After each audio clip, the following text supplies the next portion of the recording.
Hello, everybody, and good morning. How is everybody today?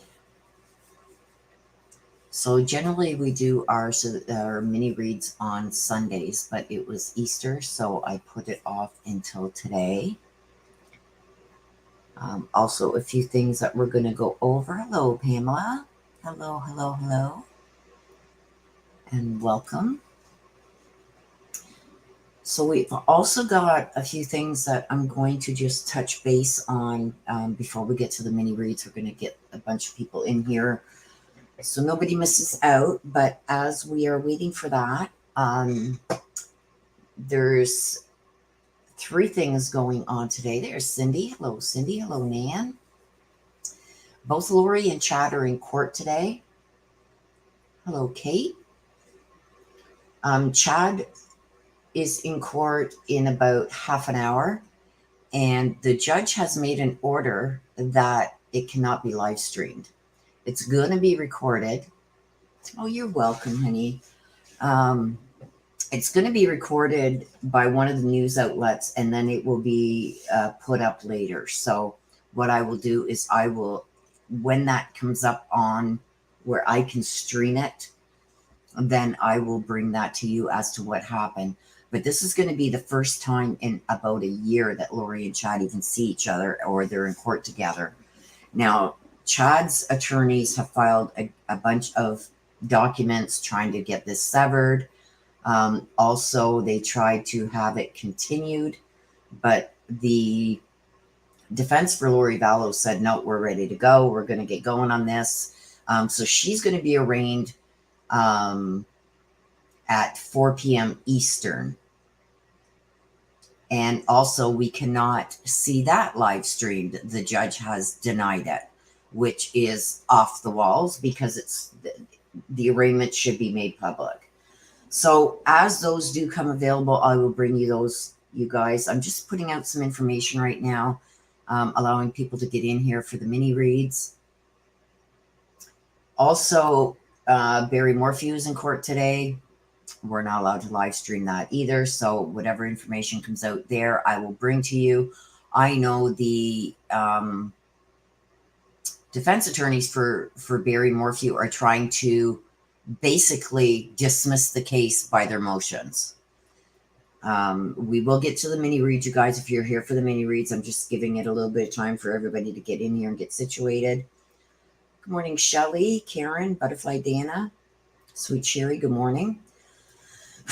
So what I mean by that is what the defense is basically trying to do is they're trying to have everything, all of the prosecution's evidence tossed, right down to they're trying to tell them what they can say in court, what they can't say, and they're not allowed, they don't want the prosecution even talking about Barry being a hunter. They're not allowed to say the word murder. Like, it's just ridiculous. We are going to go over all that in another live. We're not going to do that today.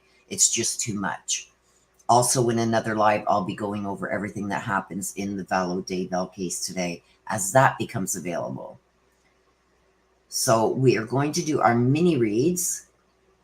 My sister will be here at some point. She's been really, really sick for the last 4 days. And I mean, not even being able to keep down water, but today she is feeling a little bit better. So she will come in and put the instructions in. But other than that, she's not going to be joining us. So let me give a few more shout outs. Someone has two. Good morning. Git, good morning. Pamela, good morning. Rosie, good morning.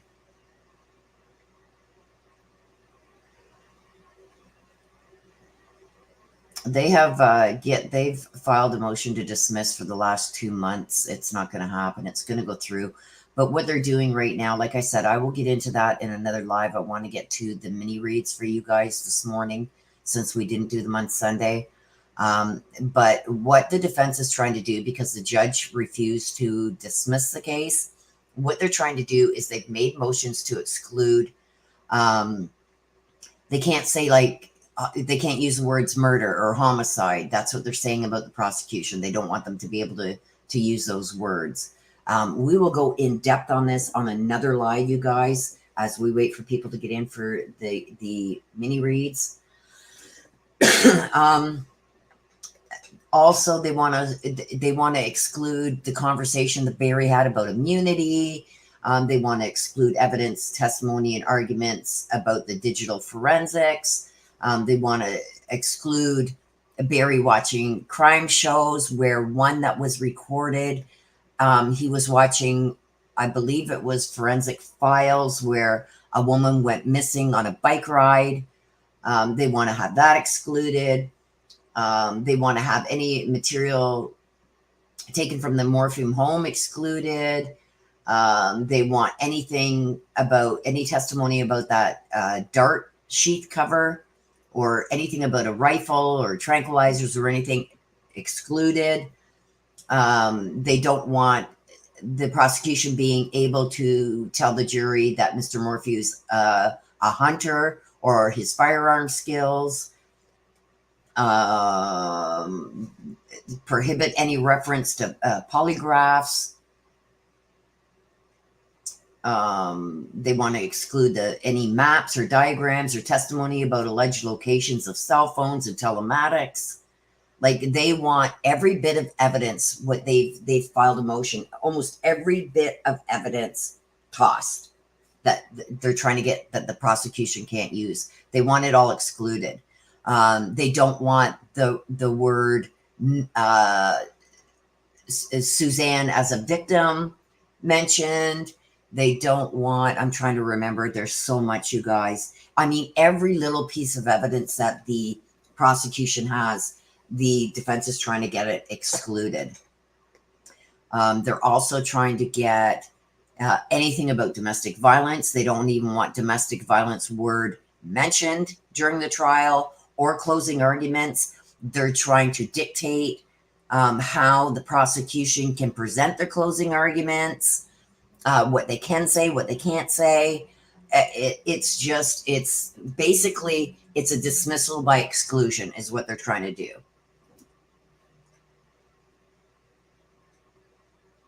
Yeah, it's pretty bad. So, okay, so what I'm going to do, I don't know if my sister is in here yet. There she is. Please wish her some more healing prayers. She's been really, really sick. Today is one of the first days that she's even able to sit up. So she's just going to come in to put the instructions, you guys, for the mini read. So I'll get her to do that now, so she can get back to resting. Like, she has been so sick, you guys, that, like, I'm in Canada, she's in Jersey. I was ready to call an ambulance and have them going and get her. That's how sick she was. It was bad. So for her to even be here this morning, like I told her, don't worry about it. The other mods are here. They'll get it. They got you. They got you covered. Yeah, she was really, really sick.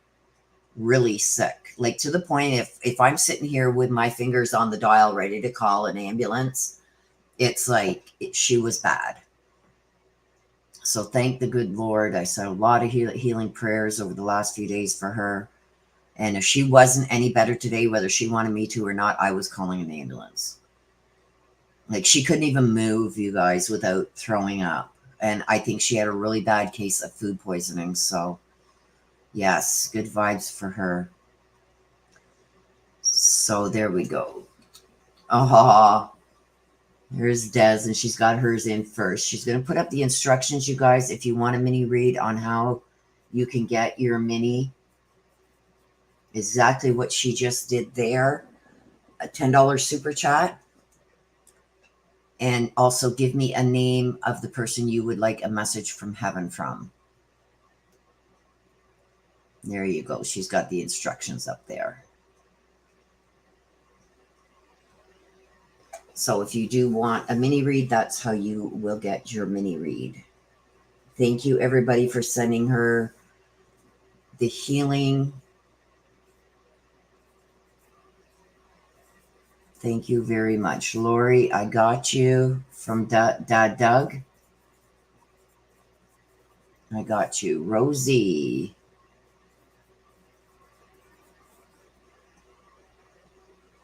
Mom Gina. Please make sure that you guys put your requests in U.S. funds, please. Cindy, I got you.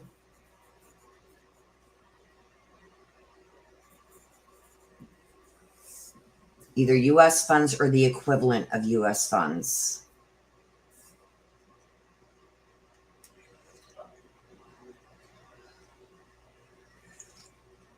It's okay, Rosie.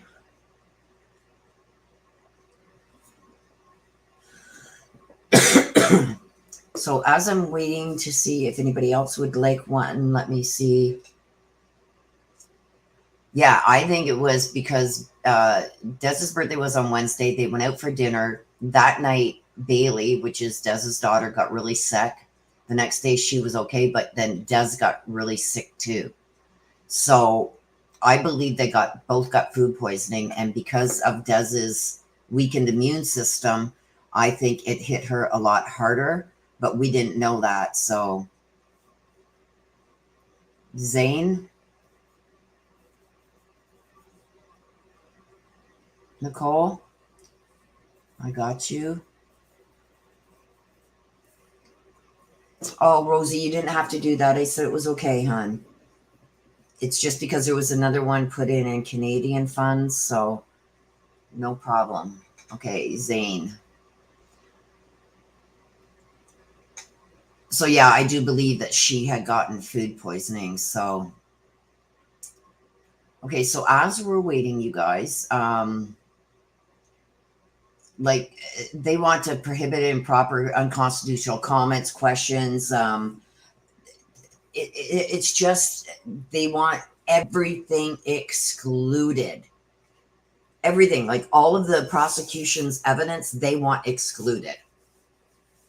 So basically, a dismissal by exclusion, which is pretty sad. That's okay, Rosie, but you didn't have to do that, honey. So it was okay. My allergies right now today, you guys, are through the roof. And we're in the middle of a snowstorm, believe it or not. We are in the middle of a snowstorm. Yes, please make sure that you have live chat selected at the top so you don't miss any of the chat.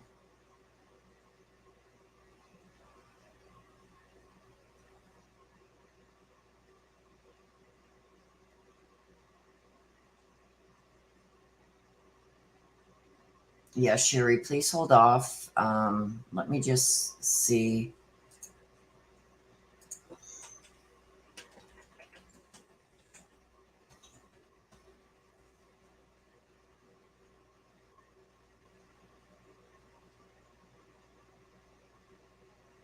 Oh my gosh, you guys. You're not going to believe this. Thank you, Sherry. I've got it right here. You guys are going to want to see this before we start the mini reads. Okay, let me get over here. I'm going to share this. The district attorney is seeking a dismissal of Barry Morphew's murder case after judge blocks most of the prosecution's expert witnesses. I'm going to show this to you right now. This is oops. Okay, stop.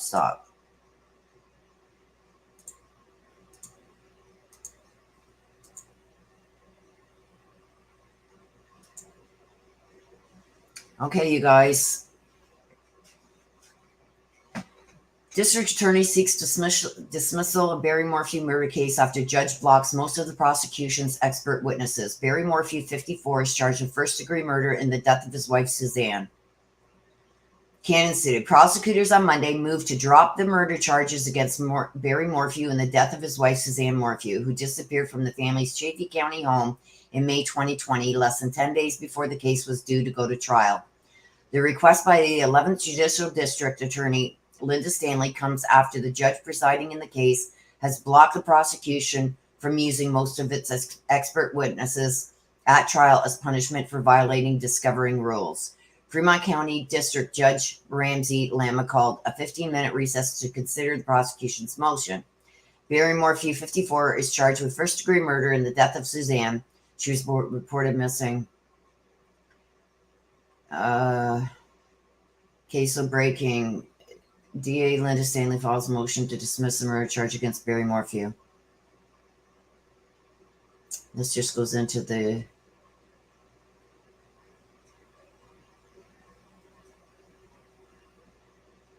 exclusion of the witnesses damages the people's case in a profound way. Denver defense attorney David Lane said Monday that the sanctions are unusual and he would have liked to see even more severe punishment.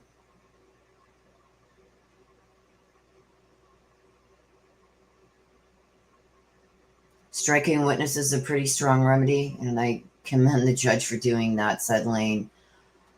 Oh my gosh, you guys. Okay, just give me a second, please, you guys.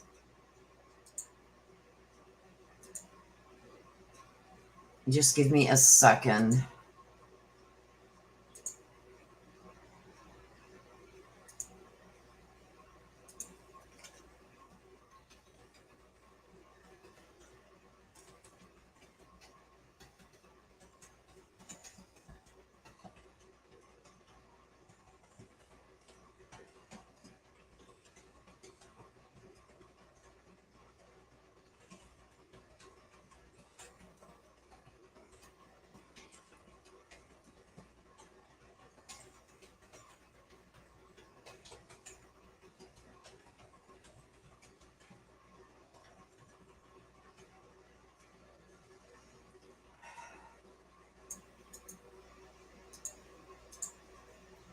Just give me 2 seconds, you guys. I got to get this posted. Hang on a second.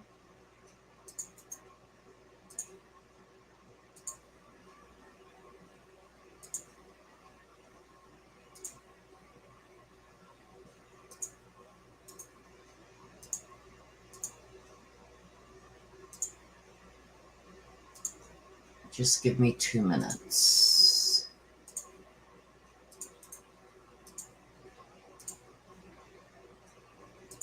Okay. Okay, let me just get back into my StreamYards.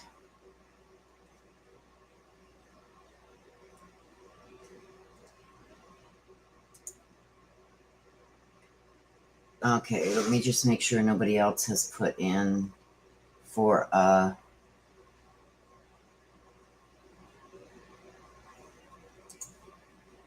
okay, so I had to pop out of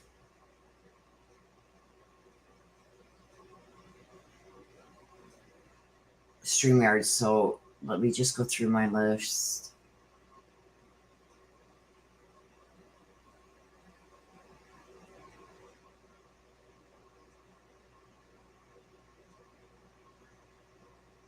I'm going to put it here.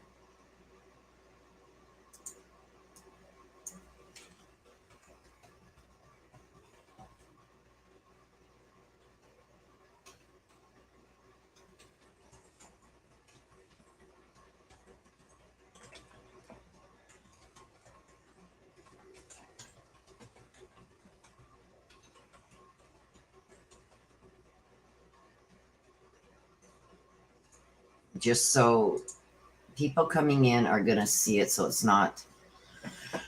The daughters and defense team started giggling and laughing about it in court this morning. That's unfriggin' real. If they are dismissing it without prejudice, they can refile it again if they come up with new evidence.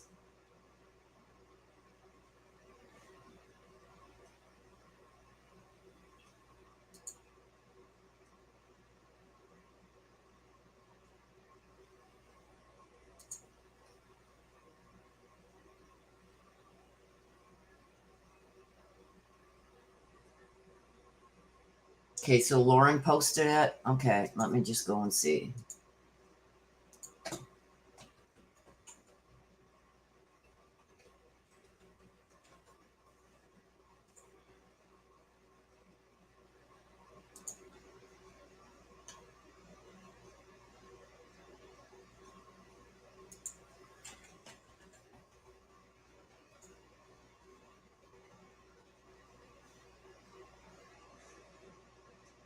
Just give me a second, you guys.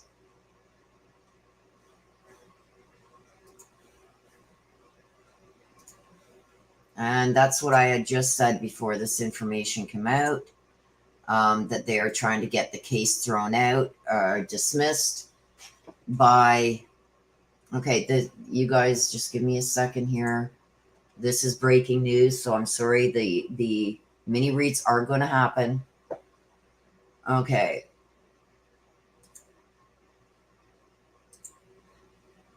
Let's go over this. This is the first time I'm seeing this also, you guys.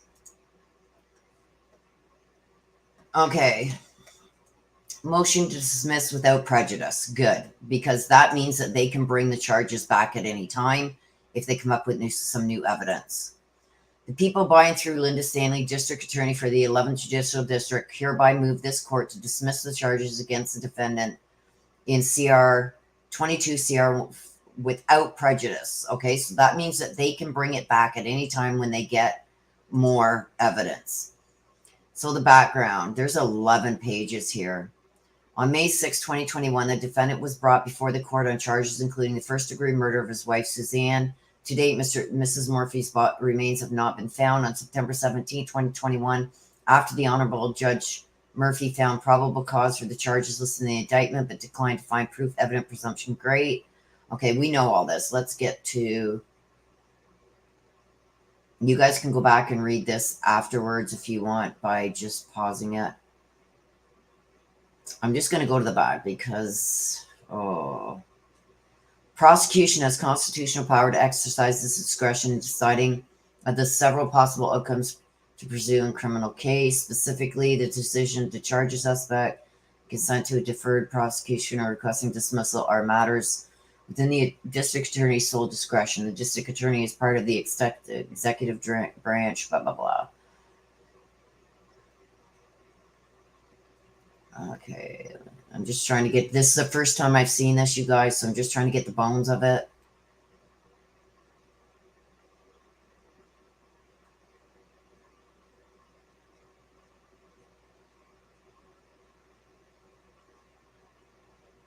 Okay, so thus, in exercising its discretion in reviewing the motion to dismiss, the trial court should not serve merely as a rubber stamp for the prosecution's decision.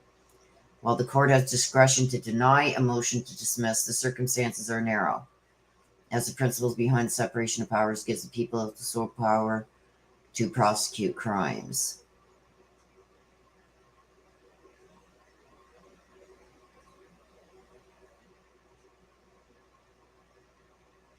Okay, so a trial court's refusal to consent to dismissal of charges is only appropriate where the evidence is clear and convincing that the interests of the defendant or the public are jeopardized by the refusal to prosecute.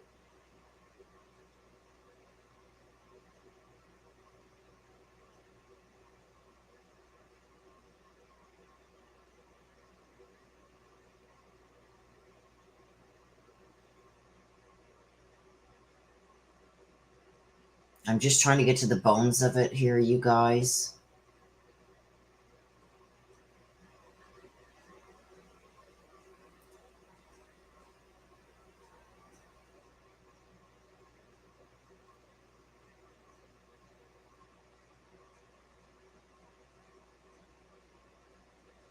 They're just citing other cases right here.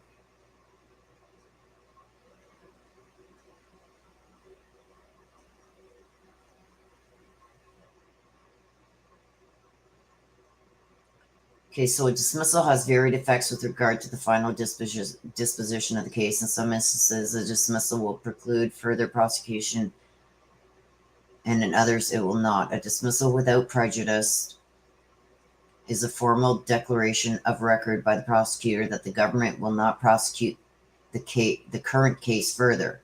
It is a discharge without an acquittal and is not a bar to a subsequent prosecution for the same crimes. An order is not the final disposition of a criminal case, but leaves the matter in the same condition as before the charges were filed. Thus, the indictment against the defendant would function as a nullity upon its dismissal without prejudice.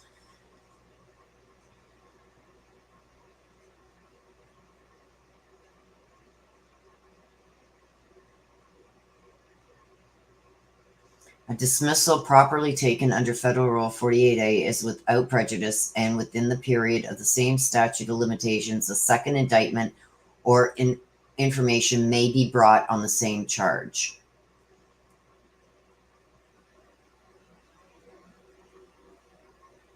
Okay, in fact, federal case law recognizes that there is a presumption in favor of dismissal without prejudice over a dismissal with prejudice.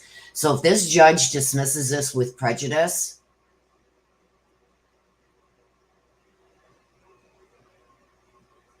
that means that they can never charge him again. So if it's without prejudice, he hasn't ruled yet, Shelley. So the mere fact that a dismissal without prejudice leaves the door open to a hypothetical future prosecution in the jurisdiction is not tantamount to prosecutorial harassment, where that the case, it is difficult to imagine when dismissal without prejudice would ever be appropriate.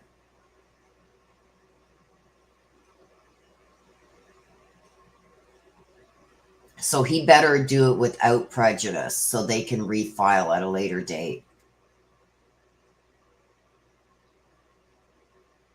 Okay, so the dismissal of charges was here sought to allow further investigation of underlying crime and to avoid putting the defendant in a criminal jeopardy on evidence of uncertain credibility. So the motion was, in other words, in keeping with the prosecutor's duty to seek justice.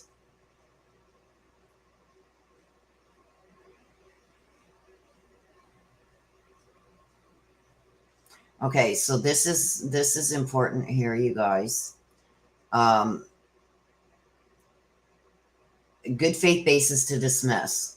As an offer of proof, the people in law enforcement believe we are close to discovering the victim's body. The people were hopeful that the search for and the discovery of the victim's body would be concluded well before trial, but weather has complicated the efforts. Well, we're getting a snowstorm here, so specifically, the area law enforcement has been focused on is in a remote and mountainous region nearby the MORPHEW residence. This area received a significant amount of snow over the winter months before a search could be completed. To date, the area has 5 feet of snow concealing the location where the people believe Miss MORPHEW is located. As a result, the people cannot safely excavate this area and resolve this unanswered question. By filing this motion, the people have complied with Rule 48A, a motion to dismiss, submitting in writing, publicly available, pre-offered in open court and accompanied by a statement summarizing the reasons for the actions. Given the timing of this motion before trial, the defense does not need to consent and does not have standing to object. The court need only resolve the question of whether or not this motion was filed in good faith, such that clear and convincing reasons exist which further the interests of the justice for the public and the defendant. Issues related to a speedy trial or any other outstanding litigation would not be relevant to the court's determination at this juncture. Here the people have presented sufficiently reliable good faith reasons to dismiss without prejudice. First, the people believe that we are close to locating the deceased victim's body. The people fundamentally responsible in the criminal justice system is not to gain a conviction, but to further the truth-seeking process and ensure equal justice. In typical homicide cases, the fact of the victim's death is rarely an issue. But in a case such as this, the most influential fact of consequence is whether or not Mr. MORPHEW is deceased. If the body proves to be there, further forensic examination could potentially inculpate or exculpate the defendant, which is incredibly important evidence for the jury to hear in determining the merits of the case. Given the need to conduct further investigation to resolve these issues, it's a good faith basis to dismiss the current indictment. Second, when this case was filed, it was mainly premised that the defendant's motive to harm the victim, his sole access to the victim at the exact time she was last communicating with anyone by phone, and his consistent dishonesty with law enforcement, which came to light given the truck telematics phone and location data recovered. The court functionally excluded the people's best evidence to move forward in this case by severely limiting our experts' testimony. Even if the court were to partially reconsider its position on the need for such severe sanctions at this late hour, the people would still be left without several key expert witnesses initially endorsed. Yes, you're reading it right. Please be careful in what you're putting in the chat. Let's keep it to what we are bringing forward right now.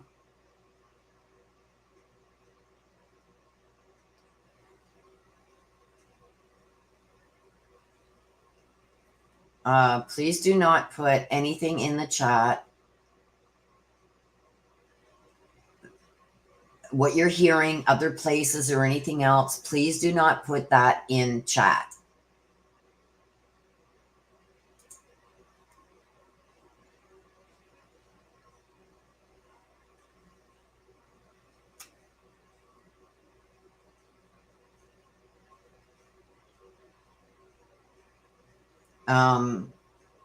Mods, if you see anybody putting any other information from other places in chat, please remove it.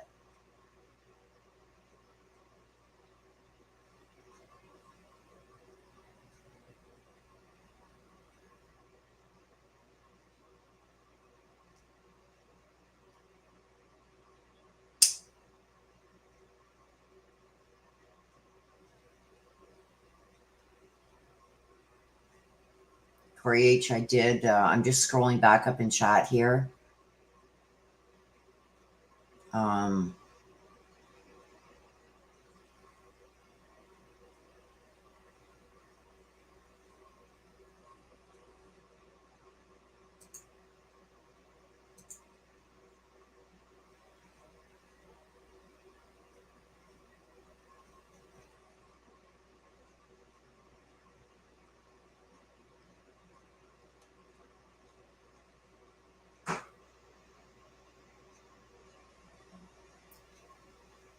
Sister, I want you to go and rest. That's what I want for you.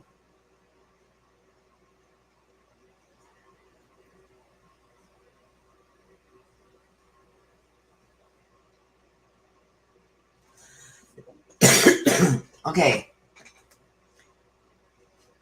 So let's continue here. So they are close to finding her body. That's what we are reading right now. That's why I'm saying, let me get through this before everybody starts putting information from other places that they're hearing it or whatever. And it says it right here. I even highlighted it. The people believe, and I went over the information where they think that she is under 5 feet of snow right now. So they are trying to have this dismissed without prejudice. Okay, so without this crucial evidence and without the victim's body, the people cannot move forward at this time in good faith.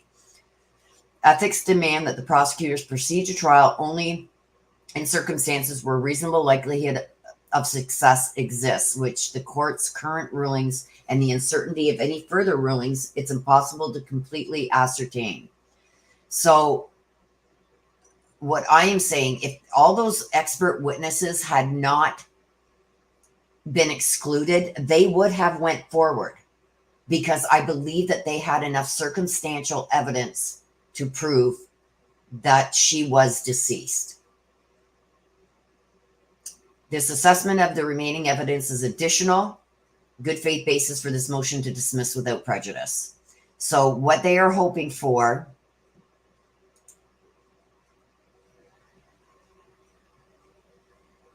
Shelley, I'm sorry that was deleted.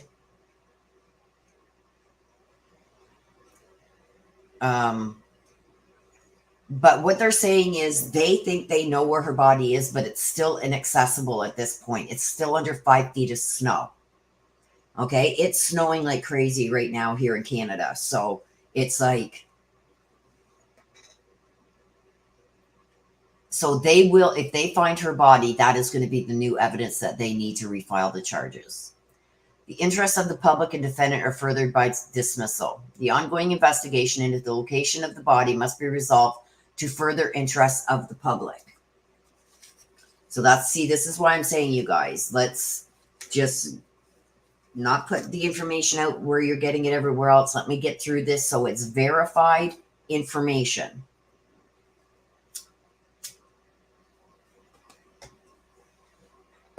The public seeks a swift resolution of this case, but more than anything seeks an indisputable answer as to whether or not Miss Morphew is dead before her killer can be held accountable.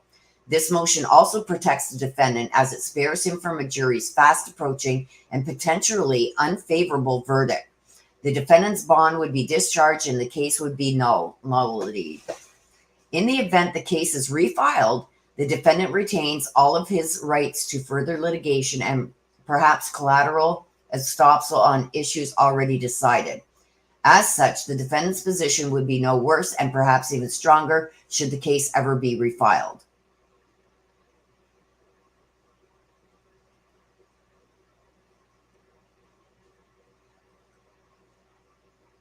Okay, so they're just going into the case law here.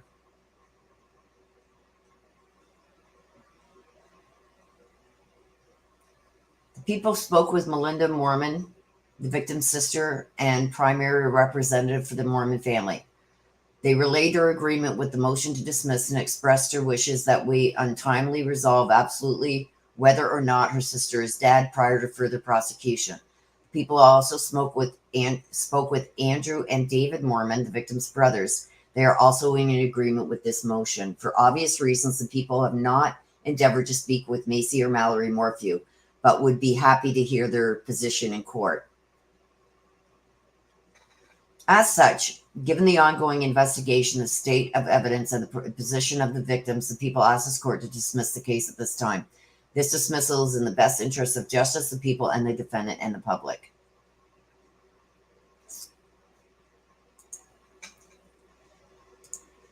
So there we've got it, you guys. Sorry for that. So that's what we have right now. They are close to finding her body. They cannot access the area right now because, sorry about that, you guys, because it's under 5 feet of snow. So we're going to have to wait for the judge's order. I'm going to keep, let me just get this up.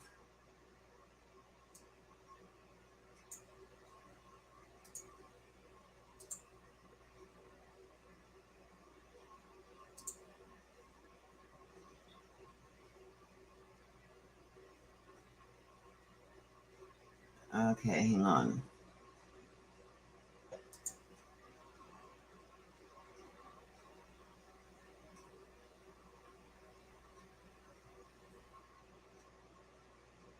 Give me a second, you guys.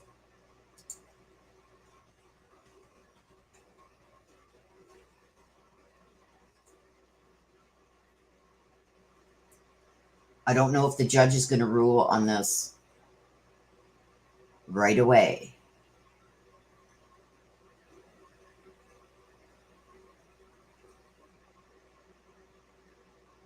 Let me just see.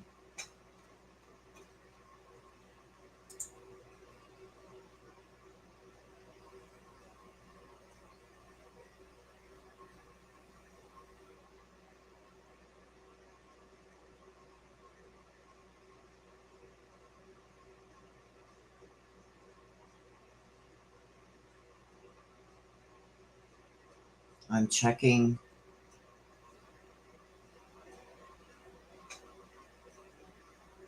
I keep checking the court site.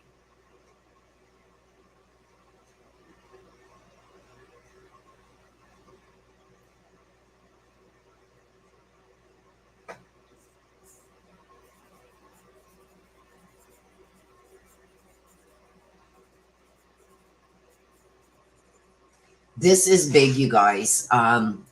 If this judge dismisses this with prejudice, they can never file against him again. This would have to be filed without prejudice, which means they could refile if and when Suzanne's body is found.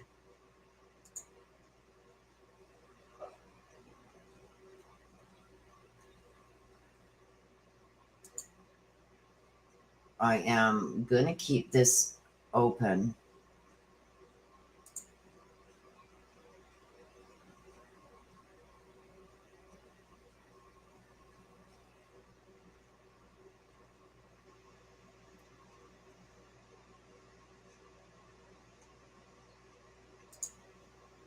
let me just look one more place, please.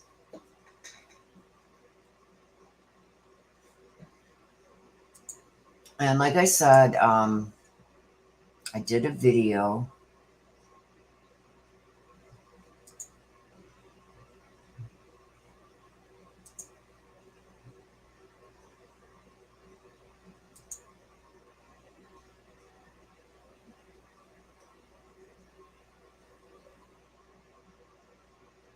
Oh my God.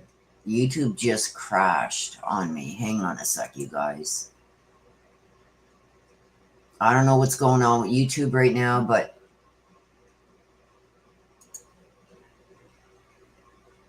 let me just get back into it here if I can.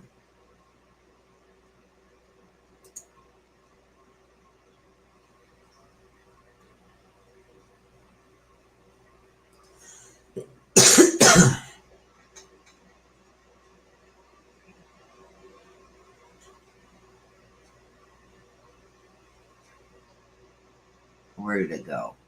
Oh my God, you guys.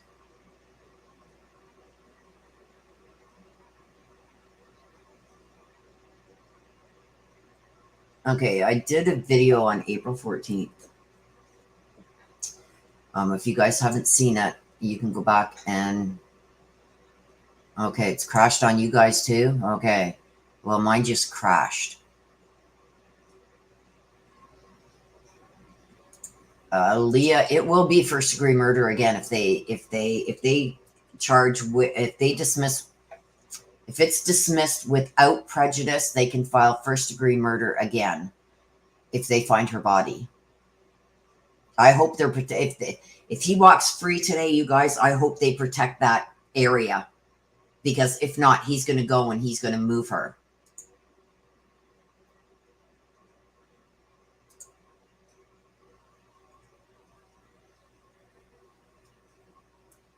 Like, this is horrible. But I mean,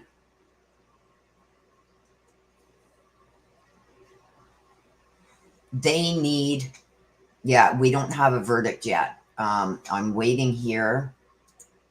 We are going to do the mini read, you guys. So if you do want a mini read, please get it in now. So far, if I've missed you putting in for your mini read, if my sister can put the instructions again, please. I have Des, I have Lori, I have Rosie, I have Cindy, and I have Nicole. If anybody else put in, let me just go back and see if I can look here.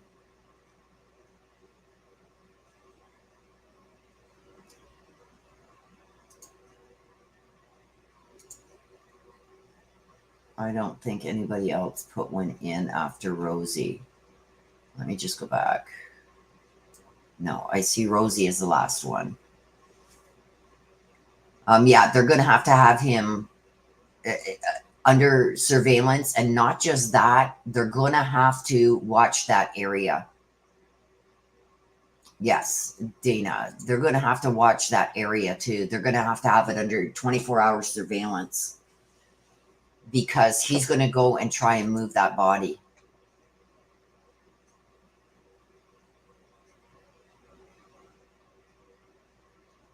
Yeah, they'll watch his every move, but he's got friends, and he can send his friends to go and do it. So they're going to have to really watch everything he does, and they're going to have to secure that area so nobody can get into it.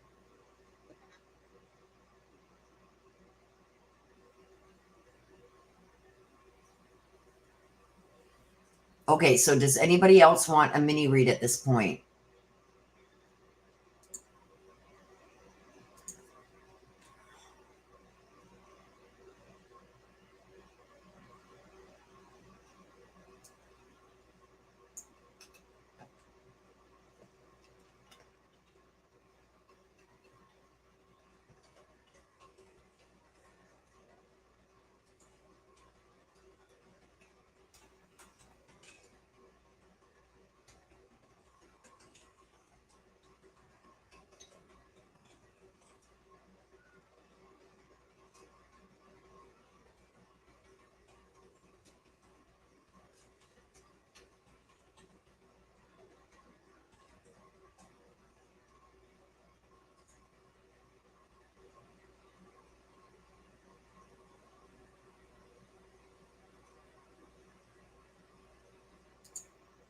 Okay, sorry about that, you guys. I had to.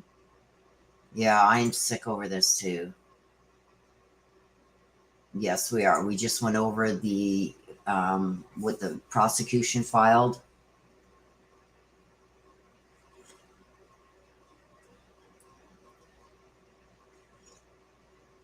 Yes, please make sure you have live chat selected at the top so you don't miss anything.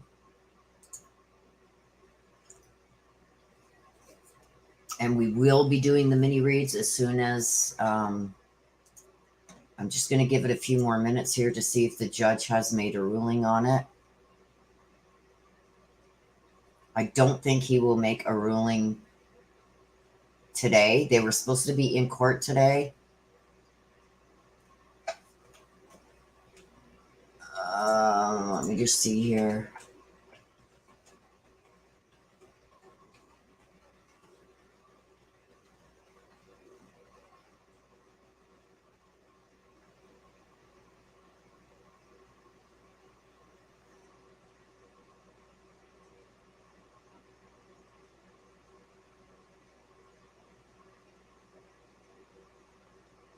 I'm just checking all over you guys.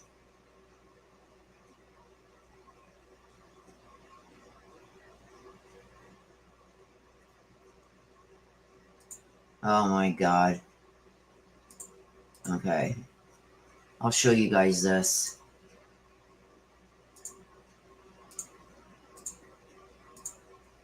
This is them. Look at them. Big smiles. Look at them walking into court this morning. Big smiles. Look at Macy. There's Mallory. That's Macy. And Barry. Big smiles on their faces. And apparently they were sitting in the courtroom giggling and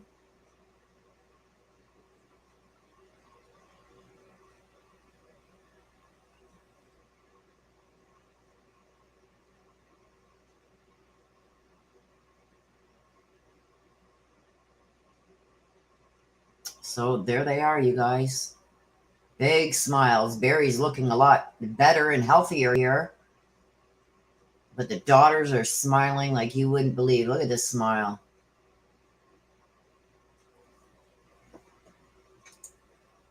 Makes me sick.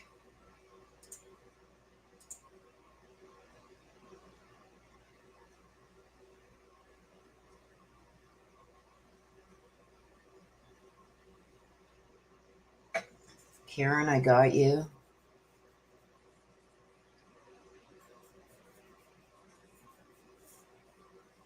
Message from William.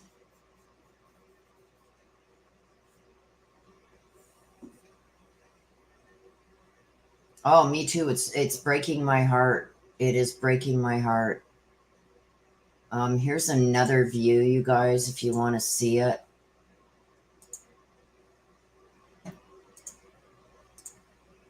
And people were saying how they were walking. I didn't want to do this morning, you guys, but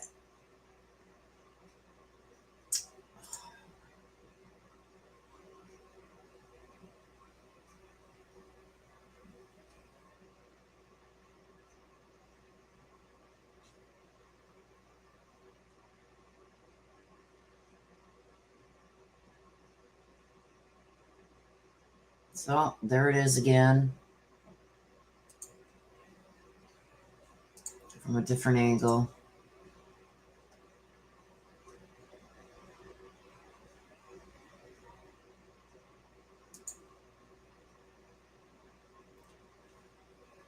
Okay,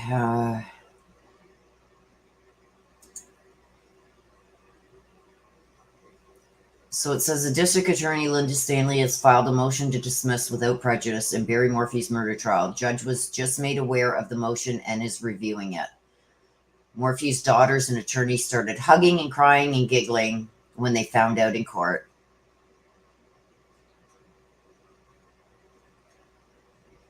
So right now, well, half an hour ago, hang on a sec.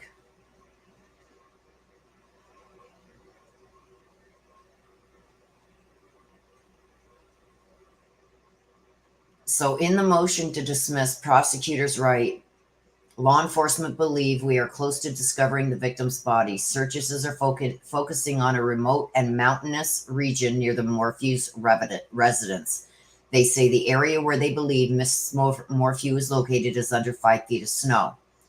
So then this was half an hour ago.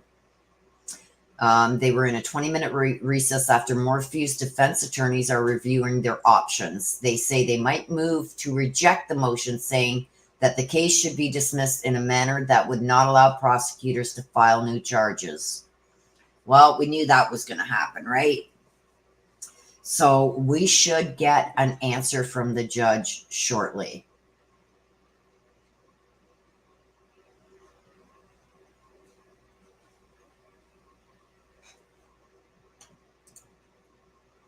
Well, right now,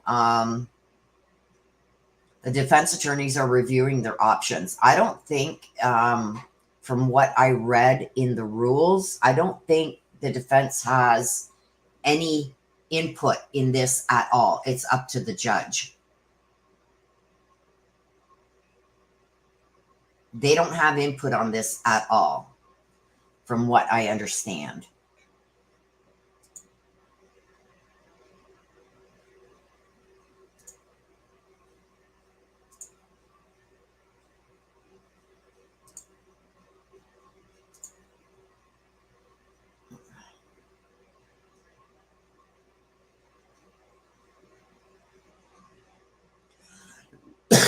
So they should be coming back at any time, you guys.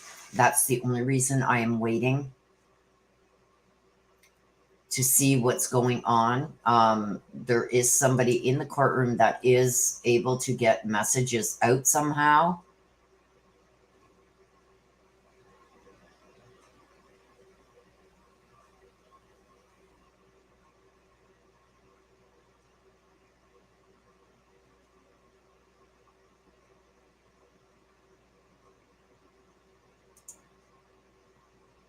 Oh yeah, they're going to have to keep their eyes on that spot.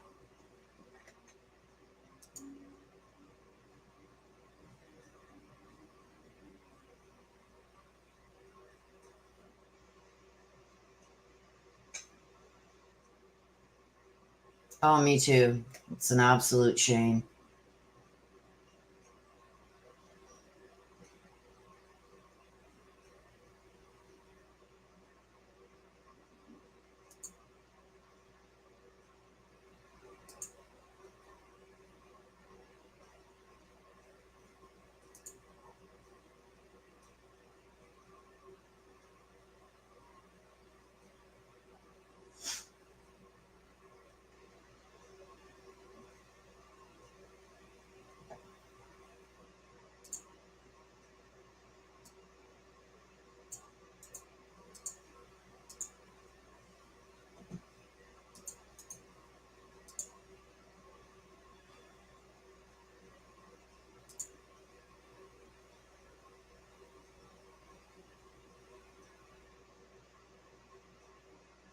You never know.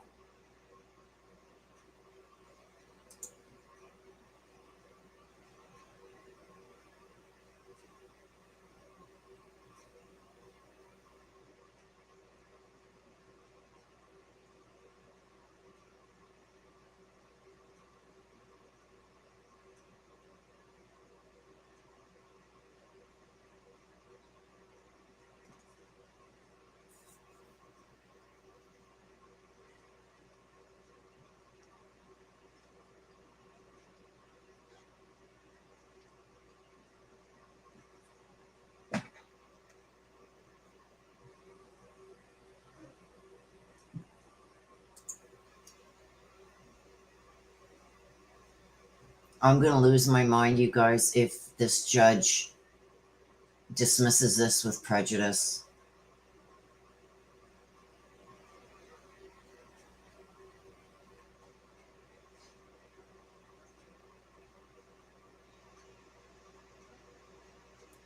Okay, there is one reporter that is in the courtroom that I'm following here.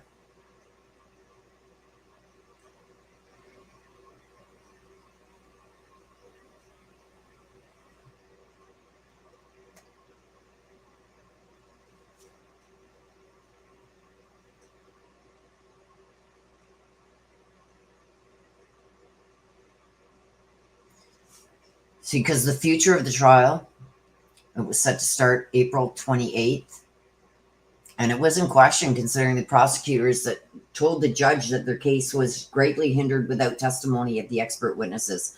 And like I said, and then when the defense filed their final motions for what they want excluded during the trial, they didn't even basically want Suzanne's name mentioned.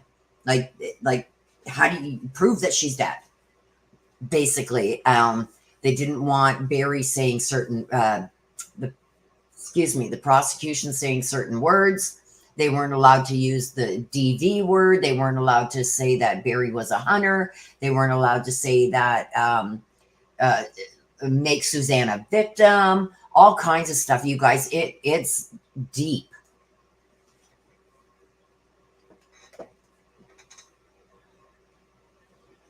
Let me just refresh this.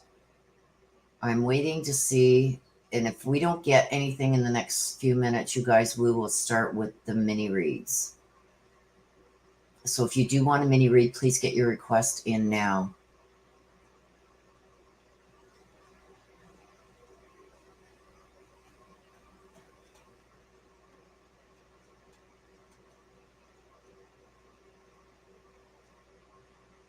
Okay, so what I'm going to do while we're waiting here, let me bring this tab over.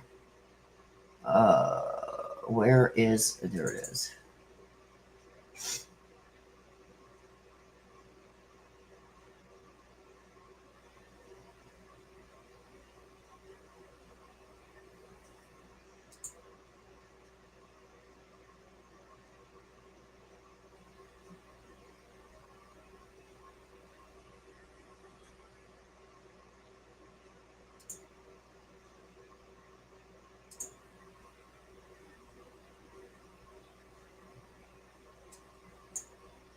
Okay, I'm going to share this with you as we're waiting.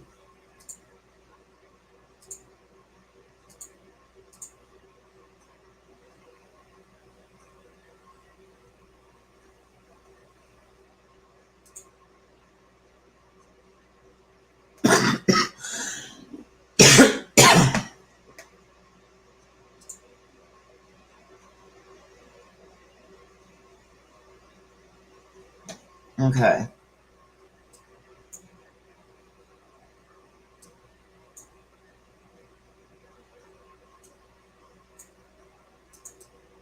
Okay, so here's where they lived, right here.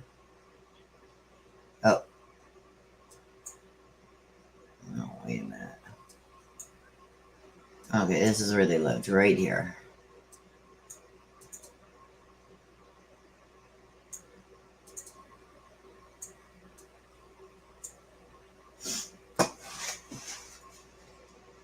So they said the mountains near the MORPHEW home. These are all the mountains around the home. But being that he went this way,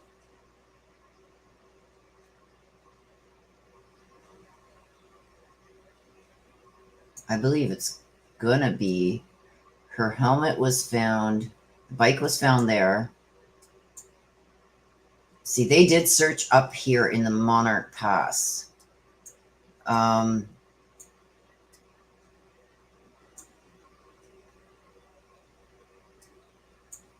Okay, we're...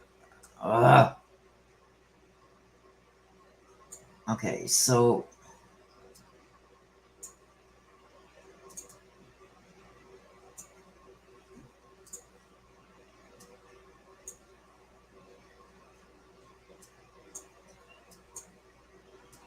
the bike, the helmet was found over here somewhere.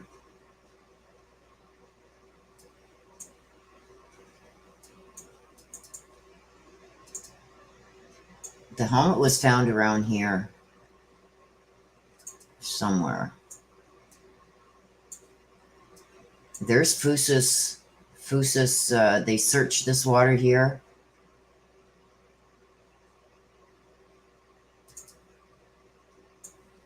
And like I said, she's been moved, I think, a couple of times, you guys.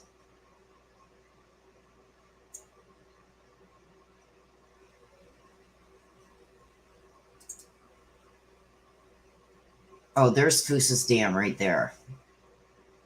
That was searched.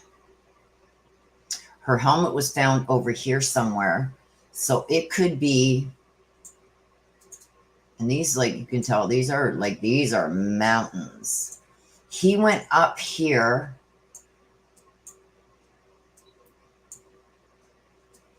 And turned around up here and then went back. So I am going to assume that the area that they are searching is going to probably be here,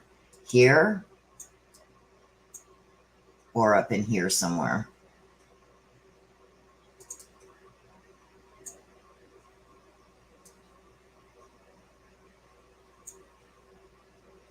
I would more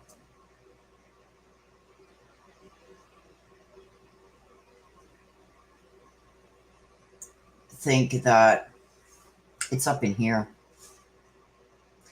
Here's Foosa's right there. There's Foosa's Dam right there. So I believe it's going to be up in here, maybe somewhere.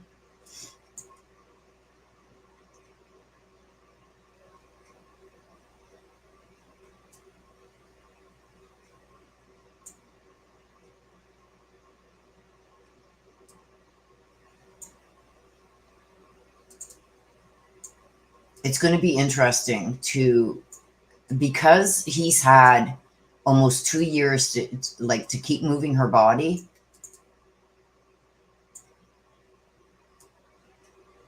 This would make sense up in here, but it also makes sense over here.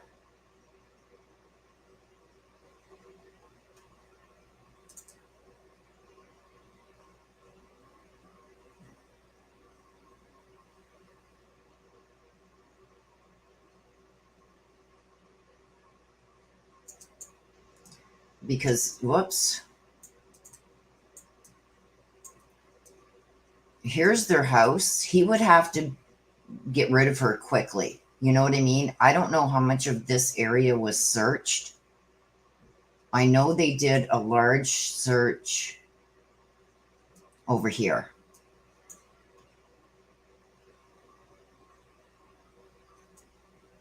On September 24th of 2020. They did a large search up here.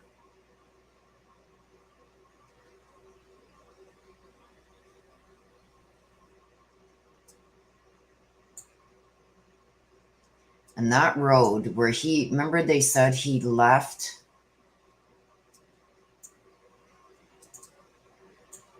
Oops.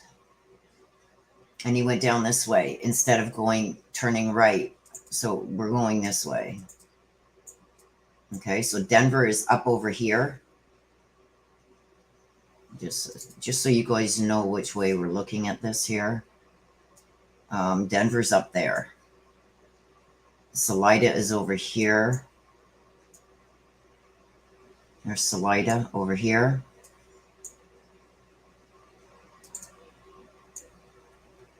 Okay. So here's the home.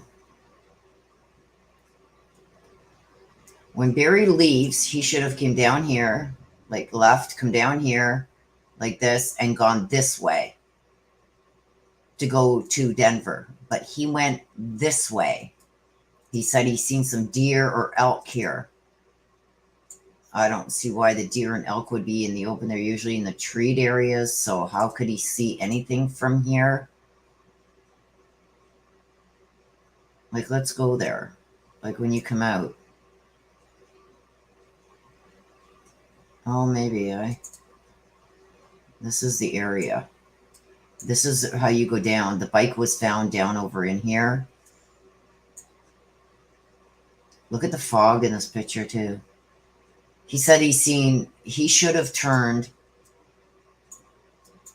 When he come out of here, he should have turned this way to go to Denver, but he turned left. He went this way. And the helmet was found down here somewhere.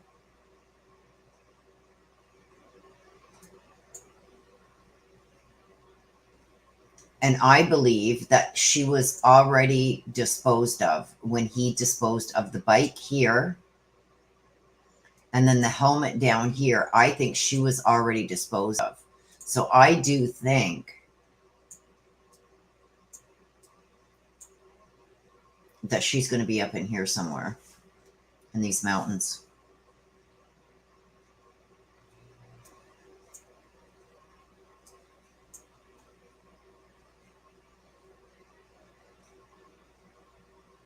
I do think she's going to be up in here. Or was, and she's been moved, because I got that she was also either her or something belonging to her. So now we're looking at it right. This is north.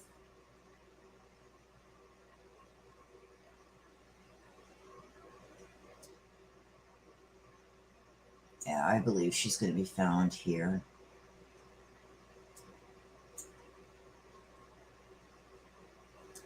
I'd be anxious to know where they are searching. Anybody in the Colorado area, like if you look at this, if you go down like down here to street level, and then you look at it, you can see how big these mountains actually are.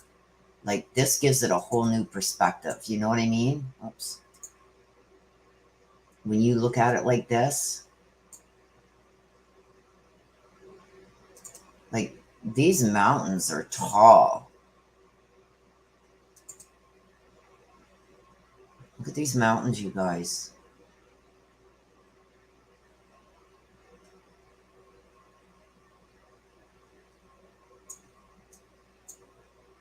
See, and I found here odd for some reason. I don't know why. It's been so long since I've looked at this. There was something here that I seen that I found was odd. This area here. Could he have used that to go up into the mountains here somewhere? Is there like a trail or something? See, don't forget, if he used that bobcat, I'm not seeing like a trail. Here's the hydro line.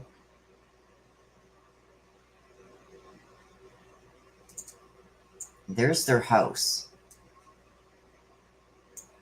This is where I thought she was, or where she'd be found.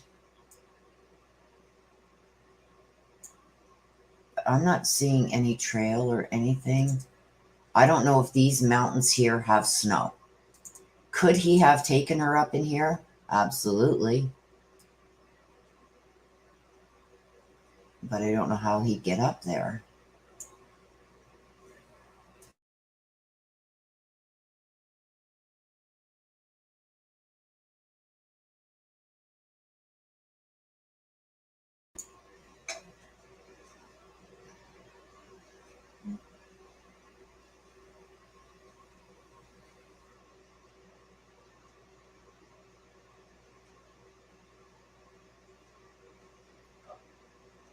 Please check court site.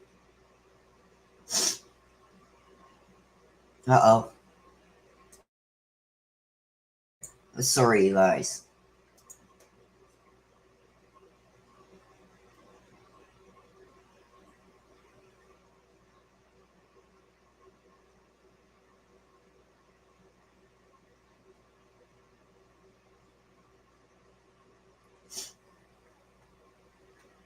Rosie, which court site? Oh, crap. I just missed. Okay.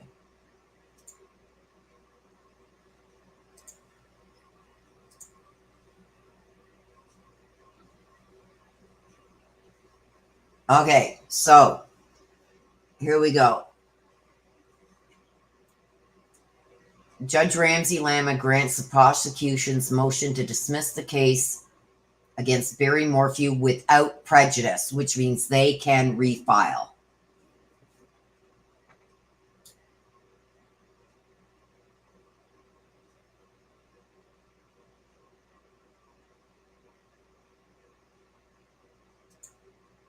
Thank you, Corey.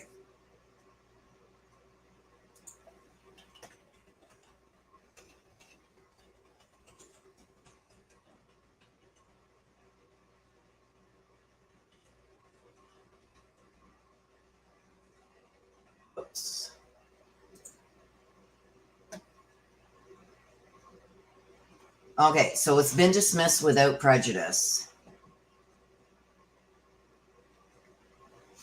So yes, they can refile, you guys. Let me just change this.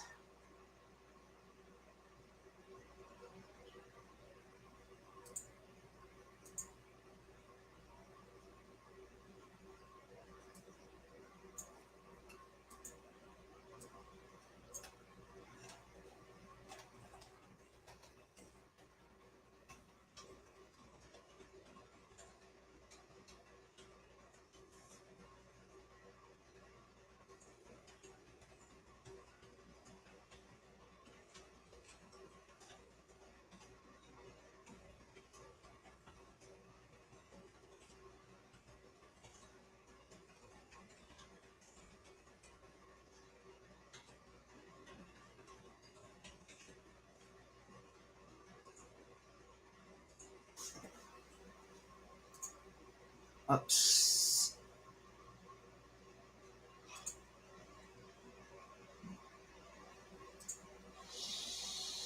Okay.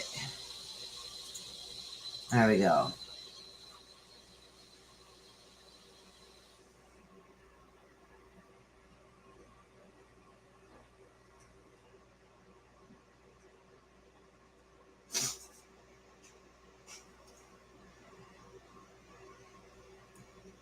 As soon as they find her body.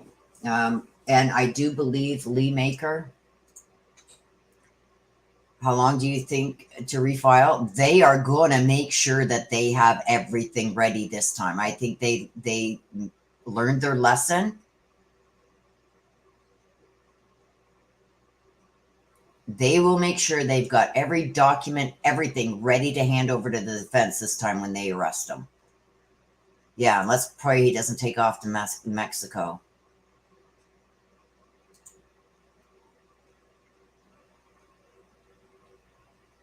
Yes, they're going to have to now keep an eye on that spot.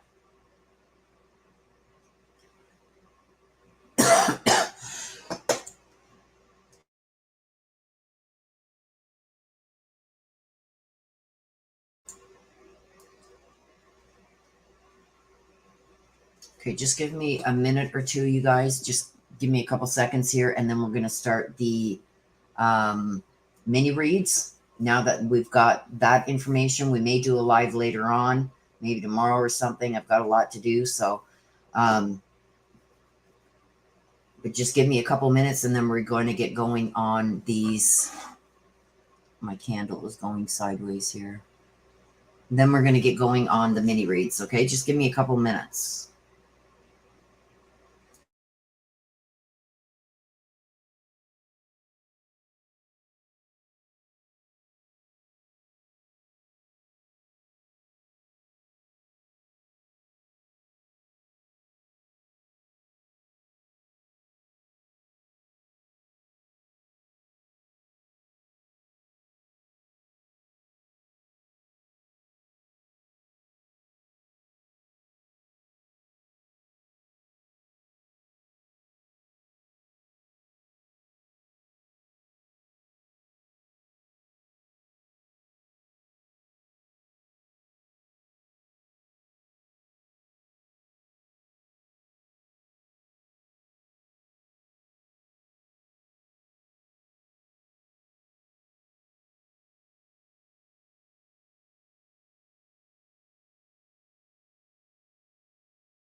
Okay, sorry, you guys. The delivery just came, so rather than stopping in the middle of the reads, I just took care of that now. Okay, so anybody else wanting a mini? Because we are going to get started. I've got Des, Lori, Rosie, Cindy, Nicole, and Karen. If anybody else wants a mini, please get it in now, because we are now going to be starting the mini reads.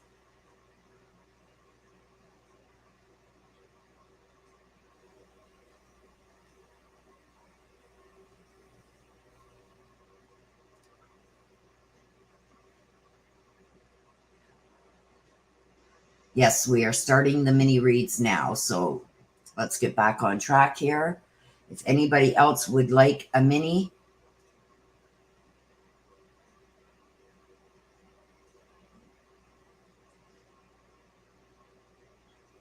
sis, maybe put the instructions up one more time in case anybody does want one, because once I start, I will not be taking any more.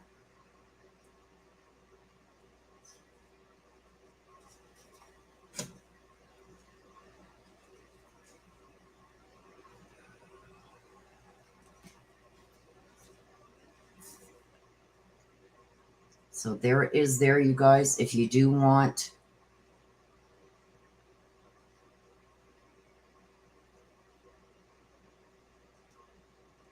a mini read, please get it in now, because once we start, I won't be taking any more.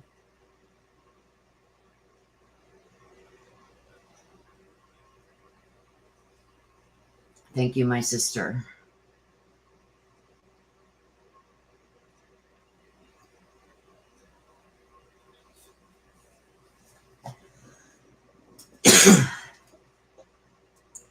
Okay, going once. We're going to give it 2 minutes. Oh, thank you, Terry. Sorry, you guys. But I do know that you guys would want to hear that. So I'm going to get the cards shuffled. If you do want a mini read, please get it in now. I got Mama's picture right here.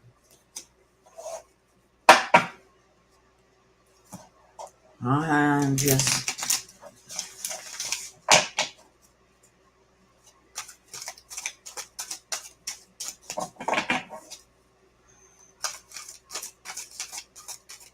I'm going to get the cards shuffled up, you guys. When I'm done shuffling up the cards, we are going to start. So once the cards are done being shuffled, there will be no more taken.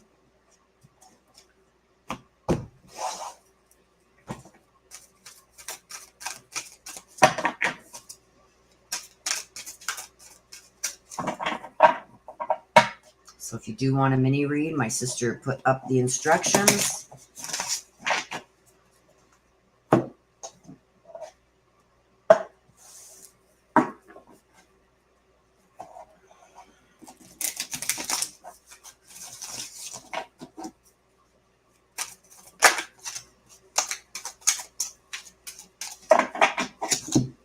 And what you are going to get today, you guys, is I've got my letters. And what I will be doing is also picking a few letters for you guys.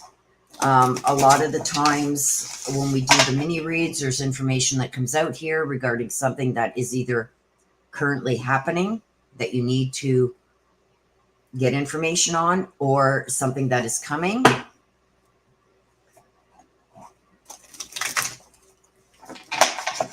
Sometimes you don't exactly know where that is coming from, or you want a little bit more validation on it. So I will pick 3 or 4 letters, and those letters will have something to do with the overall read.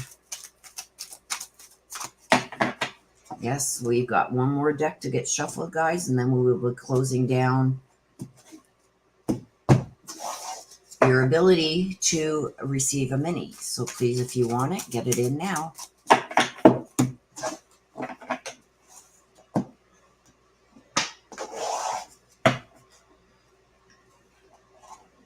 going to do the letter. Do you guys want the letters, or do you want the motivation cards?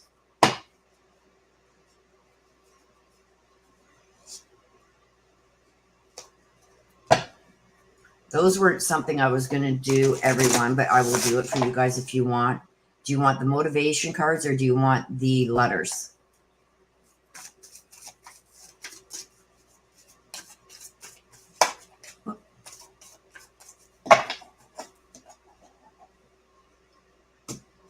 So far, letters is winning.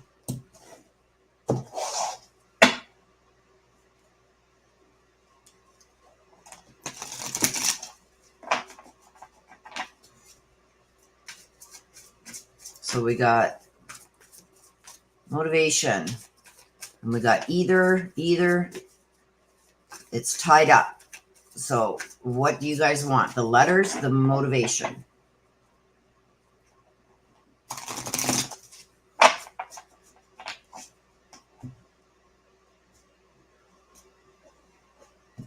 Come on, break the tie.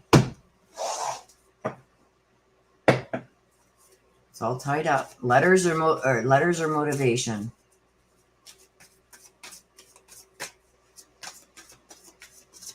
Motivation. Okay.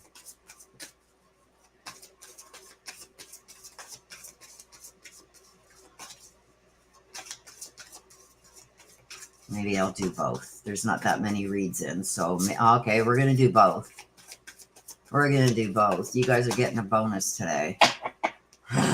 This is not gonna happen every day or every time we do the minis.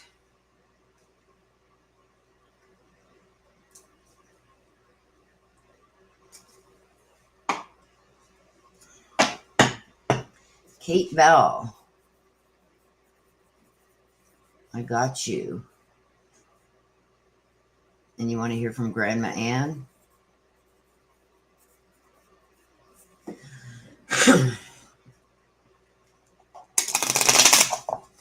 Whoa, I almost put them all over the floor. I love you guys too.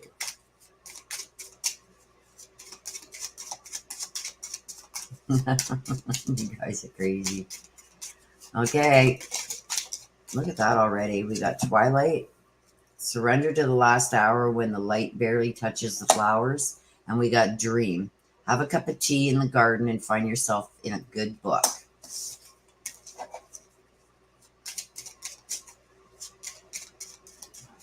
I don't have time to sit down and have a cup of tea. Okay. So let's get going.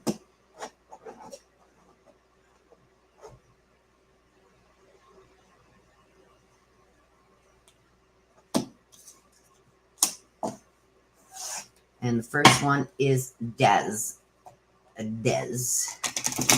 Okay, Amanda, if you want to read, it's a $10 super chat, and you give me a name of somebody you want a message from heaven from.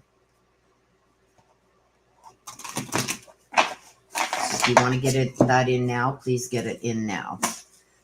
Where am I going to put these letters? Hang on a second, guys. Okay. Because, you guys know me and my memory. So JDR says, even though there is not an extradition treaty with Mexico, the Mexican people would find him if there was a big enough reward. Actually, the cartels would find him and hand him over. Shelly.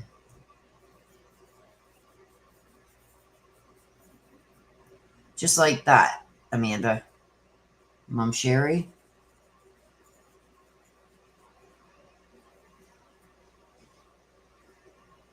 So Amanda, if you want yours in, I will take yours. I gave in. Oh, Shelly.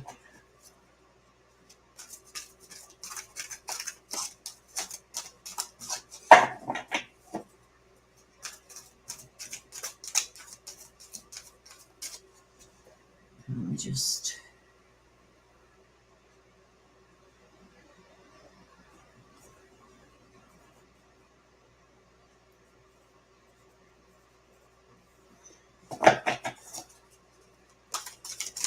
Okay, so we're going to start, you guys. If The only one, okay, so Amanda, if you do want one, please get your super chat in now. Okay, so we're going to start Des.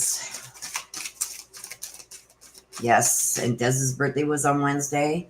I posted it in the community tab for you guys all to be able to wish her a happy birthday. She's been sick ever since. Today is the first day that she's not feeling like she's half dead. So, okay, Des, there's Mama. There's Mama. Let's see what's going on with you, Des.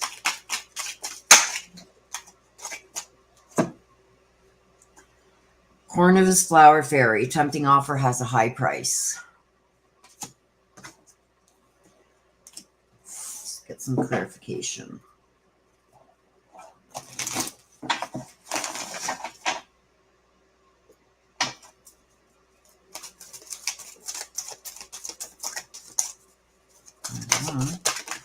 There's two.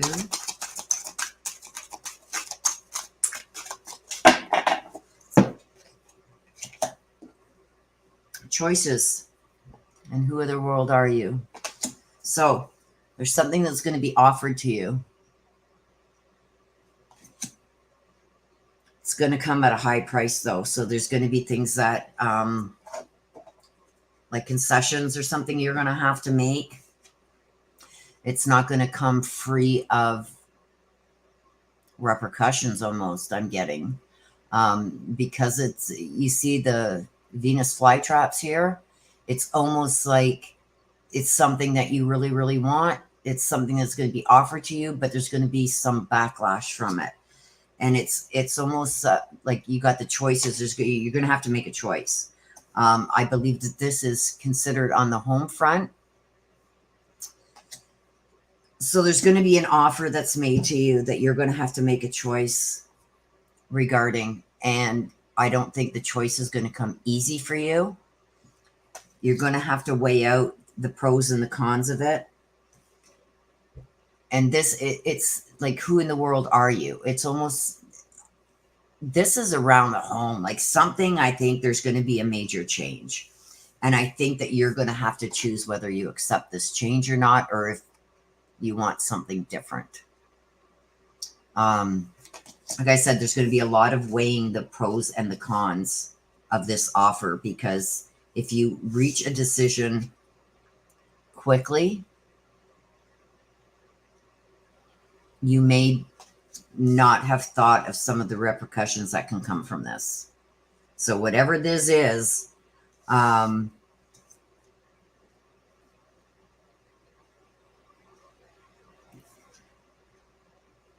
this could be something you've been battling over too. Because you see this is up in flames here. So there's choices that you're going to have to make. Something's going to be offered to you, and you're going to have to make choices of it. But I think that you should be really weighing your options, the pros and cons of accepting or not accepting this offer, whatever this offer is going to be. Message from Mama Terry. There it is. I see all your thoughts. I do believe that this is all connected. I think she's trying to guide you towards a certain decision, or she's going to be there to try and guide you through this decision, because you have a choice to make. Okay. And it's going to come at a high price either way, but she's seeing all your thoughts. She's going to be there with you as you're going through this and weighing the pros and cons, but you do need to weigh the pros and cons. I think that she's going to give you some kind of sign. Okay. As to which way you should go. Adapt. See? You're going to get yourself where you want to be. And we're going to grab you some letters. E, U, S, and N. Sun. Sunny. I don't know. There is your letters. However these correlate, they could be somebody's initials. They could be spelling out something as Sunny. I take 4 letters, so Sunny would have been S-U-N-N-Y. So maybe this is Mom's way of hyphenating. When I get, if that's what it's meant to be, to come out for you, it tells me about something good. Sunnier days are ahead. Okay, so that's for you, Daz. Mama, mama, mama. Mwah. Thank you, Mama. Mama's always sitting here beside me anyway. Okay.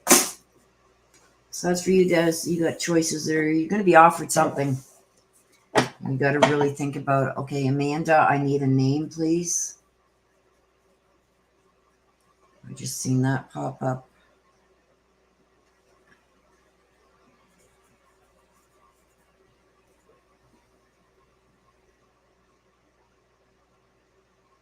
Grandmother Mage.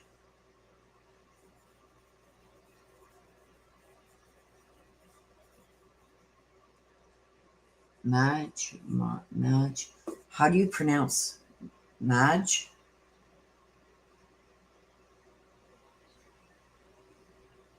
I'm sorry, I'm not good with names. Noose. Don't even go there. Noose is not spelled that way. It's N-O-O-S-E.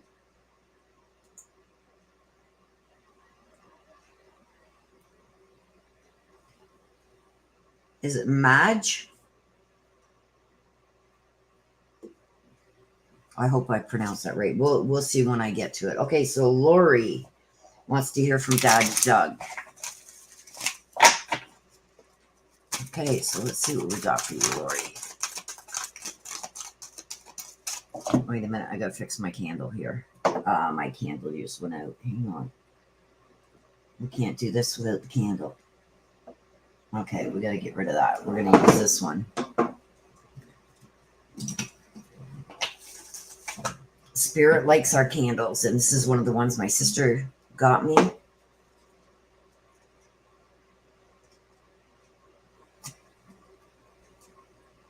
So let's get it lit up.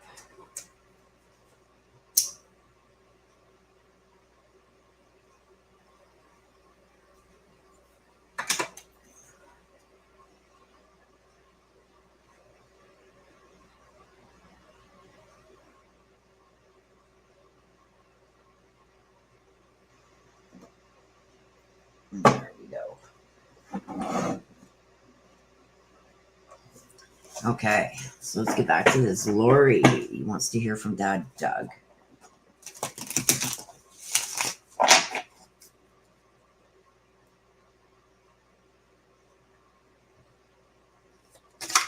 Okay. You Googled it, and it said common cold. So are you trying to tell me that you just had a really bad cold?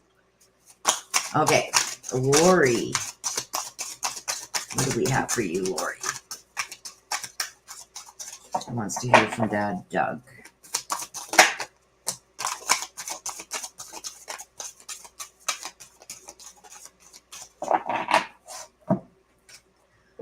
Angel of Time. Working too hard. Not taking time for yourself. Maybe stressing yourself out, wearing yourself down. Let's see what we got for clarification cards. For Lori. What is the Angel of Time? Almost have prizes? Yeah.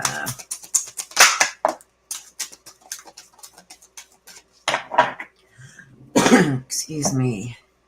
Okay, so we got the Angel of Time. It tells me about wearing yourself down, working too hard, not taking time out to rest for yourself. This could also mean that there's some health problems maybe, or health problems coming if you don't slow down. Okay, so all must have prizes talks about trying to please everybody and keeping your temper. So not letting anger rule you, stuff like that. So what I'm getting from this, it's like you're stressing, you're wearing yourself thin and stressing yourself out, not taking the time for yourself to relax, to de-stress, to decompress. And this could lead to health problems. Okay, so I feel like you're working too hard at multiple different things and it's just overbearing you. Okay, and it's like you're trying to please everybody, so it's like you're doing too much. Nobody's doing what you're doing for them type thing. So it's like you're wearing yourself thin trying to please everybody else. And I think it's starting to get to you because it's like you need time. Maybe you need some help with something. And it's like you're always helping people, but you're not getting the same in return. Or this is either, I feel this is ongoing. And I feel like it's going to end up causing health problems for you, Amanda. Or Lori, sorry. And I feel like it's always like you're the one that's there for everybody else, but they're not there for you. And I feel like it's time that you got to start saying no. And I do think there's something major that is coming. Now, I don't know if this is going to be this health concern, but I feel like you are getting to a breaking point. And this, I think, is coming very soon. You got to start taking time for yourself and asking others for help. I don't feel like you're a person that likes asking for help, but I feel like these people should know that maybe this is the time that they should be helping you. And I don't feel like you're getting that. I think you might have even given them some hints like, hey, like I'm overwhelmed here. So it's like, this is telling me you need to take a step back. You need to take a break and you need to rejuvenate yourself, because I feel like you are wearing yourself down thin and this could lead to health problems. Okay. So I feel like you're always wanting to help everybody else. It's time to let others help you, is what that's saying. Okay. So Dad Doug.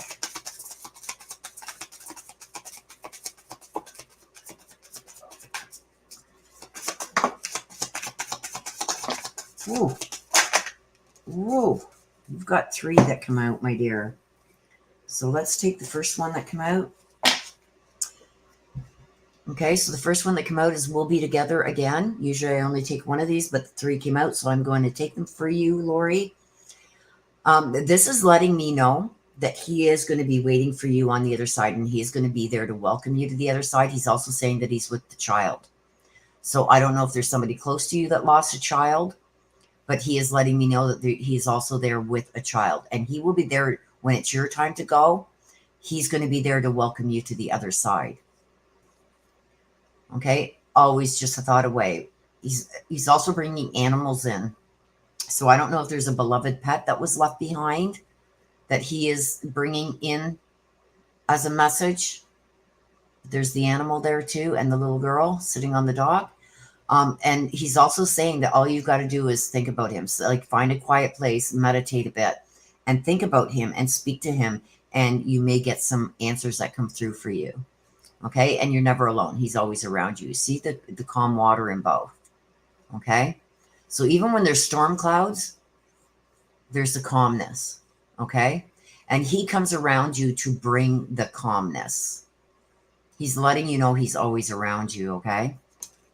And I feel too that he is letting you know that even though these people may not be stepping up to the plate for you, the ones that you are always helping, he is always there for you. He's always surrounding you.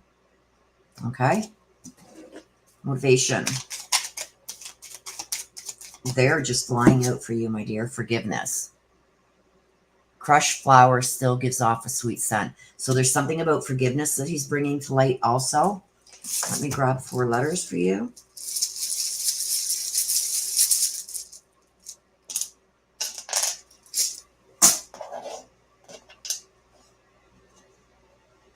So you got a Q, you got an A.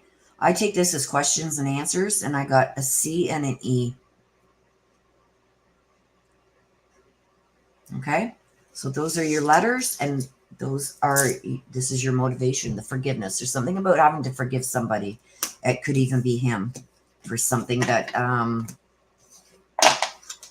you may be asking for forgiveness. He may be giving it there for you. Rosie. Let's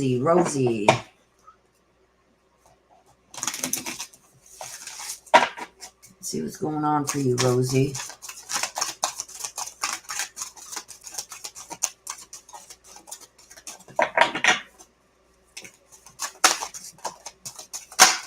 Uh-oh. Uh-oh. Okay, Rosie. Who do you miss? So when I get this, the shallow grave talks about missing somebody. So I do believe that this is somebody who has crossed over. And I feel like right now, it's like whoever this is that you are missing has been on your mind lately. More than usual. Okay, let's see why.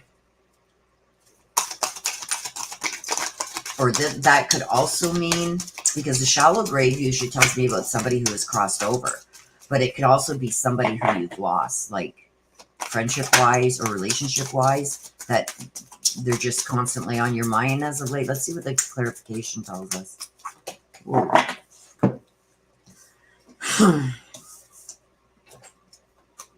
A moment's regret. Yeah, okay. Follow your own good advice and shine bright like a candle. Okay, this is not somebody who has crossed. This is somebody that you have lost some kind of contact with. Don't mind my nails, you guys. I've cut them right back short because I was having a problem with typing and texting. So this is somebody who is, and if this isn't going on right now, Rosie, this is going to be something that's coming.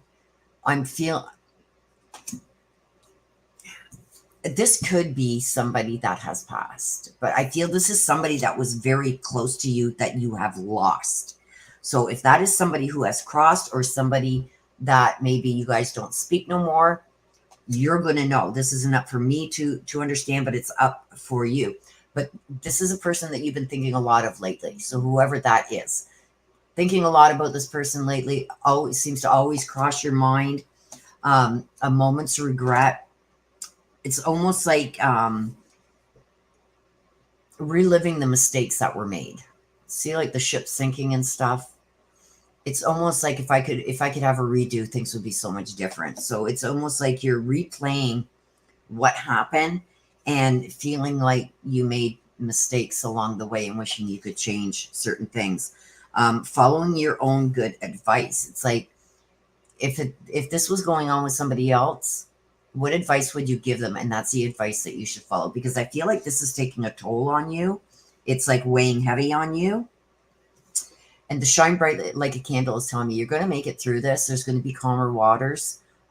New ideas are going to form. And I think it's all going to be with the looking back on how and what happened here. I feel like you're going to be making changes so that this never happens again, whatever those changes are going to be. But there's somebody there that you are missing horribly, and they seem to always be on your mind as of late. So it's Spirit also telling you that they see that and they recognize it. So you would like a message from Mom Gina. Mom Gina.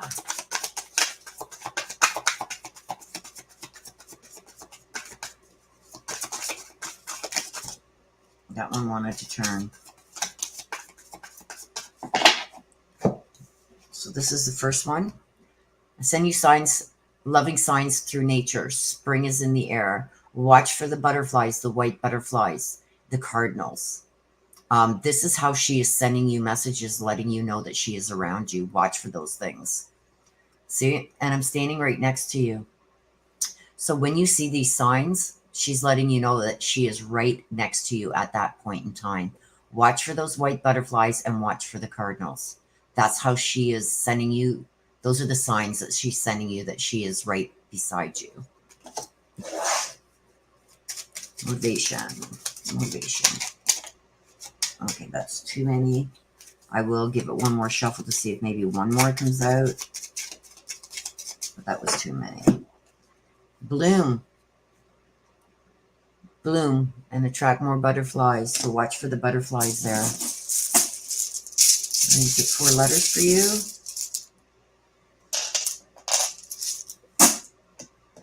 Let's see what your letters are. S, I, and a blank one. S-I-G-N. I got sign. Watch for the signs. You see this? Loving signs. And then we got signs here. Sign.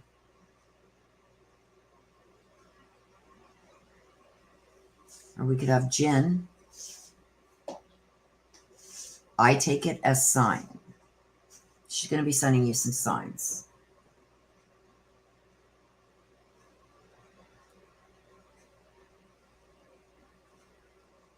Okay, so that's for you, Rosie.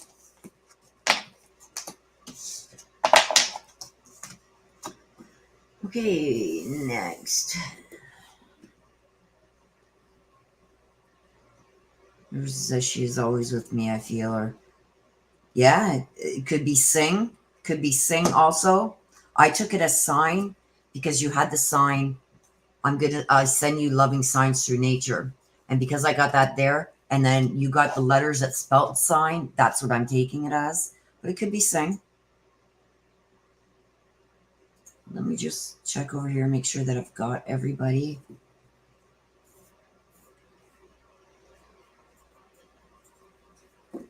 Okay. Okay. Next, Cindy. Cindy, and you want to hear from Miss Sheffield. Cindy.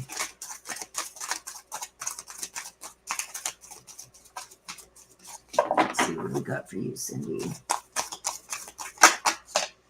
Sea storm.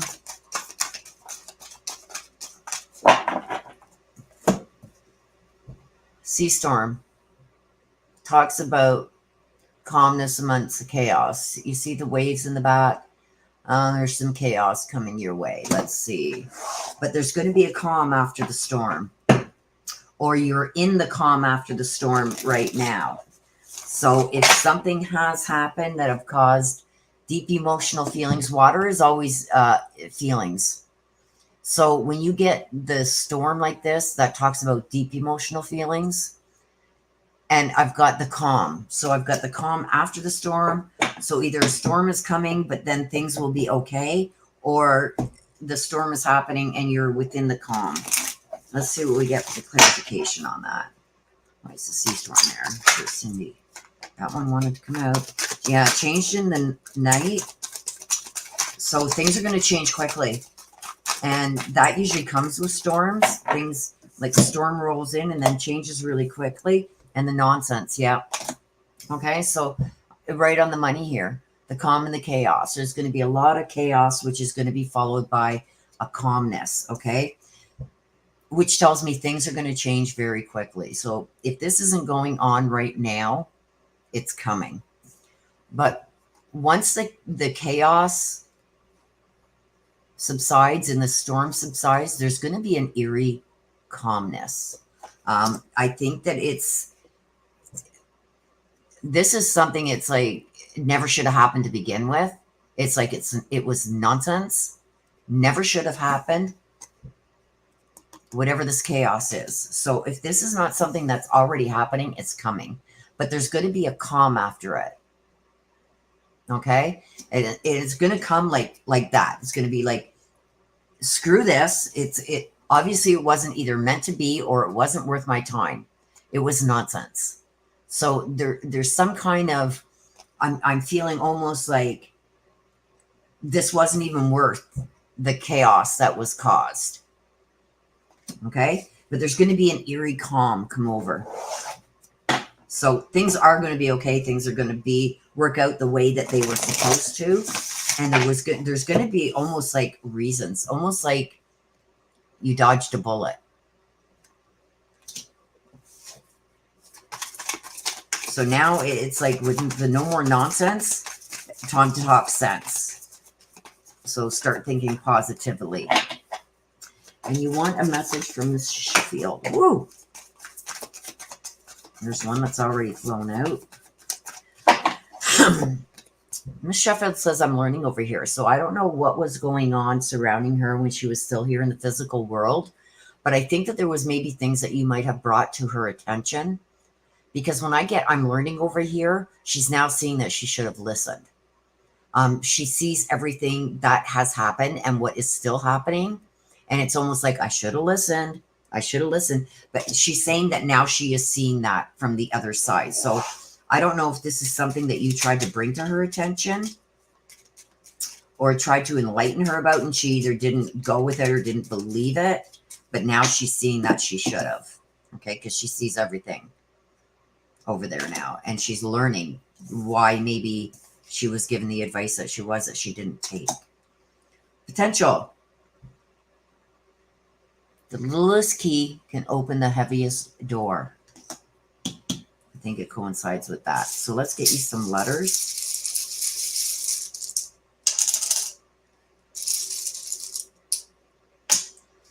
Again, we got the Q. Q, I, and E.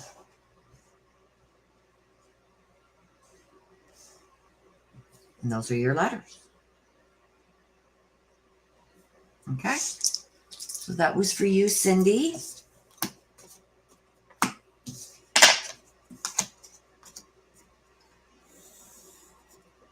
Nicole Mahoney wants to hear from Zane.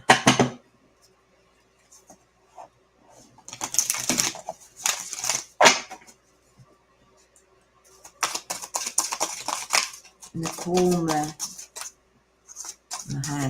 wants to hear from Zane. Let's see what we got for you, Nicole.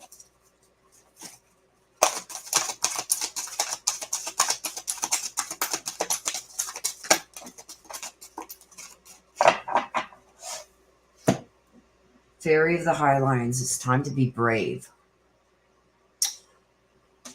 There's something that you got to face. Let's see what the clarification cards are.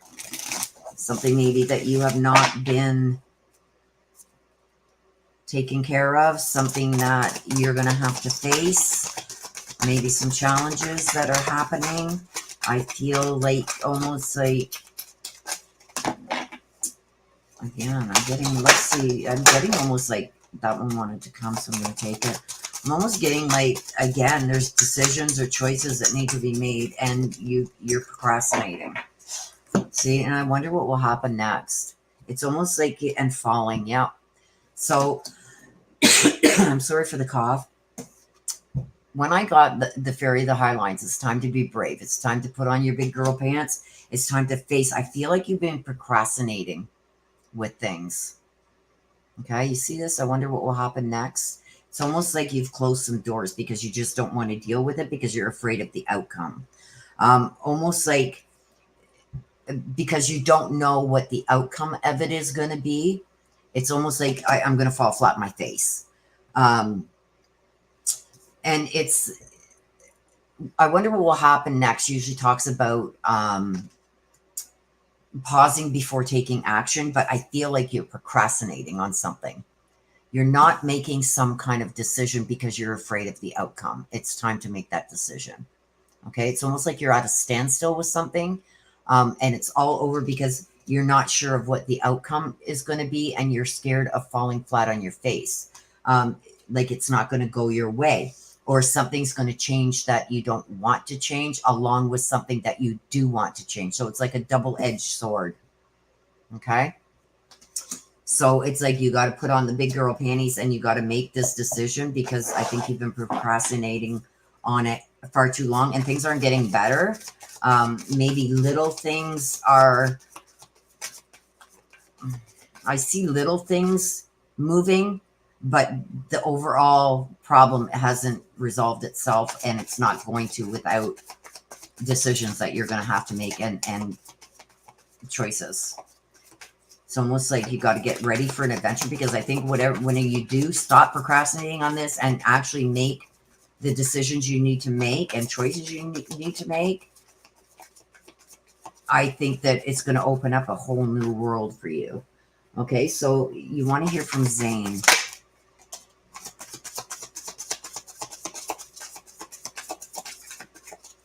Okay, he is saying that it was my time to go. So I don't know if you're having a hard time accepting Zane's passing, but he's letting you know that it was his time to go. This is him not only accepting it, but almost like accepting like he contributed somehow, because he's accepting of his passing. So I don't know if there was something that maybe he should have done that he didn't, or like when I get this, sometimes it's like I knew I should have taken my meds, but I didn't. So when I see that, it's telling me that he's accepting some kind of blame, not all of the blame, but some of the blame for his own passing. But he's also accepted that it was his time to go. So he doesn't want you to worry or think that there was something more maybe you could have done. He wants you to know that he has accepted his passing and how it happened. And he wants you to do the same.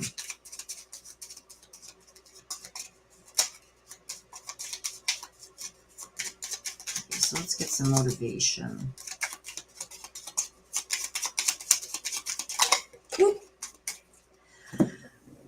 I'm so sorry for the cough, you guys.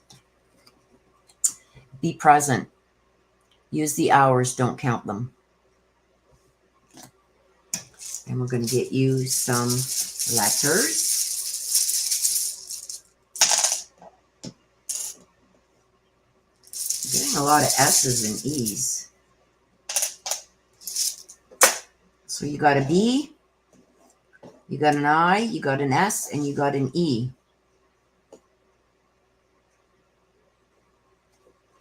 Those are your letters, my dear. Okay, so these may be initials. They could be a word that you need to hear. These could be initials of something regarding your read. These are just letters. You need to apply them whichever way you see fits. Okay, so those are your letters and your motivation. He's saying don't be sad. Don't be sad. I know that's hard for us to do, but why he added that at the end, I don't know. But let me take a sip of my coffee. I almost spilt it. Okay, let's see here.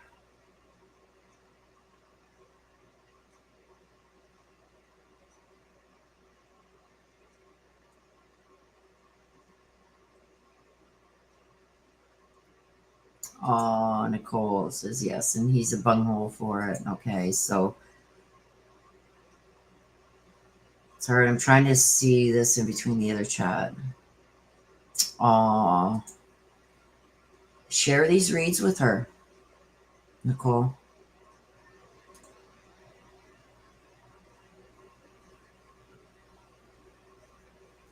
Okay, Karen wants to hear from William.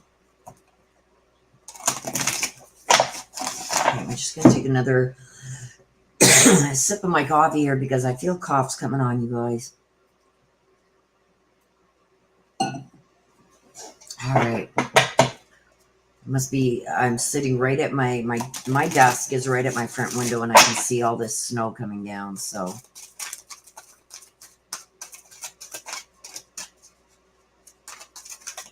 Okay, Karen wants to hear from William.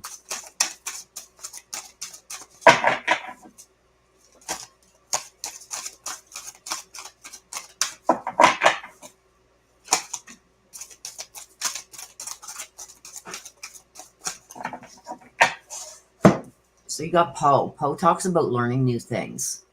I'm feeling right now, Karen, and this is just my first impression before we get into the clarification. I feel like this is about a job or some kind of employment. It's almost like it's time for a change for that. I feel almost like you don't feel like you're being recognized for what you do. I feel like it's almost like you have so much knowledge and it's not being appreciated.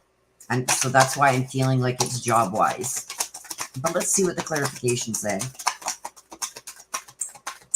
Or money-wise. Something to do. It's something to do with money.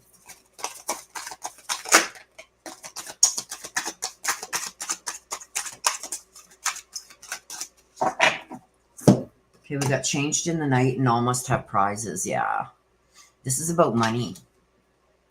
So I feel almost like something new has to happen. I don't know if this is job-wise or investments or maybe changing some stocks, something like that. But there's something to do with money. I feel something has come up that was unexpected. Something changed quickly that you weren't expecting. And it's about money.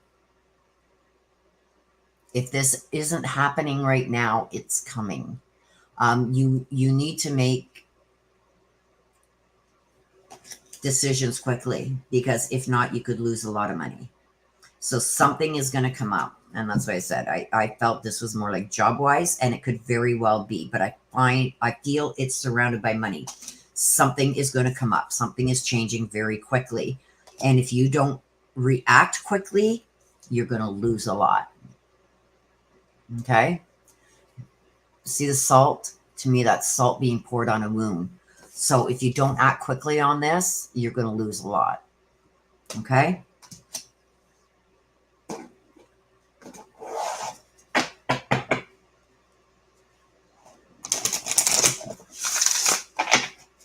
So message from William.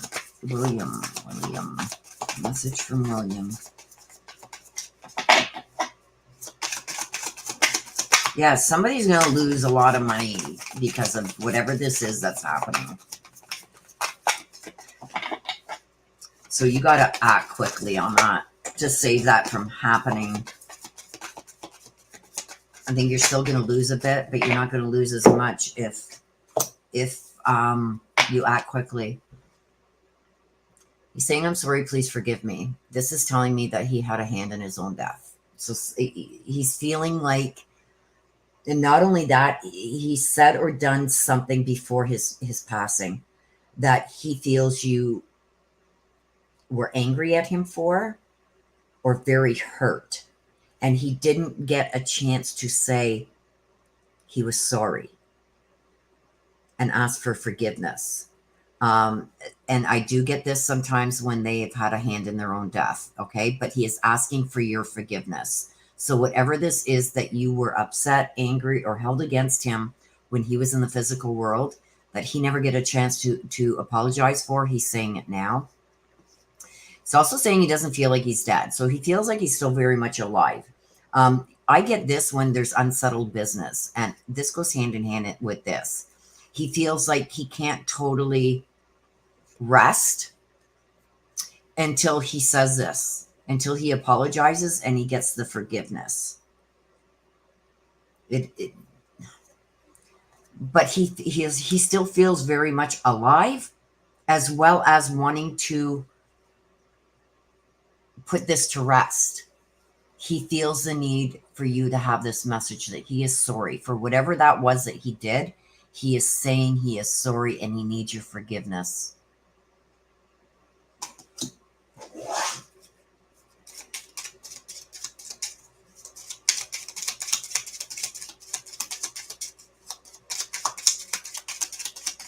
Let's get a motivation card.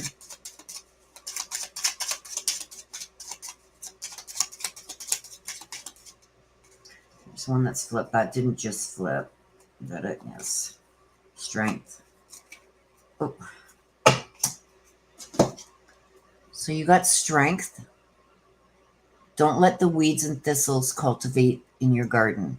So in other words, don't let the pressures and the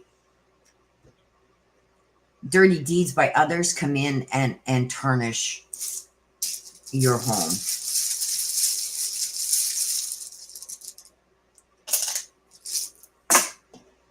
Okay, we got a D, we got an O, we got an I, and we got an M. You will know how those correlate with your read.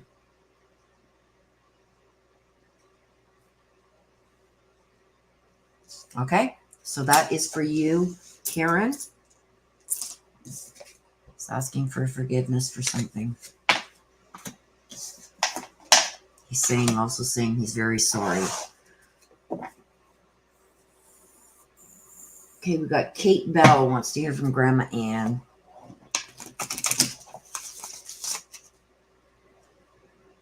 Just hang on a second. He spoke to me after he passed. He asked me to look after my mother. Oh, wow.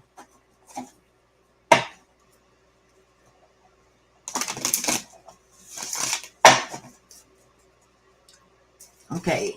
So, Kate, let's see what we got for you, Kate.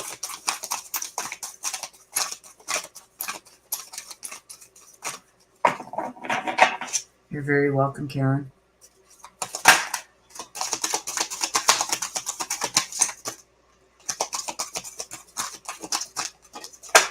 Oh, you got 2. Kate Bell. You've got Mending a Broken Heart Fairy and Strange Valentine. When I get these 2 together, it's usually over a relationship breakup or some kind of relationship crap is going on.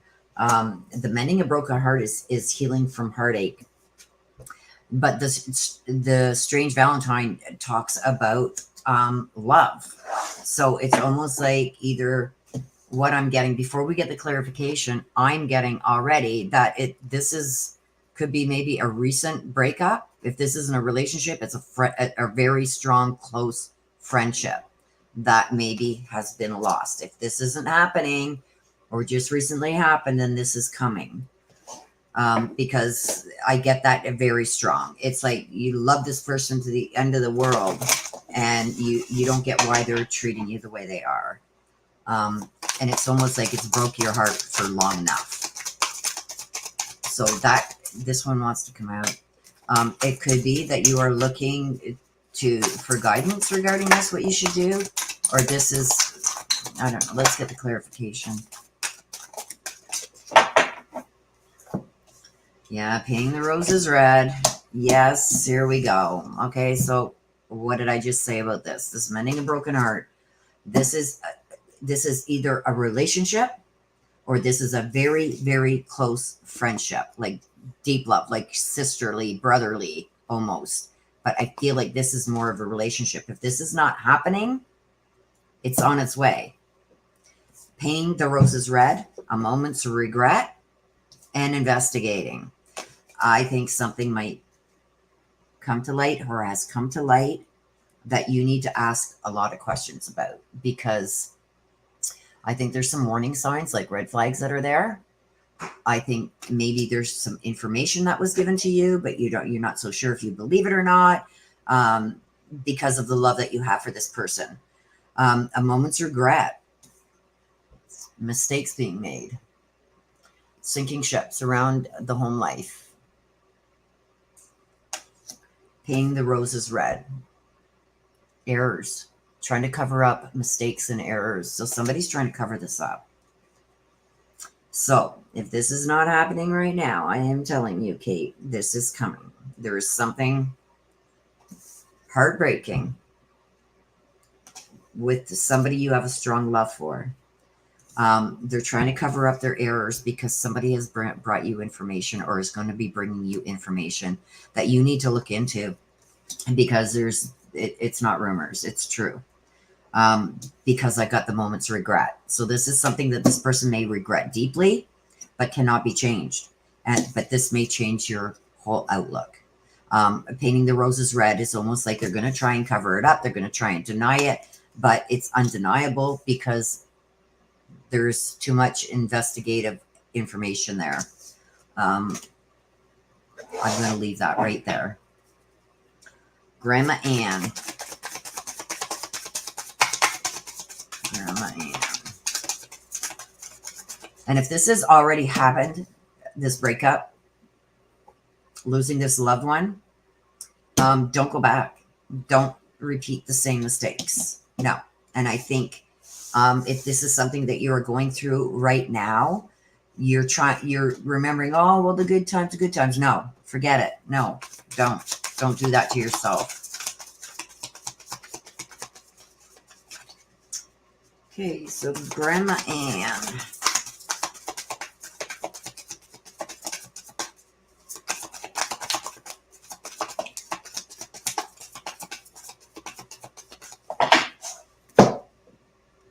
The earth is our school.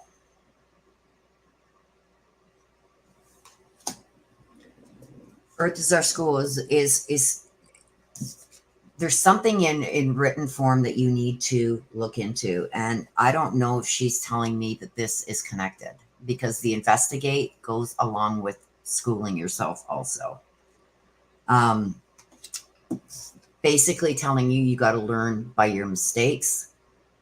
These mistakes are only made in the earth realm, okay? Because once you cross over, none of this stuff matters.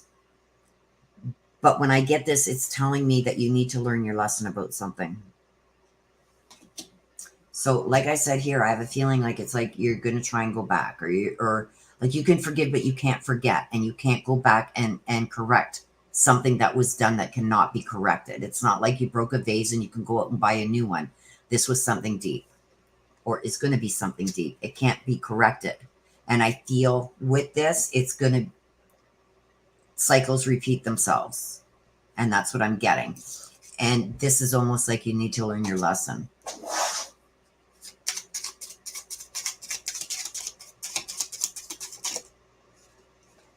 Change. See, it's time for a change. As with the falling leaves, embrace the change. You're going to need to change. You can't keep going back to this. It's no good for you, and it's not doing you any good. We got an S and we got an A. We got an O and an A. So those are your letters, my dear. Please be careful with this. Sometimes the same mistakes are repeated because that's just a person's character. Please be careful. She wants you to learn. Learn by your mistakes. Learn by the mistakes you made in the past. Shelley, Shelley, Shelley.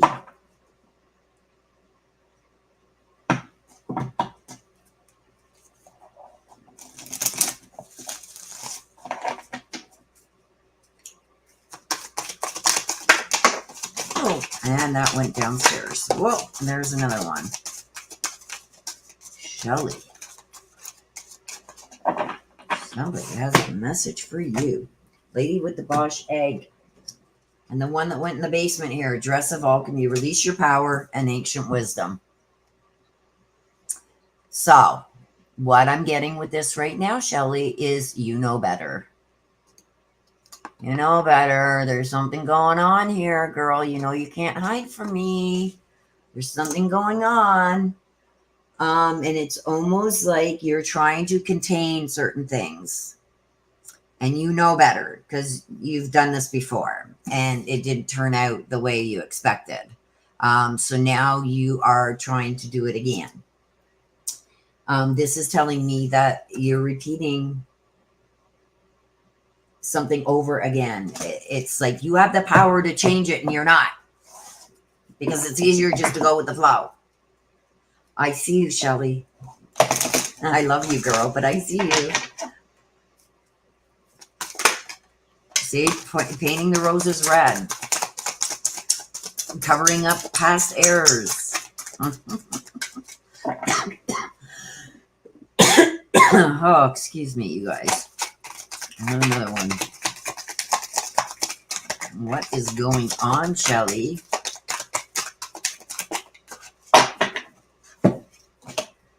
Curious and curiouser. Of course you are. Why wouldn't you be? I'm painting the roses red. Like I said here, releasing your power. The Dress of Alchemy. And Lady with the Bosch eggs. Ancient wisdom. You know better. What are you doing?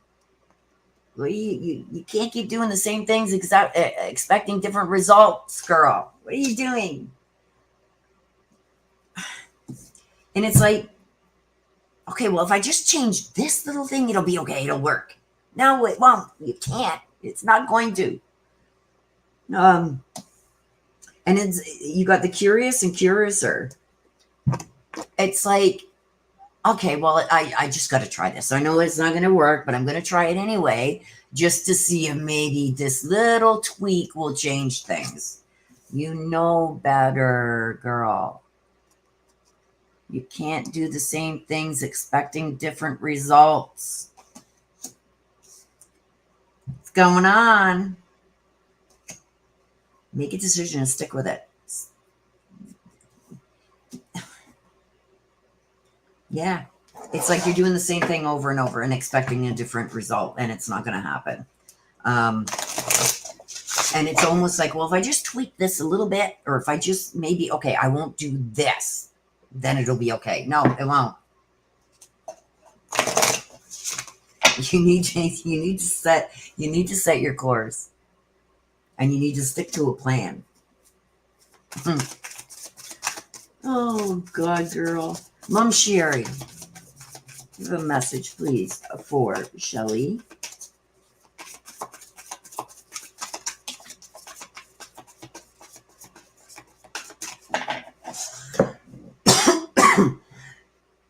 And it's because I got my heater on, you guys, because we're in the middle of a snowstorm and it's cold. Okay. From your mom. I wish I told you more often how much I love you. She is sending her love. Okay. Give me just a second, please.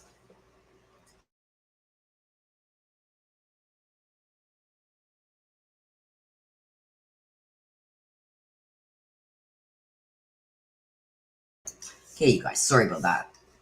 Okay. Sending her love. She's wishing right now that she can give you that big teddy bear hug. But she's also wishing that she had told you more often when she was still here in the physical world. But she's telling you now. Okay? And she never wants you to forget this, okay? Because she's giving you a big heart. Like, you're her pride and joy. Okay? And it's not your fault. So I don't know what you are blaming yourself for, but she's trying to let you know that her passing, there's nothing you could have said or done that would have changed the outcome. So I don't know if you're blaming yourself or there's something that you blame yourself for that she's letting you know it's not your fault. Okay? This could also be related to this, and this being the message she wants you to know how much she loves you and that her love is constantly surrounding you. This could be related to this. It's almost like she's saying, like, this isn't your fault. You can't make something else better that's not within your capacity to do so. You can't. And like I said, you can't keep doing the same things expecting different results. And I think that maybe you blame yourself for this. She's saying it's not your fault. So there you go.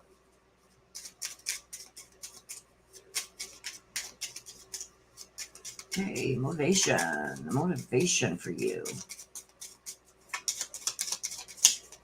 There it is. That one flew right out. If you guys seen that, it flew right out. You got surprises. Venture down the rabbit hole, okay? So it's almost like, let's see what's on. You gotta get away from this. Go see what's on the other side. Remember I said that there's other things that you need to discover, okay? That you aren't right now because you're bound to this, okay? So go down that rabbit hole and go see what's out there.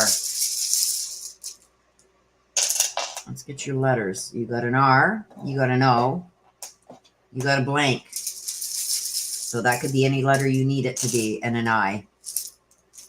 So you got an R, an O, an I, and whatever letter you want this to be, how this fits for you. So that's for you, Sherry, or Shelly, from your mom, Sherry.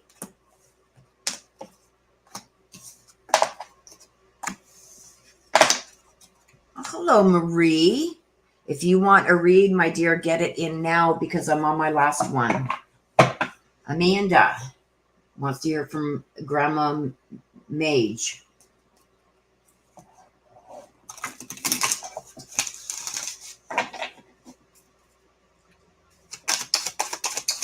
Amanda, what do we have for you, Amanda?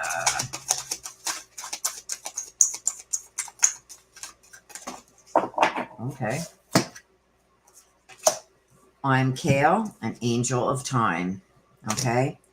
I am Kale. This talks about something ending for something new. And the angel of time is working too hard.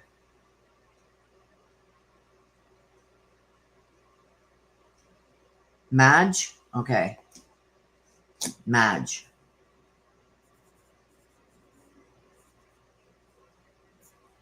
Okay. So something it needs to end for something new to come. And it's like working too hard. So let's get some clarification.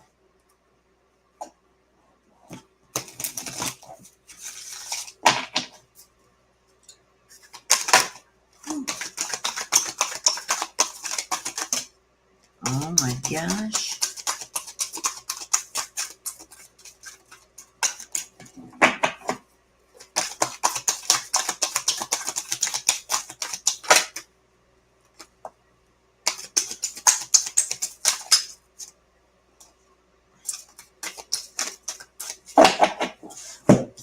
You got 3. From death comes rebirth. So something has to end for something new to come. Angel of time working too hard. We've got the believe.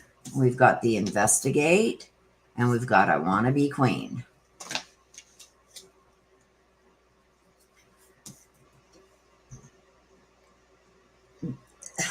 The believe tells me about some kind of strange encounter. These two go hand in hand. Something new is going to come when something ends, and this is a new encounter. So I feel as one thing ends, something new is coming. Okay? And it's almost like you're going to be free finally of whatever this is that you got to let go of. You're going to be free of it, and something new is coming. It's sitting there waiting. So I don't know if this is job-wise or relationship-wise, but I feel something waiting in the wings for this to end. Because this is a new beginning, and this is an end. Something old goes away for something new to be replaced by it. So the death of something is a rebirth of something else. So something old going out, something new coming in, and it's here. And I feel it's waiting. You may not even know about this. But I feel like, again, procrastination. It's like, should I, shouldn't I? The investigate. It's like, I think you really need to think this through before you act. Because once this is gone, it's gone. It can't be recovered. Whatever this is, you're going to know. So to let go of this, know that it's gone forever. It cannot be recaptured. But with this being gone, something new is waiting in the wings. Now, I don't know if this is like, I feel like it's like you got to take this leap of faith. I think that you want better than what is going on right now, but you're not sure if it's going to be what you think it is. So you're going to have to look into this a little bit more before you make a decision. And I think putting this in the past and starting something new is going to be a choice that you got to make. Okay? It's going to be sad to have to let this go, but I feel it's for the better because there's something better. You've gone from being down and blue and, you know, not really happy to being a little princess. So I feel like this is better situated for you, but it's going to take some push to get you to make that change. And I think that you should. So you want a message from Madge.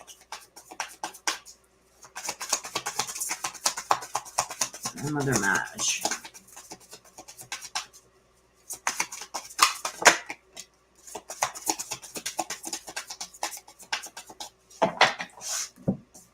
She's letting you know it's beautiful where she is. When I get this, especially with grandparents, when we're asking for messages from the grandparents, I generally get this. And I'm not saying this is what happened with your grandmother, but I feel like she was somewhere where she didn't want to be before her passing. Generally, when I get that, it's usually because they've either passed at, how can I say this? I'm trying to say it in a way that it doesn't offend anybody. I feel like this is when they've been put in a home and they didn't want to be there. They weren't happy where they were either. during their passing. So that's when I usually get this. And she's letting you know now everything is calm.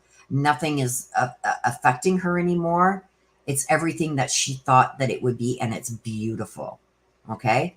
But I generally get that too, is when they weren't where they wanted to be during their passing. So she is content, she is happy, and she finds it very beautiful where she is. So I don't know if that was something maybe that you were questioning or thinking about, but she's letting you know she's content. This tells me of contentment. Motivation card, please.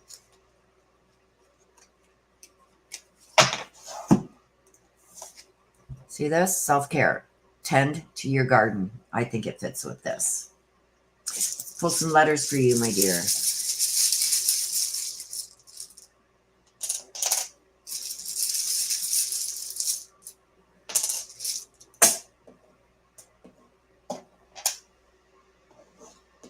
TRIE.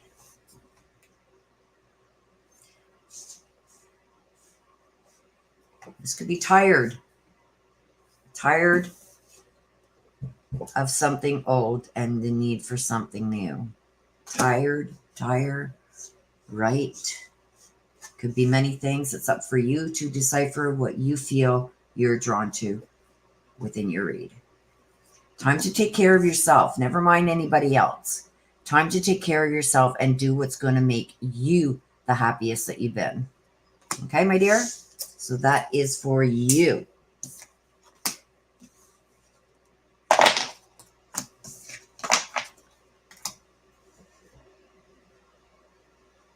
Okay, you guys. So that is the end of our reads. Let me just check something here. Okay.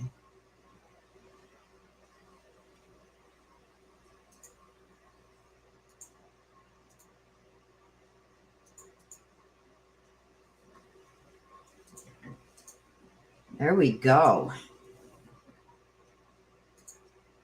So I hope that you guys have liked your reads.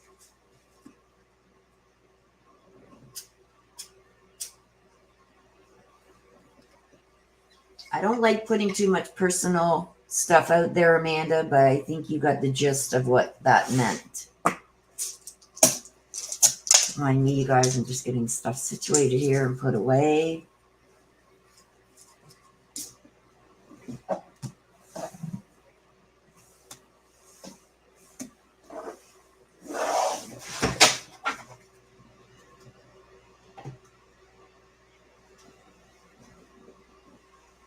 Oh, you're so welcome. Tire, right? Tier, yeah. It's up to whoever it was that was included in the reading, what they take from it. Usually, generally, the first thing that comes to their mind when they see those letters is what it was meant for.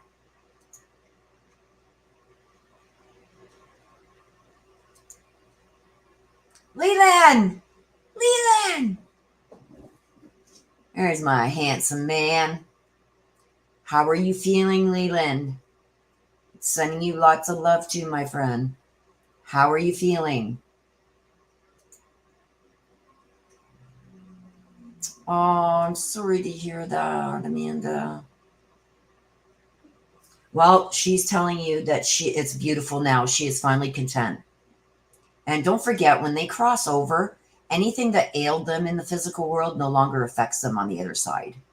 So if she had some mental health issues, that's not affecting her on the other side. So maybe that's why she's telling you, my mind's clear now. It is beautiful here. It's everything that she expected. So what a beautiful message. Oh, no, you're not. Well, I am sending you healing prayers, Leland. Let's hope that things turn themselves around and you get better. It's not good. Yeah. So did they got you on dialysis?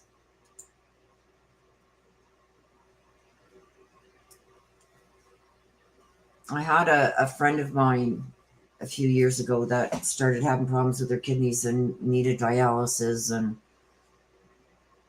she wouldn't stop drinking. She's on dialysis and she wouldn't stop drinking. You are, eh? Well, I'm hoping that that helps, my dear. Everybody's sending you love. Love and healing. Oh, my dear. Well, you best know that my healing prayers are coming your way.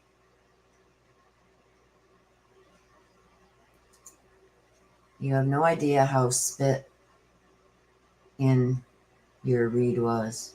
Spit? What? I spit. Yes, alcoholism is a terrible disease. And she was an alcoholic. She ended up on dialysis and she wouldn't follow the doctor's orders. We love you too, Leland. Wouldn't follow the doctor's orders and continue. She'd come off of dialysis and go out that night drinking, getting drunker than a hoot owl. So it's like, okay, Shelly. Oh, I think you meant to say spot on. I don't even remember it. Shelly, how far back was it? Only 2 ago, and I don't remember what even came out. That's how bad my memory is, you guys. She's a spitter. Huh. We love you too. Spot on. Yeah, I think that's what she meant. She's a spitter. So I'm glad that you guys enjoyed your reads. And this very, okay, let me check before we go. Let me check one more time here, you guys. I will keep I'll put this in on a different monitor. Spitter who is spot on. Oh, God. Okay, let's see.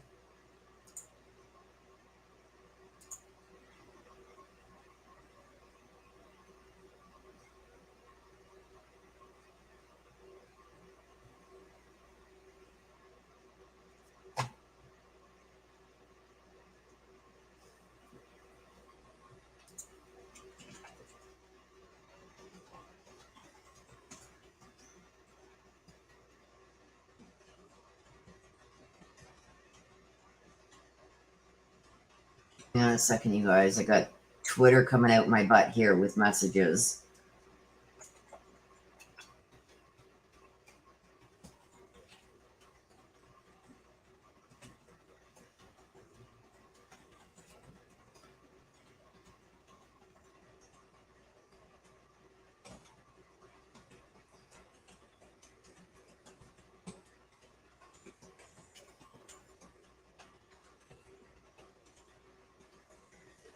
Hey, sorry about that, you guys. I got like my DMs are full here on Twitter.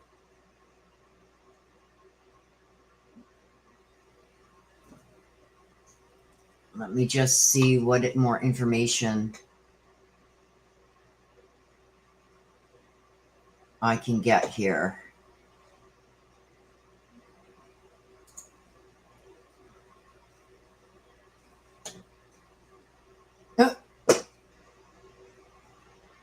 The minds are already coming, memes, mimes, whatever you call them, are already coming out regarding.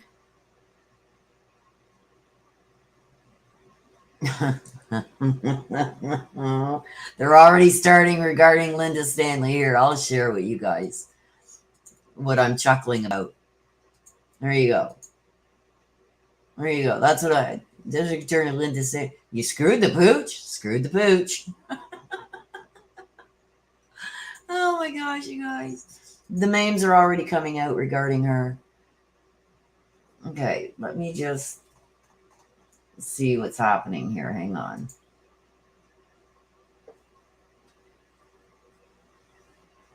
Okay, hang on. Okay, just a minute, you guys. What's this? Hang on. I think this might be the order. No, I've already got this. Okay, hang on. Hang on, you guys.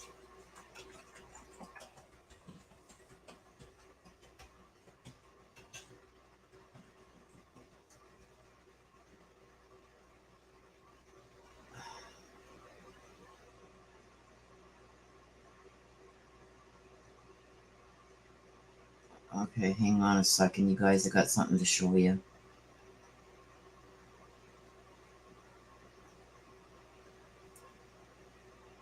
Okay, wait a minute.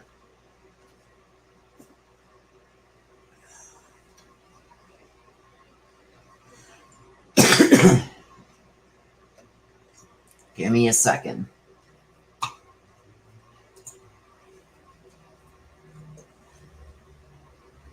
Let me get my earbuds in so I can play this for you.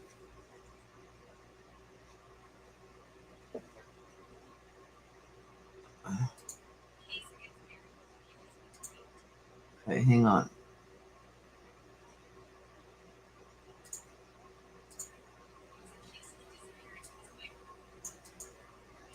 Okay, I'm gonna play this for you guys. One in the chat if you guys can hear it when it starts, please.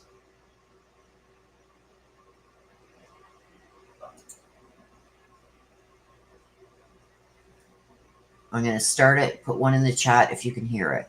The murder case against Barry Morphew has been dropped. He was accused in the disappearance of his wife, Suzanne, who was last seen going on a bike ride on Mother's Day of 2020. The trial against him was set to begin next month.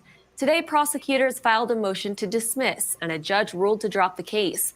Our Rick Sellinger will have much more on this developing story coming up. Okay, so there is a presser. I'm trying to find it. Hang on a sec.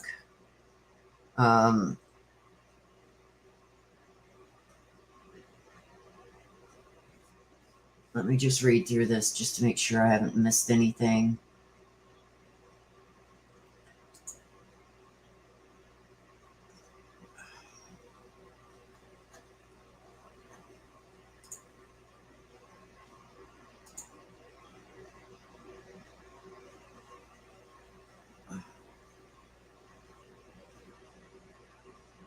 Okay, so the motion had been filed just minutes before the hearing was to start.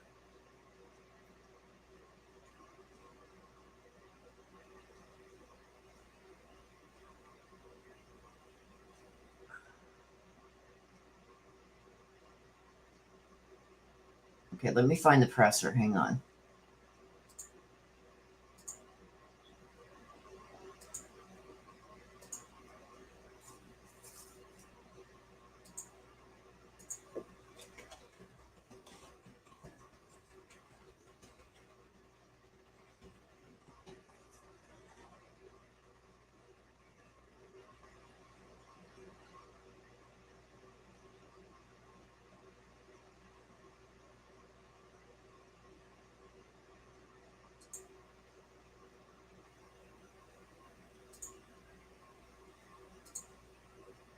Okay, here's the presser.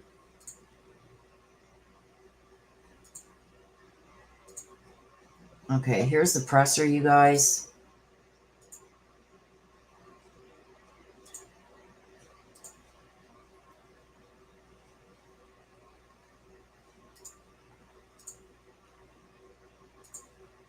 Okay, so here's the presser. What the motion for dismissal discussed about their continuing investigation towards possibly finding a body? First, I want to say that Mr. Morphew not only was presumed innocent and still is presumed innocent, he is innocent. And these charges were false from the beginning. The affidavit that was filed in this case was egregious and wrong and had so many misstatements that carried it through to a preliminary hearing where more lies and perjury were committed in order to get Mr. Morphew wrongfully convicted. Now we know today from the motion to dismiss that was filed by Ms. Stanley in her office that the reason why they're dismissing it is because now they believe that they need to find a body in order to proceed with any kind of charge against somebody who might be responsible for her disappearance.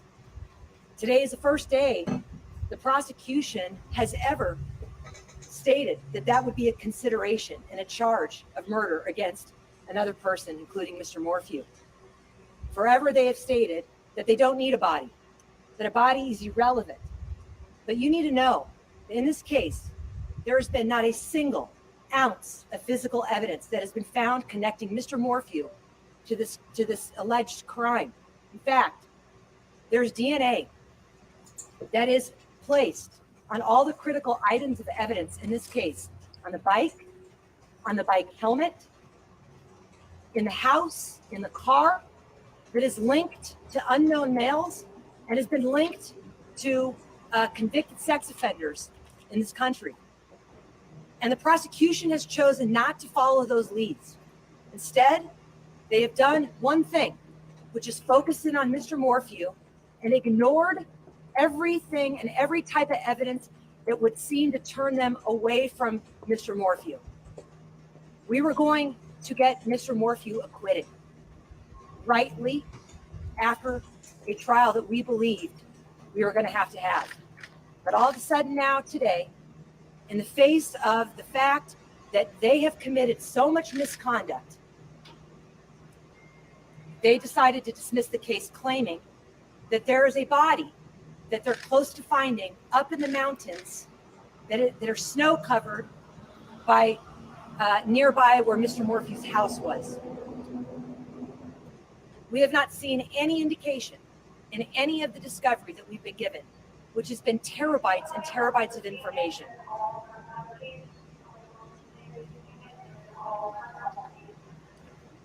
What was Barry's reaction and the daughter's reaction when they heard this? Barry and his daughters are relieved, but they're sad because they too want to know where Suzanne Morphew is. You know, there's been a lot of press and different types of social media, just like you, Lauren, who have really made a case that Barry's guilty. And the community has really done a poor job. And shame on the media and shame on the people in the press who've jumped to conclusions. In this case, It's really unfair to say. it's not unfair to say, Lauren Sharp, you were participating in the fact that this community was actually believed wrongfully that Mr. Morphew is guilty when there's not even an ounce of evidence against him. And this case was moved from Chaffee County because partly of what you did in this case, you and Miss Stanley did in this case, in order to prejudice the jurors that potentially would have been sad. In the courtroom. Okay? This right now, we are dealing with a family that is grieving their missing mother and their wife. Barry Morphew loves Suzanne Morphew. He loves her and he misses her and he wants to know where Suzanne Morphew is. It's a big question mark. It's a big question mark. Definitely, there was not any evidence, even close to convicting him of murder of his wife. Instead, what their evidence is that she could have left and or she could have been abducted. And the evidence is way stronger for both of those possibilities than anything far from Mr. Morphew having the ability to murder his loving wife that he had for 30 years. I am. I believe that if we had a trial, the community, the people who have been searching for Suzanne, the critics, the suspects, would have seen the truth. They would have seen the truth in this case that was starting to eke out as we were doing and filing different kinds of motions and having hearings in this case. And now we've lost that ability to present the truth. That's what the courtroom is for, the truth.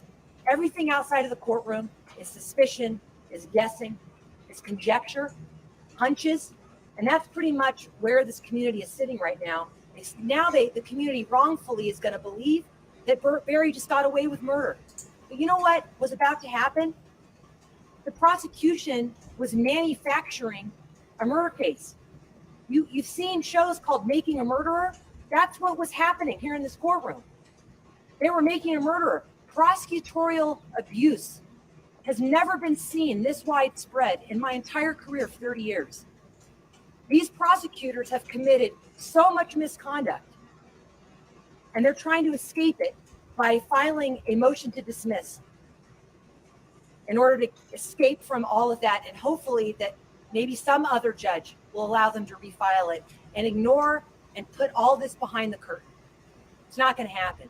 The Morphews right now are going to live their life and grieve. They're missing mother and they're missing wife. And they have to do something to try and find the means to move on, especially in the light if you hear the prosecution say the case is still under investigation. I'll tell you right now, I have not seen an ounce of investigation occur in this case since Mr. Morphew was arrested. And any investigation that has come from the prosecution since he was arrested points in every direction other than to Mr. Morphew. Every other direction. When CBI said that they called the Sheriff Speasy, and said, stand down. You should not arrest. It's too early. It's premature. They knew what they were saying. They knew exactly what they were saying. It was premature because guess what? We're hearing it now 10 days before trial. No body. No evidence. And they locked Mr. Morphew up for 5 months in a jail cell. 5 months. Other people need to be locked up in a jail cell, and it's not Mr. Morphew. What do you and Mr. Morphew think happened to Suzanne? You know what? Because the investigation only pointed to the direction of Mr. Morphew, we don't know. Because law enforcement took absolutely zero steps to actually find out what happened to her. You know, searching Mr. Morphew's 5-mile radius of his residence turned out to be nothing. 70,000 hours, man hours to try and find her. Can't find her. Well, maybe it would be a thought if law enforcement used all their rich resources and they actually looked elsewhere, looked for her being abandoned, follow these leads that they had from these CODIS matches of sex offenders that were involved in crimes in other states that were linked to the car that Miss Morphew owned and that was in her garage. Follow the leads. They didn't. They didn't follow the leads. As this case was dismissed without prejudice, like you want to see happen today, how confident are you that they'll try to retry him? They're not going to recharge this case because they're not going to find a body that was linked to Mr. Morphew. And the prosecution is saying right now in their motion, and I don't take much of their word to be true, actually, but if you take their word to be true, they're saying that they will not refile the case unless they find a body. I think they dismissed charges because they thought they were going to lose the trial. Yes, they absolutely dismissed this case at this point because they knew they were going to lose this trial and Mr. Morphew was going to be acquitted and exonerated. Now that this is, you don't think that they would try to get those expert witnesses qualified back if they followed discovery rules and try to refile without a body? The expert witnesses would not make a difference in whether or not they were able to convict Mr. Morphew because our expert witnesses were not going to give them the evidence that Mr. Morphew was guilty. In fact, the opposite. Their expert witnesses were saying that this thing called the chipmunk map of him running around the house, not true. They were saying that the airplane mode, not true. Every single theory that the prosecution put forward in their affidavit in order to try and get the judge, and did get a judge, to put him behind bars for 5 months, not true.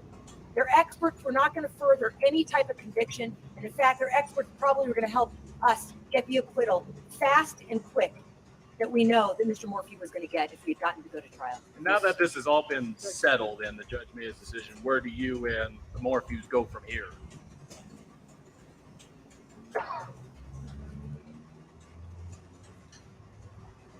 You know, I know that the Morphews have been under so much, the Morphews have been under so much stress and pain and agony over the last 2 years with the spotlight on them. And I don't have an answer to where we all go from here. I will tell you where I'm going to go from here. I'm going to do something about prosecutorial abuse in this state and in this country. They get away with doing what they did in this case over and over again, which is why they continue to do it. And you know, in this case, they did it on such a high profile case with this team that had to catch every single time that they lied and made misstatements. People who are represented by the public defender's office don't have the luxury of the resources that Mr. Morphew was able to put forward. And so we wonder how many innocent people, how many wrongfully convicted people has the 11th Judicial District put behind bars based on the conduct that we're seeing in this case with this spotlight that it was. So my intent is to change the way that people perceive prosecutors who are peace officers. They're law enforcement officers, and they're held to a higher standard. And they certainly didn't show it here. District Attorney Linda Stanley hasn't been in court in months. She was the one who was speaking in front of the microphones about a year ago when Barry was first arrested. Did it surprise you that this was the first time that she was in court in months when she was dismissing charges? Yeah, frankly, it did surprise me that this is the first time I've seen Ms. Stanley in court, other than the 2 other times. So Ms. Stanley was in front of cameras just like this at the press conference, making unethical statements that she should not have been making, that the court issued a gag order on her in October of 2021 as a result of. Then we see Ms. Stanley for a second time in the preliminary hearing, asking some questions of Alex Walker in the preliminary hearing. And then the third time that we see Linda Stanley, the only other time, was when we subpoenaed the elected district attorney to a hearing questioning whether or not she knew that the arrest was premature. And Ms. Stanley did not quash the subpoena. Any other district attorney in the entire country is not going to just get a subpoena from a defense lawyer and stroll up to the witness stand and testify under oath. But Ms. Stanley did, because she's brazen about this case and about her wrong beliefs about it, and seems to be so doggedly, honestly, ignorant about the case that she had. And when she testified, Ms. Stanley said under oath, the reason I fired Joe Cahill, who they've thrown under the bus and ruined his life, this individual who was the lead investigator in the MORPHEW case from day one, she said, the reason I fired Mr. She didn't use the word fired. She said the reason why I wanted him let go and off this case was because he didn't follow the script that Mark Hurlburt gave him regarding the CODIS match, regarding this unknown male sex offender that was the DNA that was found on Suzanne Morphew's car.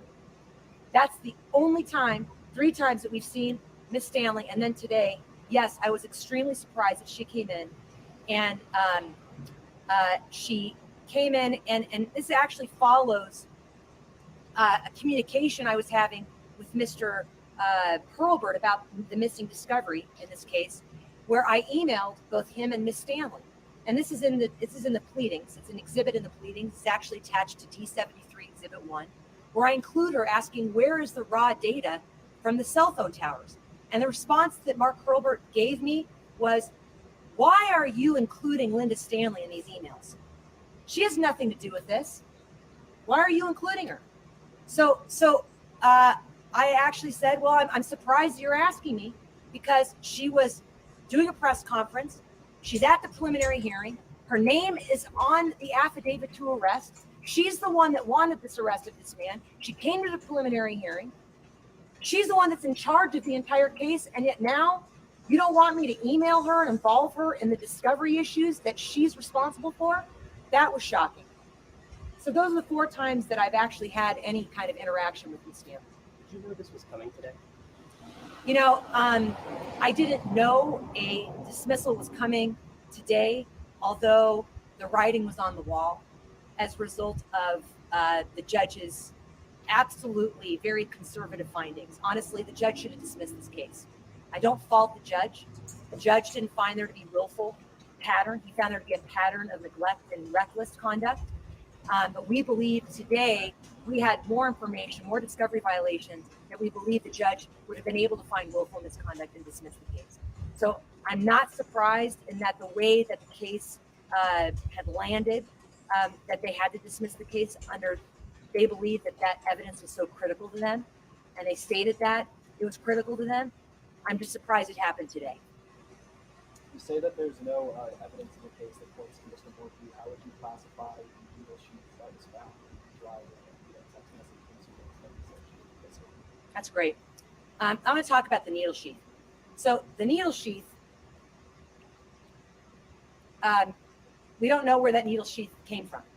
We don't know what it was used for. We don't know if it was used for Suzanne Morphew's port that she had, because she had a port as a result of chemo. We don't know if that needle sheath was used because Mr. Morphew is diabetic. We don't know what that needle sheath came from. But we do know a few things. That needle sheath didn't have Mr. Morphew's DNA on it. That's what it didn't have on it. It had other people's DNA on it, including law enforcement officers. But so we know it wasn't cleansed in some way. So it had, and it was just lying at the bottom of a dryer drum with a bunch of other clothes and sheets. It wasn't, in a pair of shorts that were Mr. Morphew's as he's walking around and had his DNA all over it. And or Miss Morphew's DNA for the matter. Didn't have her DNA on it either.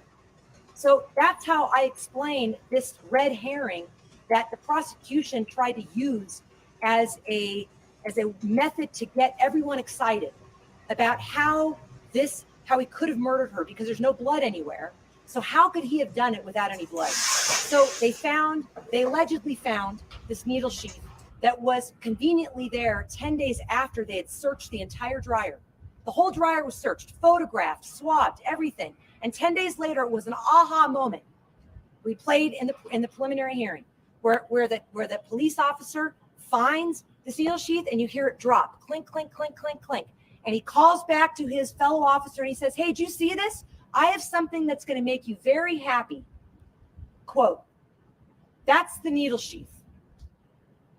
And the texts that are found in Miss Morphew's phone, it's funny that they produce one text message in her phone of messages that we know are pinging all over the place. And something that we know, they keep saying there's proof of life. What the prosecution knows and the public doesn't know is that her phone was making phone calls when she was supposedly dead on March 9th in the evening. Her computer was working on May 9th when she was supposedly dead.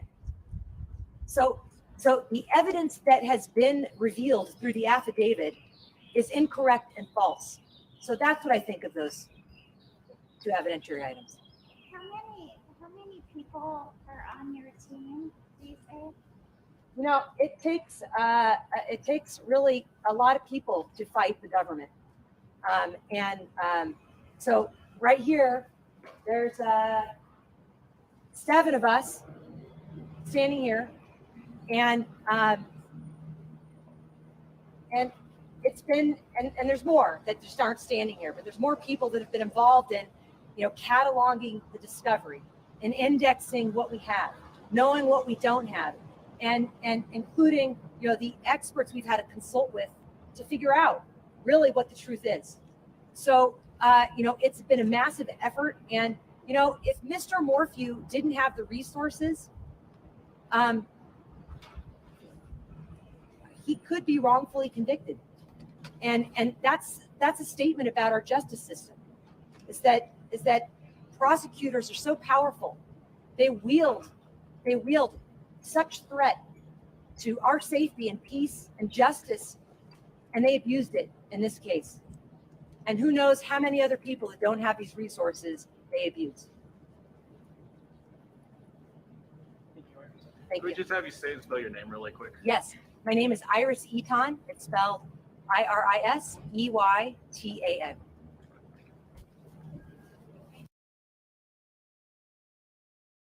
Well, there you have it, you guys.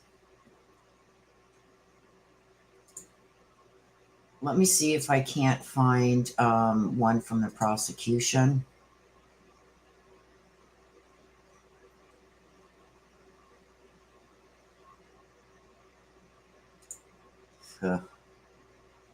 Yeah, she's off her rocker. Now look at this. Doesn't this look like a nice family photo? Oh, you guys can't see it. Hang on. What did I just say? Look at this. There's Eaton, Barry, and the daughters, all smiles like, yay. Isn't that looking like a good family photo? Huh? There, Eaton. Don't sign no prenup. Marry Barry, and let's see how, and then try and leave him. Let's see how long you live. Would you do it? Eaton, would you do it? Huh? That makes me sick right there. Right there.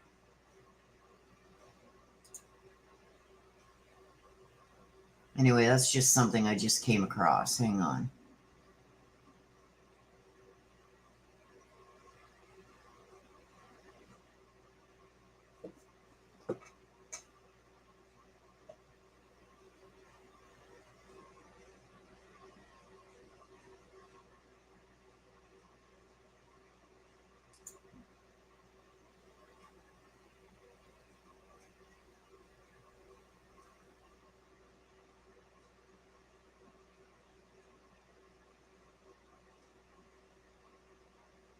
The defense had argued that it should be dismissed with prejudice.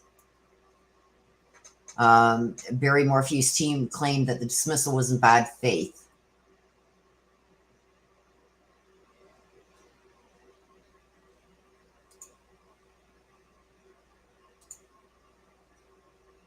Okay, let me see what this one is, you guys. I've been sent a whole bunch of stuff here. So let me just go through this.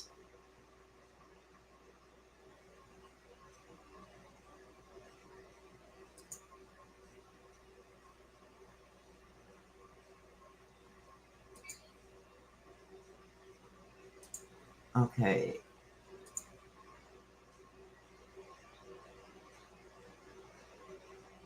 Oh, this is the one we just seen again. Okay, so I'll just play this little bit up front because the girls say something.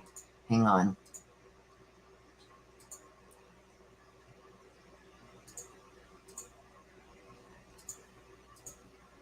Okay, let me turn up the volume here all the way so you guys can hear it because the girls say something. Listen to this. They're setting up outside the courtroom.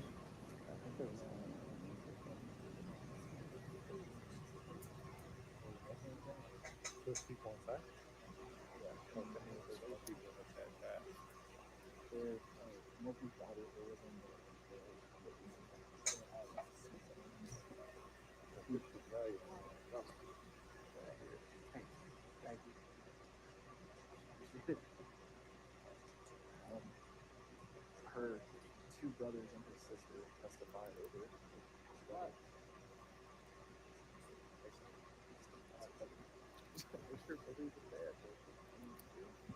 I don't know what I would do if I was in their position. I feel like they already lost their mom. It comes to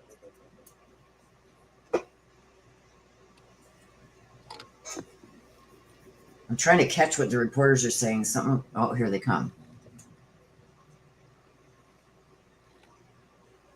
Oh, God.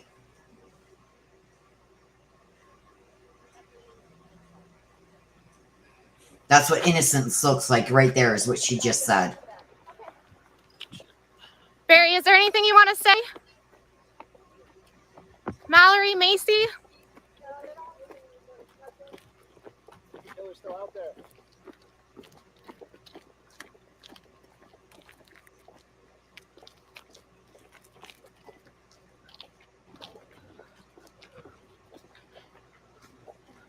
So this is when they're leaving. Look at Mallory hugging Eaton. Like, nice family there.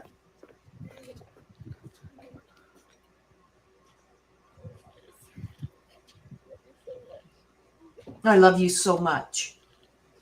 Oh my God.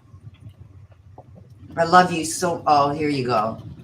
And a kiss right on the lips. Did you see that? Whoa. Wait a minute. Back the frig up. Watch. That was a kiss right on the lips, you guys. I'm losing my shit. Watch, watch, watch. That was right on the lips. I'll see you after. I'll see you after. We'll hook up later. We'll hook up later. Did you guys see that? Watch. Watch. Right on the lips.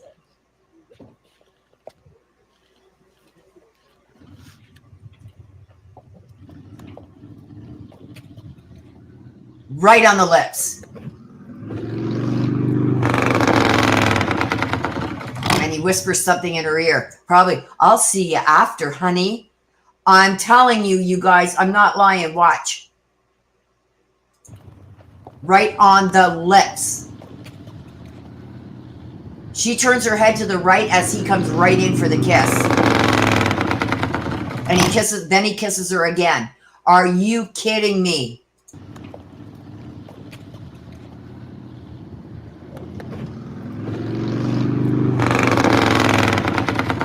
I'll see you later, baby. I'll see you later, baby. I am disgusted.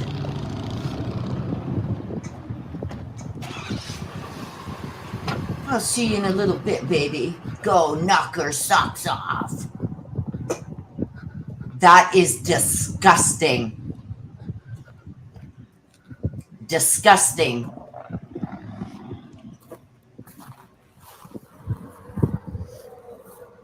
He leaned right in for that kiss. Love you, baby. See you in a bit. And the girl saying that they love her. Oh my God. And this is then when this Eton is expected to speak soon. Dumb biatch comes over and does her interview. And here she comes. And we've already seen this. So, oh, look at, I can't go and talk to them all by myself. They're going to attack me. No, she didn't initiate it. Watch.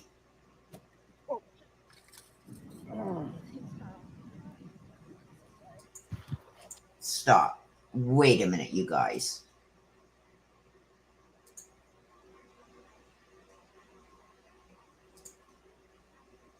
Let's see. He comes in for the kiss. Okay, wait. Back it up a bit.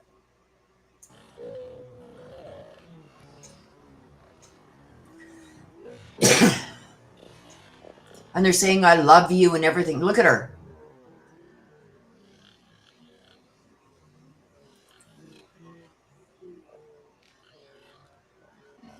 Let's watch. Big smile. Look at the big smile. Look at the big smile.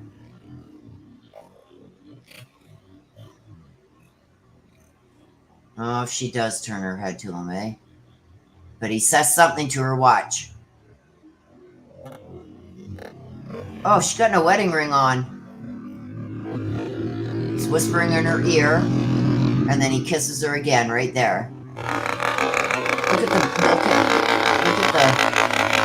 the, there he kisses her again right there. I'll see you shortly, baby.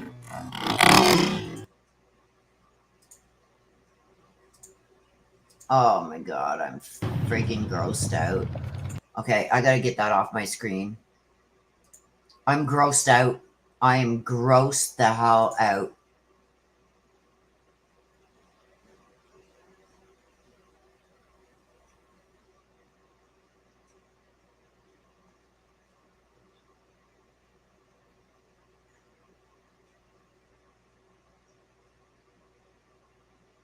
And people on this video are chatting. Oh my, they're all saying about that kiss. Oh my God. Yeah, she went in for it. And he didn't stop it, and he gave her another one. Okay, let me just see what else I can find for you guys. Thank you, B-Voice. Thank you. Thank you for sending me this stuff. Okay, okay, let me see what else I can find, you guys.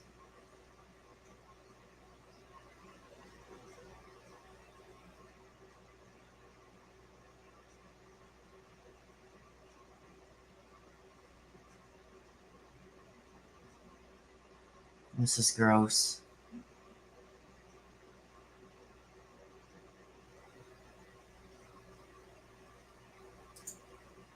Okay, let me see what else I got here. So the judge has dismissed it without prejudice, which means they can try it again.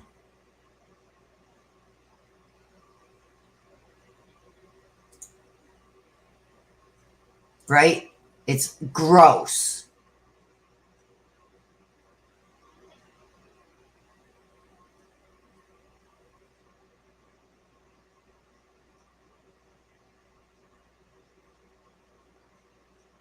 I wonder if, okay, wait a minute. I wonder if he's got a better angle.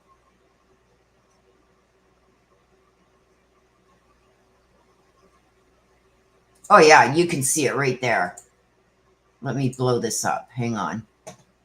Share. Oh my God, you guys. Yeah, we can't unsee this anyway, so we're seeing it again from a different angle. Okay? Different angle, you guys. Right on the lips. He whispers something in her ear. She's like, yeah, baby, I will see you later. I will see you later.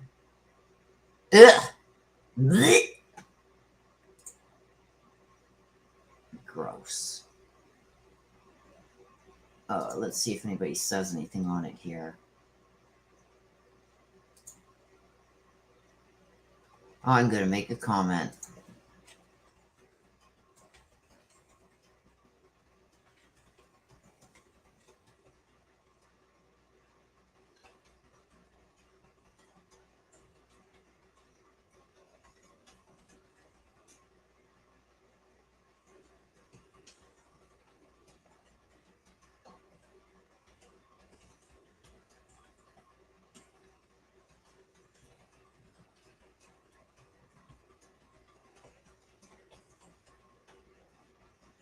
I don't care. I just made a comment and I'm probably going to get blocked for it, but I don't care.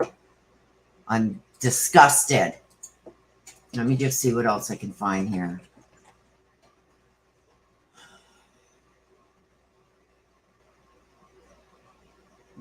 Oh, I can't unsee that. Like, I am.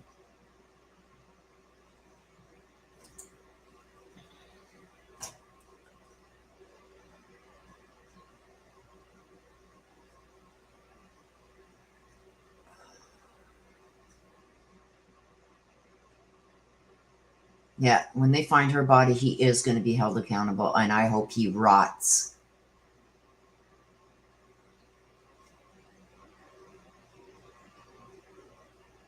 Hang on, you guys.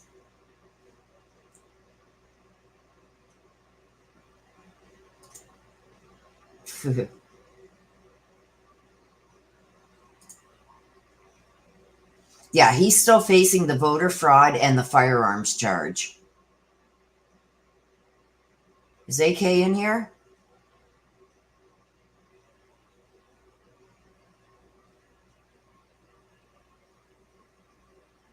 I don't see him.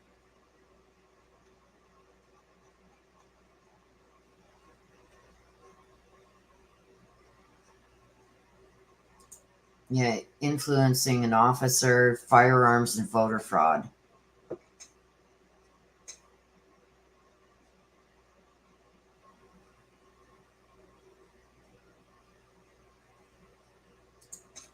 What was his comment? I don't see AK. Oh, there he is. Hey, brother. Yeah, the voter fraud, the firearm, and trying to influence an official, I think, are still on the table because those were separated from this trial.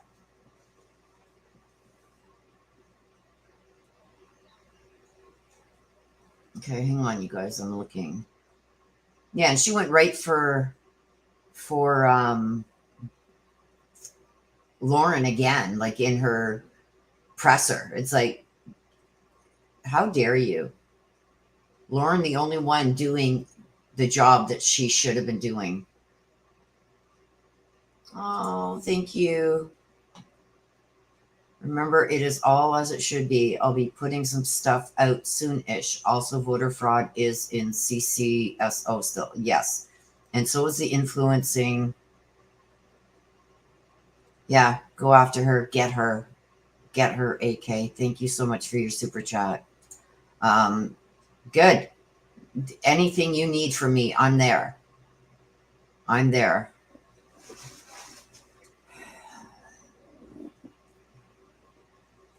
He's already got a civil case started. Thank you again, AK, for that super chat. I appreciate it.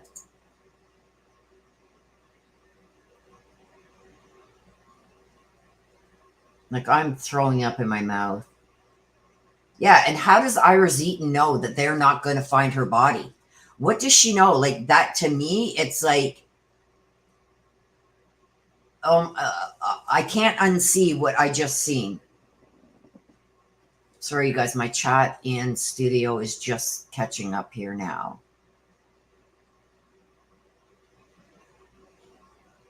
Yeah, we're all behind you, AK. And like I said, anything you need from me, I'm there.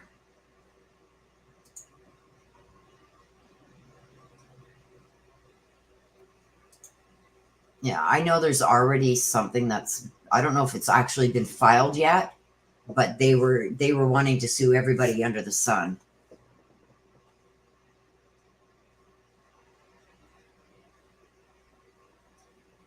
Yep, a happy murderer is running free. Well, he ain't going to be free long. Like, they're going to find Suzanne. Yeah, I'm going to do another read on this. Believe that.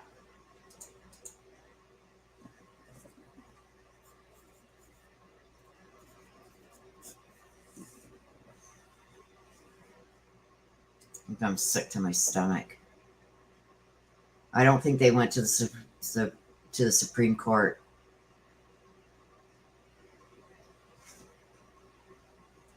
Okay, let me just see here if I can find any. Hang on a sec. I got my DMs are blowing up on Twitter, you guys. So just let me check through this stuff.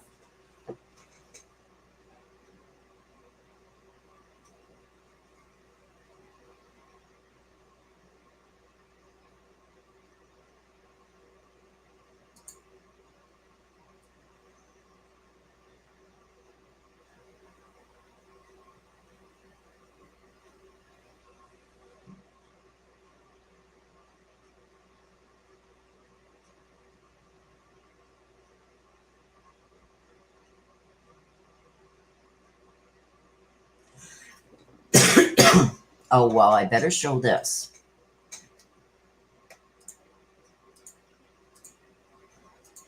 There you go, guys. It's just from AK. Yeah, the Supreme Court was observing everything, yes. So Barry's still charged with 1 count of forgery and 1 count of mail ballot offense and a firearm. And trying to influence what the something not Barry. He's still charged with trying to influence an official too, I believe.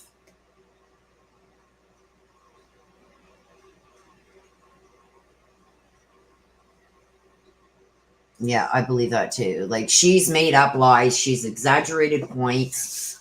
She's not wrong on some things. Yes, they were late on some things and whatnot. Yes, she would. But the way she's presenting it is 100% wrong. And she's throwing little things in there. She knows this is going to be retried. Yeah. I do believe there's people that are helping him. And I do believe they are still helping him. There's a few names that I have. Like I said, I haven't been able to go through all the information that I've gotten over the last maybe week and a half. But I do know that there's people doing things for him behind the scenes, and they need to watch the area. There's reasons that Barry has said certain things and why the defense has come out with certain things, because I do believe that they need to be calling me. I give them so much. Yeah. I do believe that there are some things that Barry doesn't know in case he were to take a lie detector. If he doesn't know about something, then he's going to pass that part. Yeah, this isn't over. It's far from over.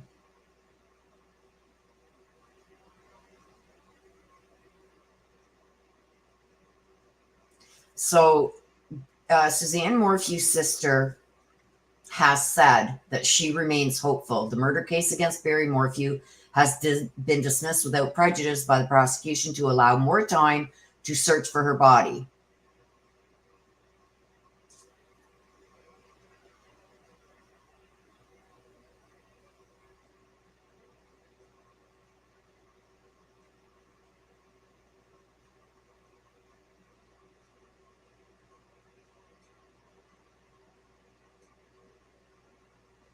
Oh my God, you guys. Closing arguments are now under. Oh, here is another view. Hang on. Whoa, wait a minute. Back up, back up, back up.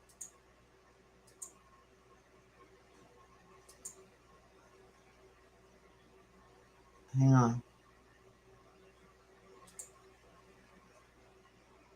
Oh, it doesn't show the beginning of it. Ah, okay. The Valo Daybell stuff is going on too as we speak. Chad Daybell is in court right now. He's been in court for the last 3 hours. So closing arguments there are underway. Let's see what we can get here.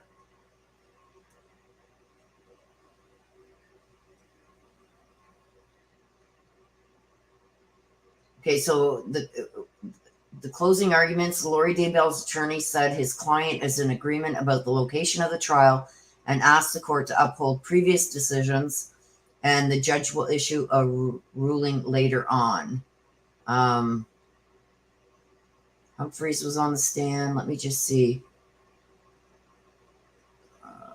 Gosh, you guys. Okay, let me bring you up to date with. Oh my God, don't tell me here too. Wait.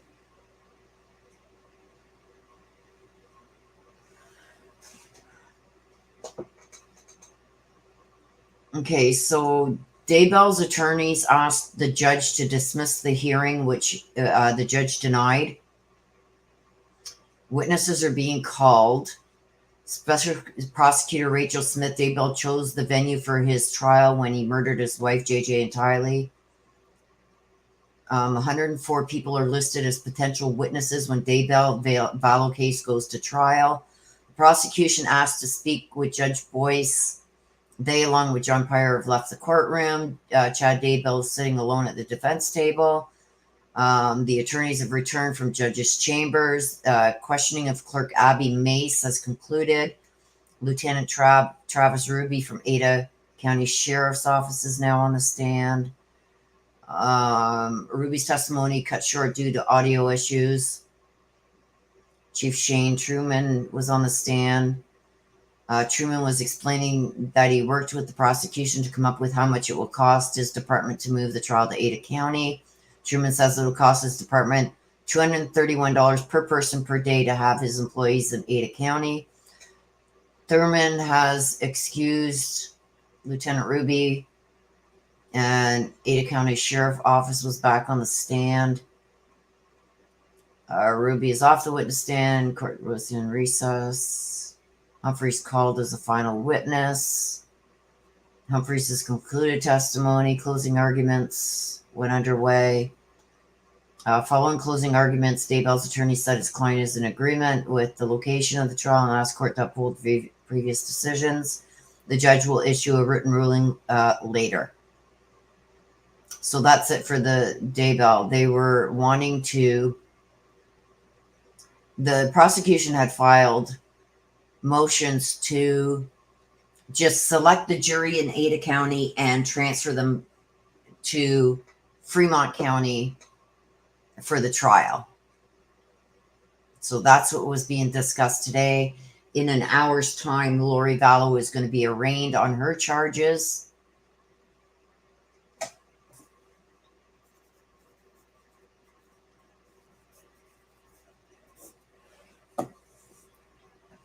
Yeah, we can't see any of it either because they've closed it to the public.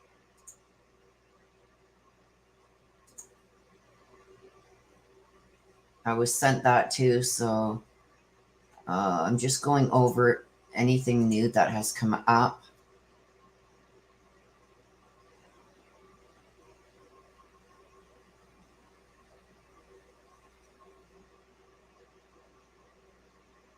Which orange or white and has you know what breath. Huh. That's tube crime.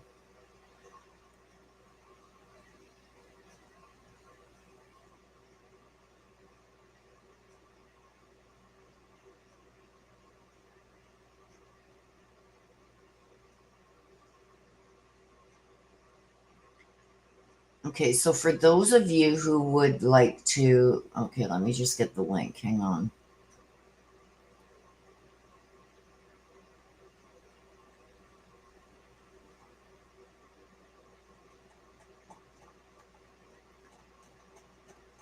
Okay, let me hang on a second. Okay, so let me share this.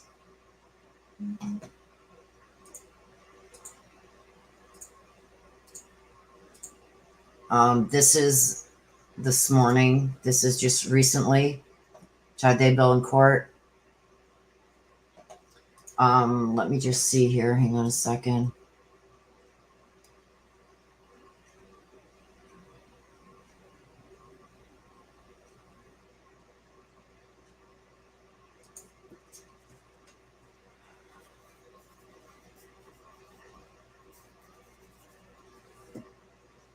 Let me see if there's anything new here.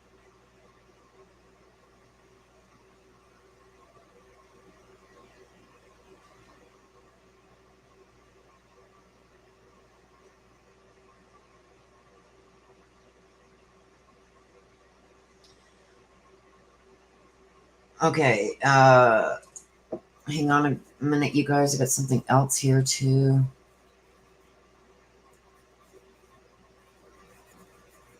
Okay, so there's more that's come out regarding the day bell.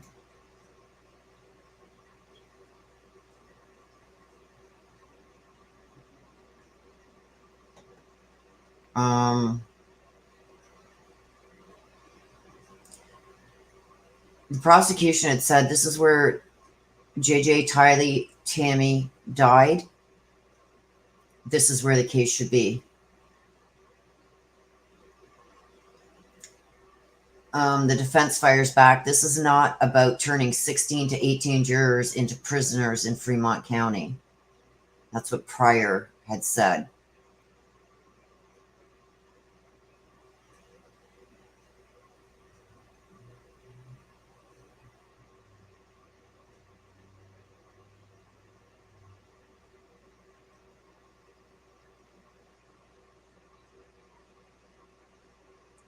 The prosecution said it's more economical to have the case here, having the crimes that are committed in the jurisdiction should be heard in that jurisdiction. Fremont County is the best place to hear it. Pryor says the sheriff's office couldn't shelter a sequestered jury from potential vigil or memorial. The state added in very briefly about other options, such as a resort, with the state cross-examining briefly before Chad's attorney.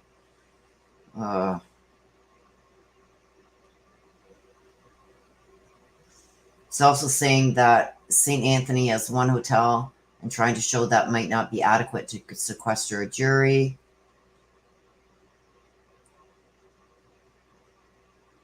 That's Pryor asking about how they're going to sequester a jury when there's only one hotel and it's not big enough.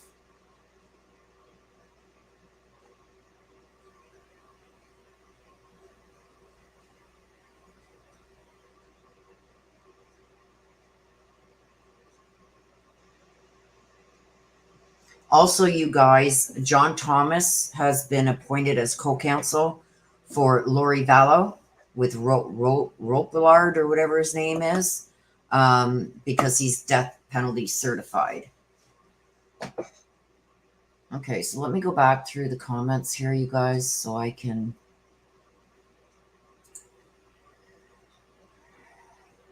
I'm kind of relieved it happened too. I think they maybe, I don't know at this point. I'm actually relieved too because they didn't have all the ducks in a row. Just like K-House. They should have all their paperwork ready when they arrest him to hand over to the defense. Here's everything we've got, and this is why we're arresting him. Instead of waiting and trying to throw things together as you go. So this gives them a restart on it.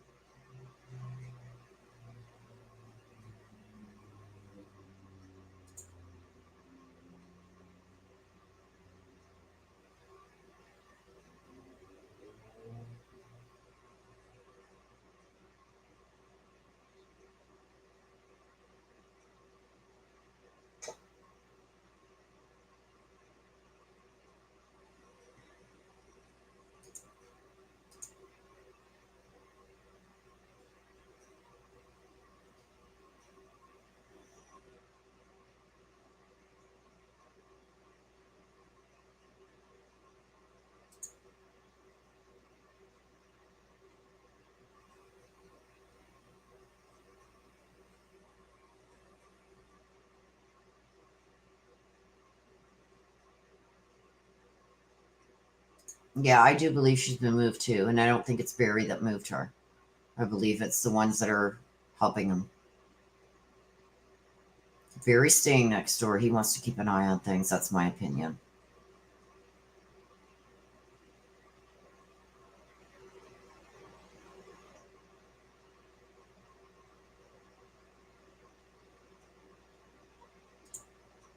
I agree. No, she's not in Indiana.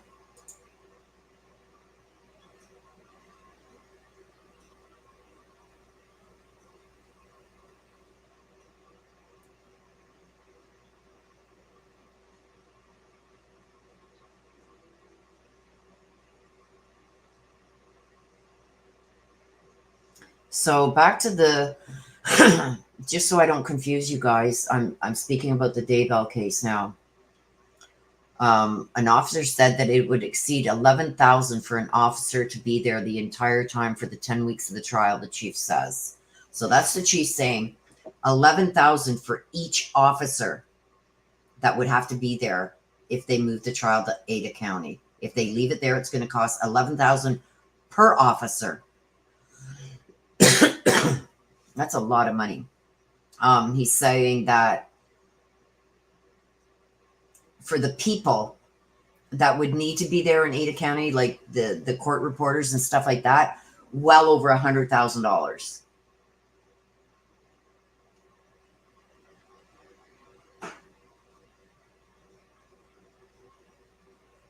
So in the ending, probably around the $500,000 mark to move it there.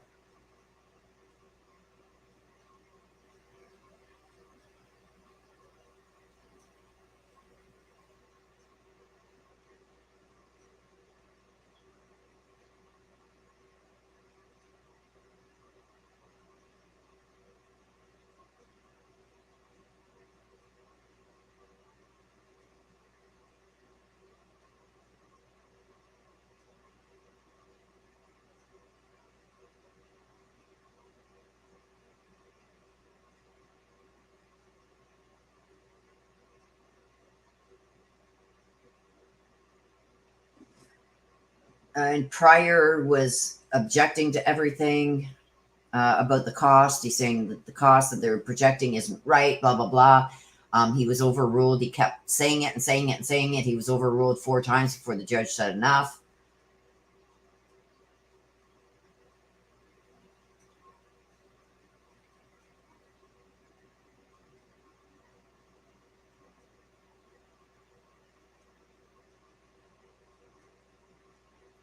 So I'll be watching for this to come out, you guys. There might be a news release on it later. I will watch for that to come out.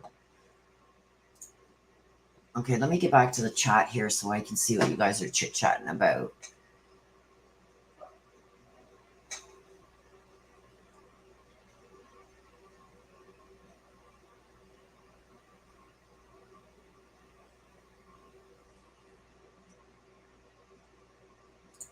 So AK says he can't get to that location. Besides, she isn't there. Not no more.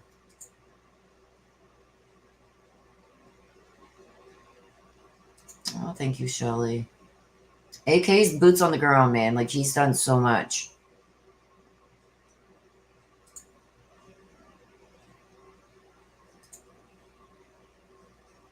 He's a lone wolf. He likes doing things his own way for certain reasons. So, I don't know. I mean, AK can answer that himself, but he's a lone wolf. He likes things done a certain way and in certain form and a timeline. So I don't know if he would be open to having a bunch come and help him search.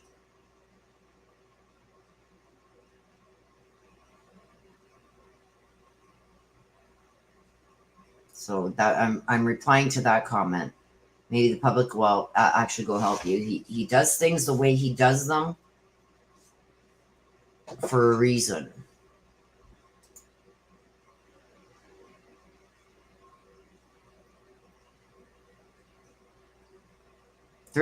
I'll be honest, there's times that there's some things that he has done that I shake my head at, but when you see the outcome of that, it's like, okay, now it makes sense. So it may not be the way we would do things,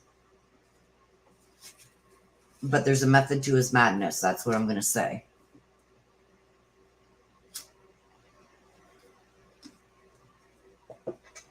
Hey, is that Fiddy still there, Kurt? Is that Fiddy still there?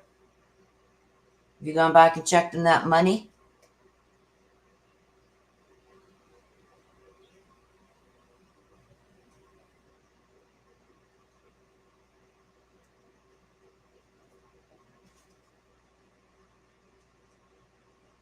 Okay, I forget who it was now. Somebody had asked about the maps. No Fiddy?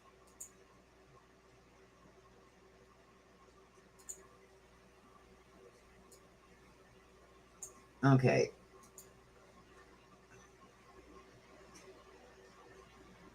So are you saying somebody got the $50 bill? Or did you go back and get it? Hang on, let me guess.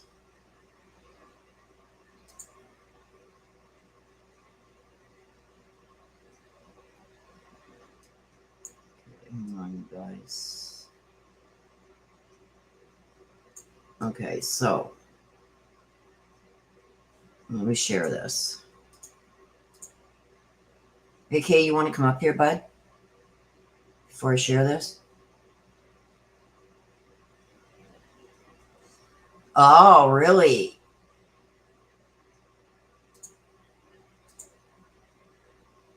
Tire tracks photograph and maybe even a trail cam caught them getting it. Oh, I have no doubt that he's going to move to Gunnison. Okay, AK, you want to come up here, bud?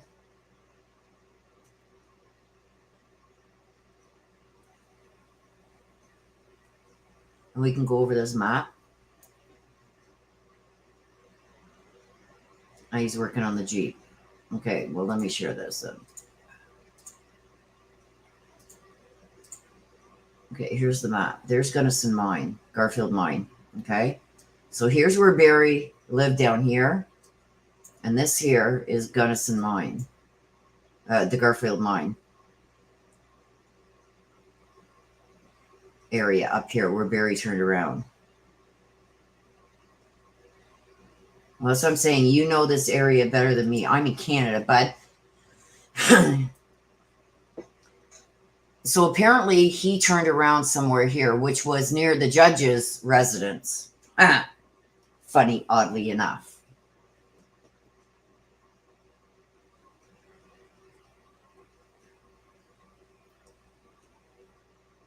It's funny, it says antlers. Just...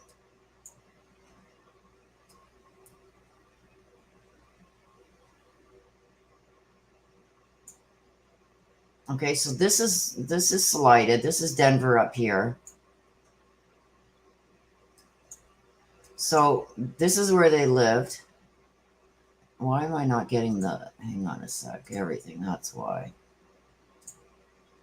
Okay. So how the hell... He would have had to go all the way down here. There was a search here on September 24th.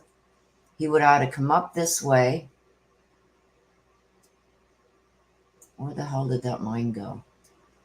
Oh, it's way the hell up there. It's all the way up here.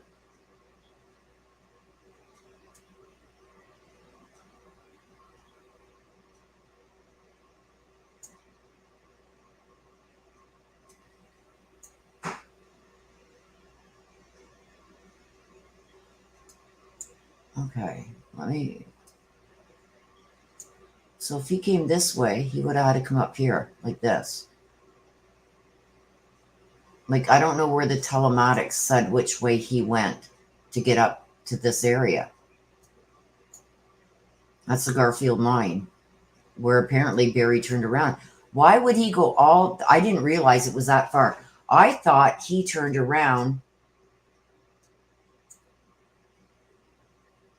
Okay, wait. Where was the bike helmet? The bike... I thought he turned around in this area.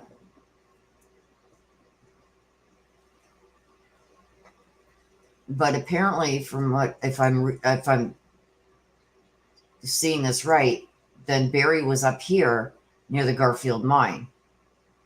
Okay, I'll send you a link.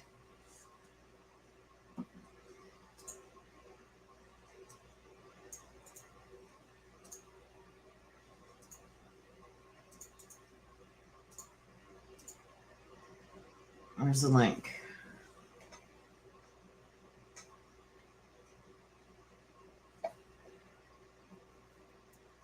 Like, that's quite the ways away.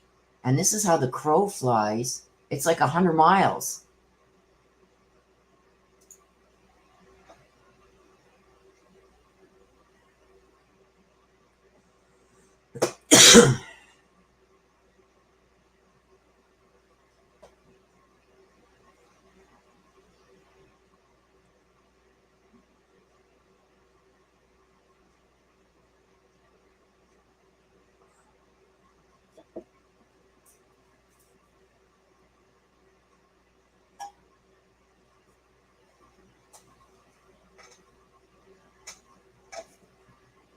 Yeah, them attacking Lauren and blaming Lauren. There he is.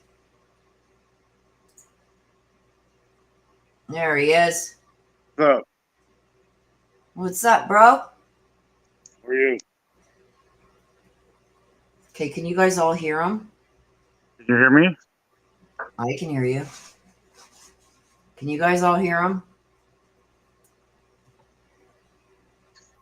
Yeah, there's a bunch of new charges still coming. There's the charges for voter fraud. There's a firearm, and there's trying to influence an official. I think they dropped a firearm. I'm not sure.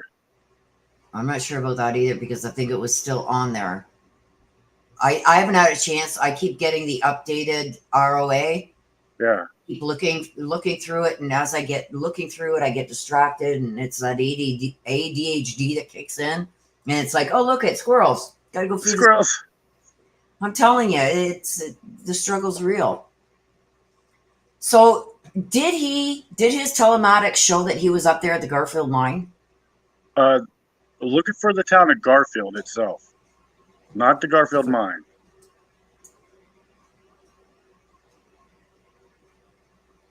Okay, how about I just...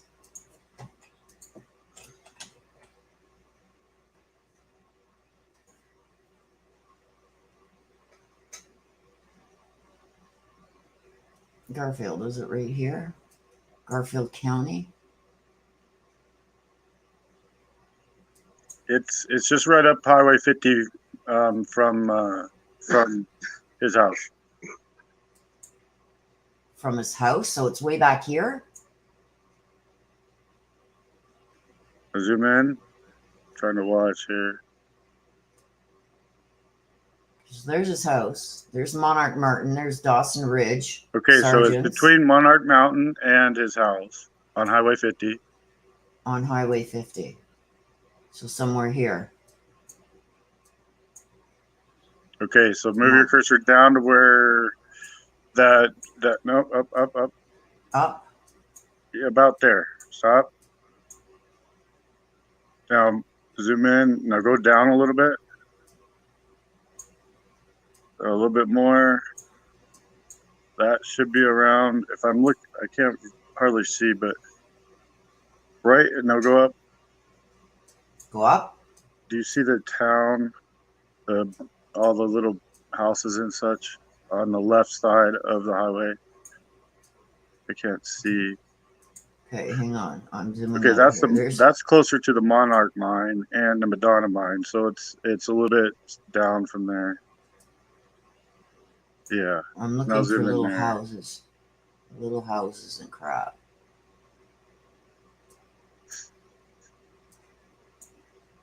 Let's see. C-Dot housing. Is it down or up from there? It's really it's south of there, I think. Or I can't remember. Oh, right. Yeah. Whoops. What's that? This is I wish I could show you on mine. I know. Okay, that's Garfield. Okay, so do I go south? No, right there. No. See, stay here. That's Garfield. On the left side of the screen, which would be north, is the Garfield mine that they're talking about, or that we assume that they're talking about. In here somewhere? There's a mine west. It's actually south of Boss Lake. So if that's does it say Boss Lake right there close?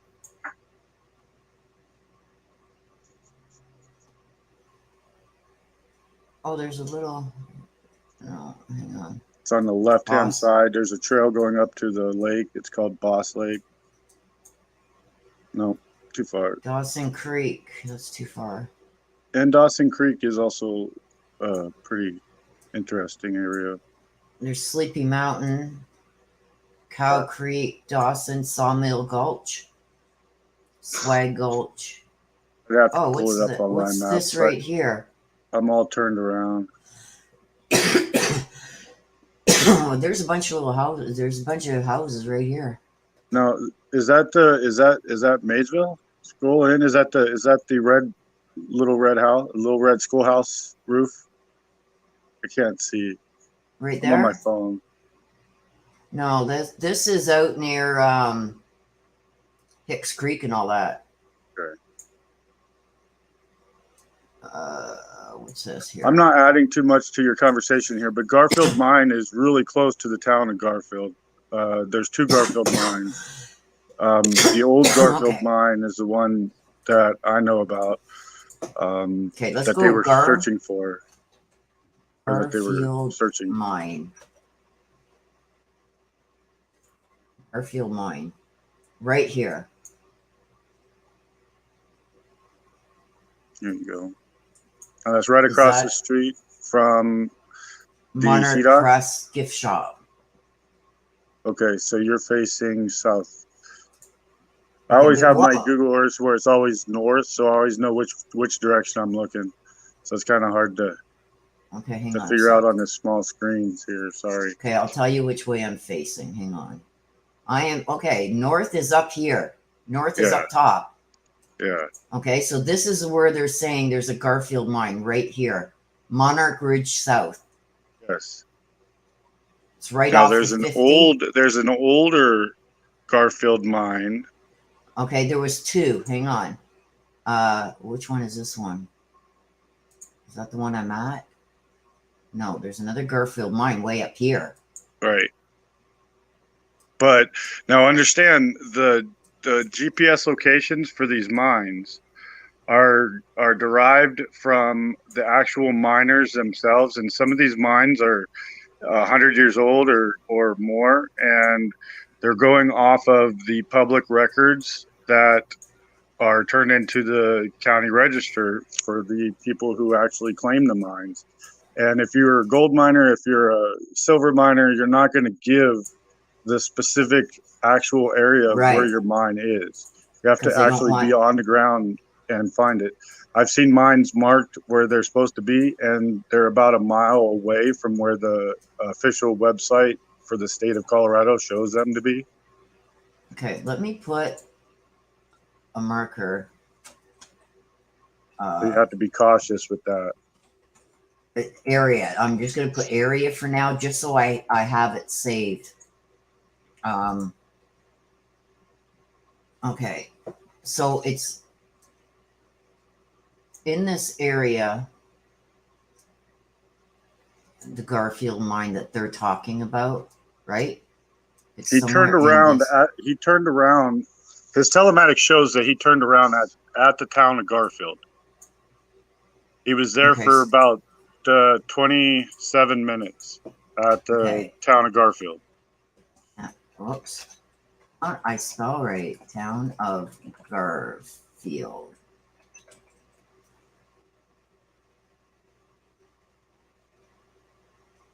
That's in Wisconsin. Yeah, yeah. Garfield, Georgia. Garfield, Colorado. It's if you find the Monarch, the Monarch ski area. It's the first town south of the Monarch ski area on the left. If you're looking north, it's on the left-hand side. Whoa, because that's taking me way the hell up there. Yeah, that's not even it. Yeah, it's down here somewhere. I got Mount Pack, Monarch Ridge, Monarch Campgrounds, Monarch Mountain. Yeah, scroll it south of Monarch Mountain. The town of Garfield is south of Monarch Mountain, a little bit further. And see, this is an old map. It's the only town. It's the only way that you could cross the Arkansas headwaters on that bridge. There's a bridge that goes in the town of Garfield. Oh, there's where the train goes through the mountain. Check that out. Yeah. Okay, that's actually it's actually a pull off for trucks that lose their brakes. Okay, so I'm looking for this little town. See, it may not be. What's this? That CDOT? Daily Gouch. No, that's not it. See, we're at that CDOT housing thing again. Okay, so let's go. You go What's this? That. Tomichi? That has to be Marshall Garfield. Creek. Is there a store right off of Highway 50? If you scroll in, is that like a store? Yeah, it's like right here. Yeah. That's Garfield. Okay, so this is Garfield. So that's the only road that goes over the Arkansas headwaters. Okay, his phone went into airplane mode there as he was turning around. He was there for 22 to 27 minutes, I forget, and the bridge that the Arkansas headwaters goes under is in that town. It's the only other place that it could be, or that he could reach the water. The reason why I say that is, it's 22 minutes with his phone going offline. That right there is 11.5 miles from the cell phone tower. And in the AA, they said Suzanne's phone last pinged from the cell phone tower 11.5 miles away. So where's that cell phone tower? Is it up here near Monarch Mountain? I've got it all marked on mine. I can't really see your map. Because as the crow flies, it's 13 miles from Garfield to their home. Right. So, but it's 11.5 miles from the cell phone tower exactly. So the theory could be that while he was turned around in Garfield at the bridge, while he stopped there, he could have stopped on the bridge, dumped SIM cards. He could have dumped a cell phone. Maybe that's why he was thinking that the cell phone was already found and recovered, because he truly believes that the CBI had the cell phone for a long time. Since there was other stuff found, he just assumed that the cell phone would have been washed down and somebody found it. I think. But that's the area of interest. So on that mountain to the left of where you put your mark in Garfield would be where they were suggesting that she might be. Up in here. Yeah. Sleepy and also Mountain. to the right, there's 4 other mines to the right where those trees are. There's 4 other, to the little bit more to the right, There's mines up in there. There's little shafts. There's prospector shafts. There's a whole bunch of stuff up in there. And that road eventually turns into a trail, and it goes back down all the way. I think it goes to Foose's Lake. Oh my God. Like he's crafty, eh? Huh? He's crafty. Yeah, not too crafty. But she's not. Well, but I don't believe that she's there anymore. Honestly, I don't know. But I don't believe that. I think she's still being moved. If you want my honest opinion, I think that every once in a while she's moved. I think she's found her final resting place for now. I think that's given. I think that happened in April of last year. But they have to get some information, and unfortunately, they're not taking my information. Well, there's so much to be found if they just look, or if they just freaking listened. Yeah. Honestly, I have every mine shaft, every offshoot, every pin, or everything pinned, where there's non active mines, where there's non-listed mines, where there's non-named mines, because the Colorado Bureau of Mine Reclamation keeps track of every mine, tries to. But again, the GPS coordinates are off, their locations are off. You have to actually be on the ground and find them. And as you're doing that, you're going to find other offshoots, you're going to find other dig holes, you're going to find other things. But that's where she might have been. They want to take the least amount of effort to find something big, and that's not the way it works. Right. And that's the beauty of having the drone, and that's the beauty of having walked probably up and down from Garfield to the RV camp, and down to the second retention pond. At least 12 times I've done those hikes at various elevations on both sides of Highway 50. You've been around this? Yeah. That's just down from Garfield around this. Okay, let me keep you in the right direction so you're not getting lost. This is north up top. Yeah. Just down from there, what I just found, where to go? Right there. There's another pond there. Yeah, there's a lot of little irrigation type ponds. There's some private ponds. I believe that one's one of the private ones. It's on private property. Yeah, this looks like it's wheat or something that they maybe plant there, and they use this to water. Yeah, maybe. But it's very shallow. I mean, I couldn't even put an underwater drone in there. But the mine shafts that did take the underwater drone, it worked great in. Like, this is amazing. Like, to look at it, like, I can't imagine. I would love to be out there. It's not as easy as it looks on the map. It's no, like when I look at it this way, like, look at these mountains. It's like, no, man. Like, I would have an asthma attack. Have you seen the 3D video that Gonzo and I took in that one time where we drove from? Where you guys were in that sports car? No, I drove from, I believe it was Salida to Poncha, and it's a 360-degree camera that I had. Yes, when you had that, yeah. That right there shows you the terrain, and with it in 4K, if you play it and you put it in the highest resolution, you can pause it and zoom in certain areas. It's pretty cool, and that gives you a good idea of the terrain. Like, you even look at it here, like, look at how, like, it doesn't do it justice. Like, even looking at it like this, it's like, that's probably double what it looks like the way we're looking at it right now. And when you're walking on that stuff, you're traversing north and south as the highway goes pretty much. It becomes pretty hard, especially over the fire training camp area. From Maysville up to Garfield is hell.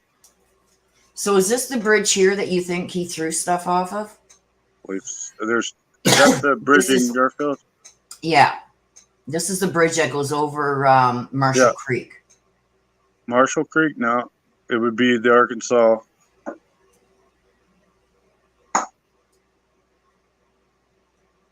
See, this map is also pretty old, so Yeah. I should upgrade to the Pro. Oh, here's another one here. There's another bridge here, Tomlin Creek. Yeah, that's not close there.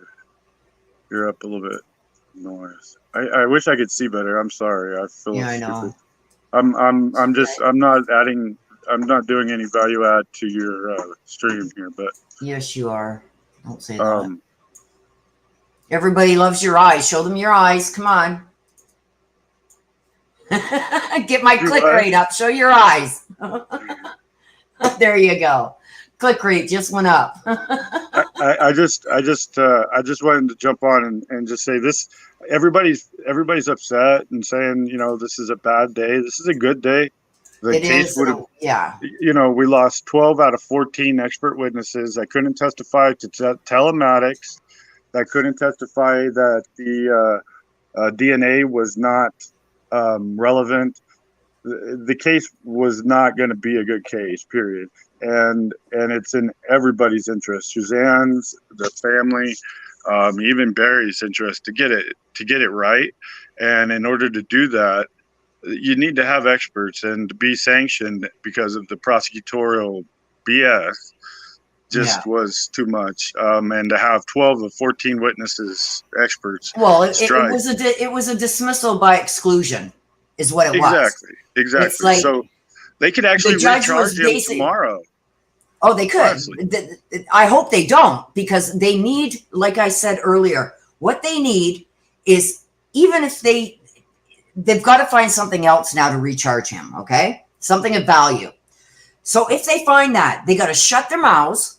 They got to gather all their evidence, have every duck in the row, every paper that they need to give to the defense needs to already be on a disc, ready to send the day that they arrest him. They better have every piece of their evidence ready to send to the defense, point blank. That's what ruined this case. I think if they hadn't had all those experts thrown out and all that, they still had, I think, a pretty good case to find him guilty. I think 100%. He would have been convicted if Detective Burgess, the person who was in charge of the evidence and turning over the evidence, collecting the emails, collecting the items that the defense needed to have, exculpatory and inculpatory. If Detective Burgess had done his damn job, there would be no issue. Right. But like I said, even though it was all circumstantial, I feel if it hadn't have been excluded, they had enough, and I think any jury would have found him guilty. The prosecution dropped the ball. They didn't have their ducks in a row. So what Cahill said really is true. We don't have our ducks in a row yet. No. Not that he didn't believe that he wasn't guilty, but it wasn't time yet. And I'm not a fan of Cahill, but I do feel that statement, we're not ready yet. If it was even, well, I don't know. I don't know how I can tell you that they knew that there was other people involved, and they were trying to get that investigation part going as he was arrested. And once he's arrested, the clock starts ticking, so all else drops. I mean, not just that. The point of when they go out and arrest him, he stops talking, because up until that point, he was singing like a bird. Anytime they wanted to meet with him, hey, come on over, I'll do a barbecue for you. Let's sit down and eat and chat. They had him chatting up a storm, which is totally like mind-blowing for me. He can't not have thought that they thought he had something to do with it. You know what I mean? Like, he was delusional if he thought that they weren't going there and being all nice to him to get information. Up until the point of his arrest, he was singing like a bird. He was talking about whatever they wanted to talk about. The moment they arrest him, all conversation stops. So any other evidence that he may have slipped up on or given, or names that might have been said by, you know how many times he slipped up in those conversations. and then stopped themselves and started directing the conversation in a different way, how much more could they have gotten if they hadn't arrested him that day? No, I'm not pointing fingers or anything. I'm just planting a seed. Maybe there was some pressure because Dateline was coming in that day. We know that Stanley was probably cooking s'mores with CM at the Airstream that night, drinking beer. She probably smelled like campfire. You know, so there was a lot of pressure on her to get that arrest done. I do not agree that it was 100% Spezzi that made the call, because there's not a sheriff in the world that's going to make a high profile arrest without consulting and getting approval from the DA. Right. So it's not just on Spezzi, it's on her. And, you know, she did a lot of questionable things, and she didn't manage the case, period. I mean, honestly, any school teacher, any person who's good with paying their bills every month could have handled this case better than what the defense did or what the prosecution did. And it solely relies on one person, unfortunately. I was in court that day, and what I heard, just it made me want to throw up. I had to leave. I was so upset because of the way this person was so nonchalant about how they collected, preserved, interpreted, and passed along evidence. It was ludicrous to me. To me, it's like she had something that she wanted to prove. She wanted to make a name for herself, and in doing that and not sourcing out things like, okay, look, at you guys are taking care of all that information for the telematics. Get it together. Get your ducks in a row. Itemize it. Highlight it for the defense since they can't find anything. You know what I mean? Source stuff out. Look, at you have they one didn't even specific have job. they didn't even ask the telematics person for an opinion. There was no opinion nor expert. Well, didn't they try and get that in, but it was filed a day late or something?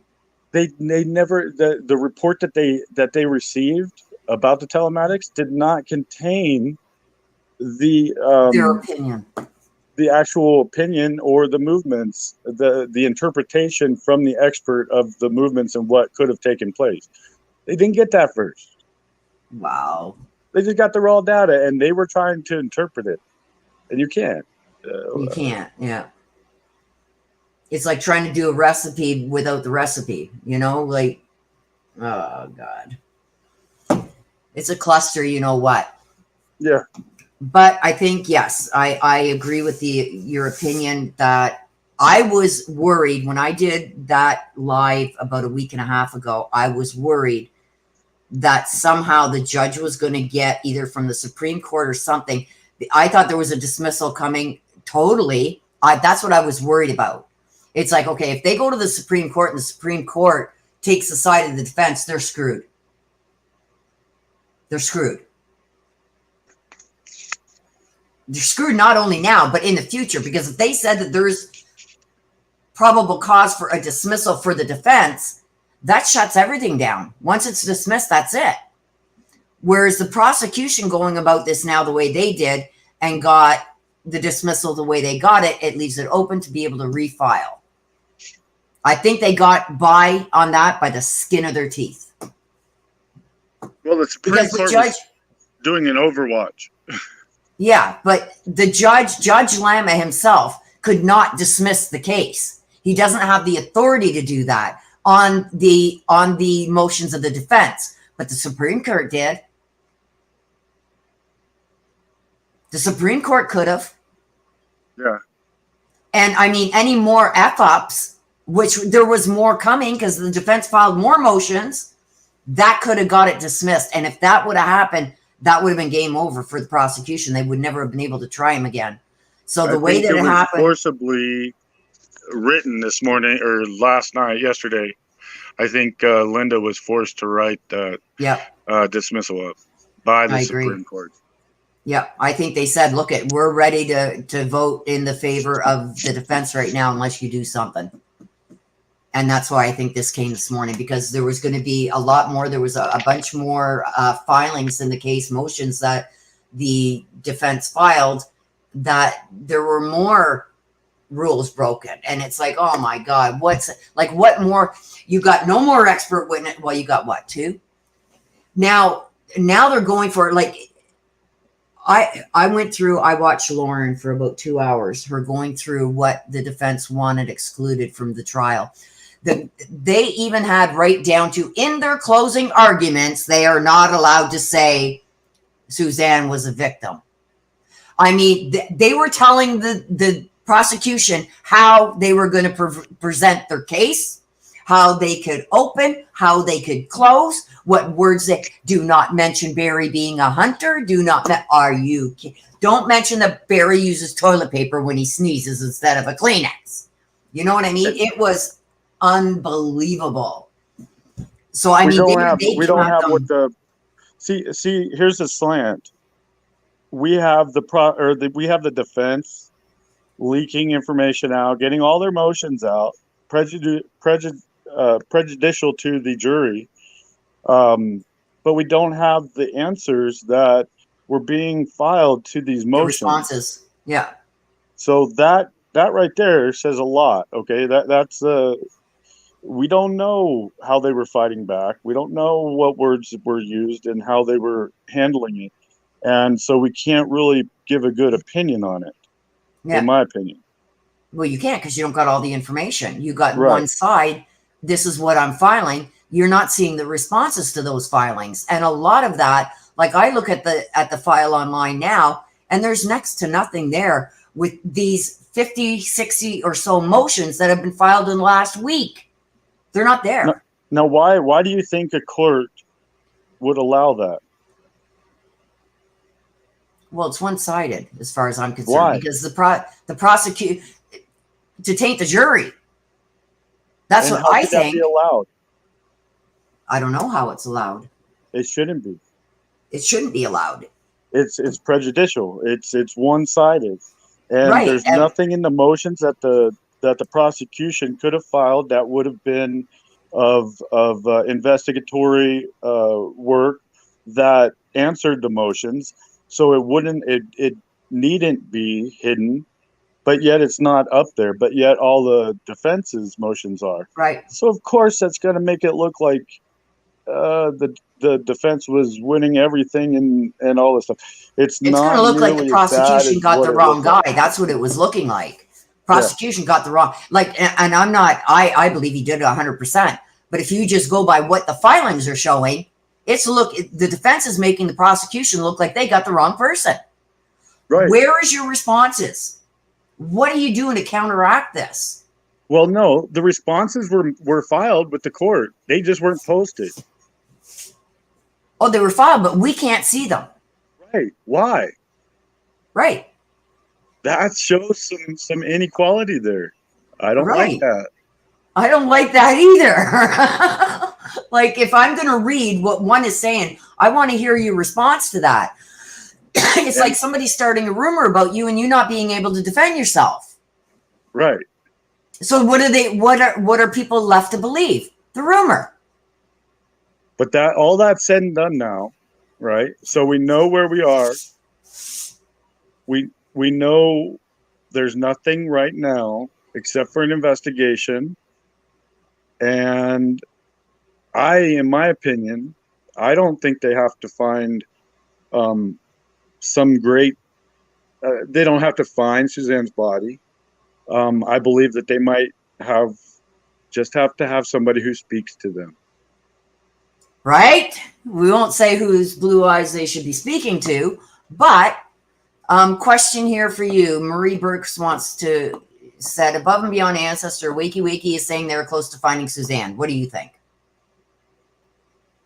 I think that they use the telematics to try to figure out where they could have looked. After the arrest, they've searched like 5 mines. Before the arrest, they only looked at 1. I think that is a small little red herring thrown in there to keep the with prejudice ruling from coming into play. Yeah. That's all I think. I don't think they're even close. I don't think they're close to finding her. And they might be close to finding the original location of her. I'll put that to it. But not finding her No. remains. No. And who's to say it was Barry's vehicle that was used?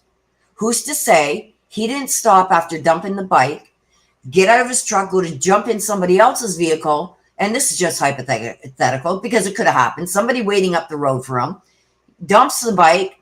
Then all of a sudden, as he's going to get in another vehicle with whoever, oh shit, forgot to throw her helmet, and throws it out down the road as they're on their way to wherever they're going. There's no way to say that there wasn't another vehicle, no matter what that vehicle could be, that there wasn't another vehicle used to put her body in the first place, the first place that it was put. Well, so following the telematics of his truck really doesn't say nothing if his truck's at home and he's in another vehicle going to dispose of her somewhere. Right. Or like that video of that I posted with somebody seeing headlamps coming down a mountain from fire station number 5 in Maysville. Yeah. It was dark and a truck sounded like Barry's. Well, I could name 3 of Barry's friends that have trucks that sounds like Barry's and look like Barry's. One of them actually looked really close to Barry's. Yeah.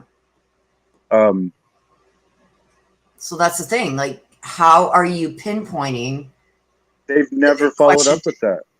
Right. And if you get locations of where she could be and you don't go and search them, then how do you know? Well, now it's out there. Well, they're searching here. They're searching. Well, we better move her. And she's moved. How many times was she moved? I don't think she's moved anymore. I 4. think April was the last time she was moved, and I think she's been there since then. He doesn't know where she is, and the people that were involved are not around anymore.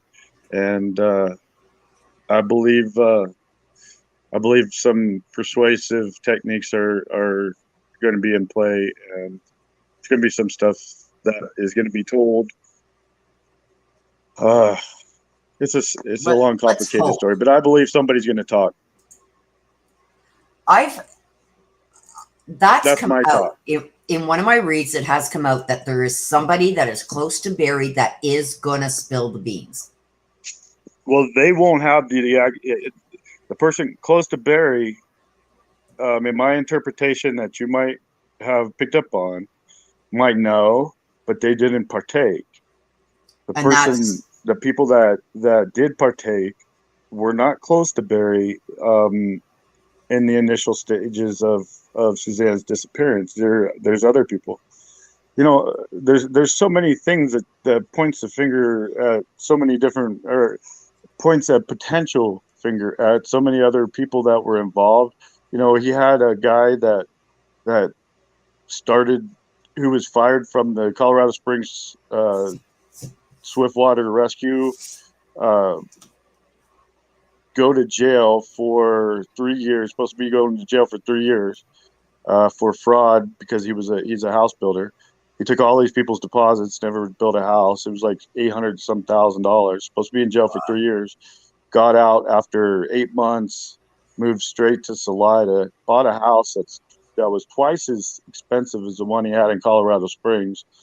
And it happens to overlook the Longhorn property. And he was working with Barry the day that I talked to him. Wow. Nobody's ever checked on him. You know, the guy's in the newspaper in Colorado Springs for being a fraud. And yet he's leading the search teams on Suzanne Morphew's search with PE.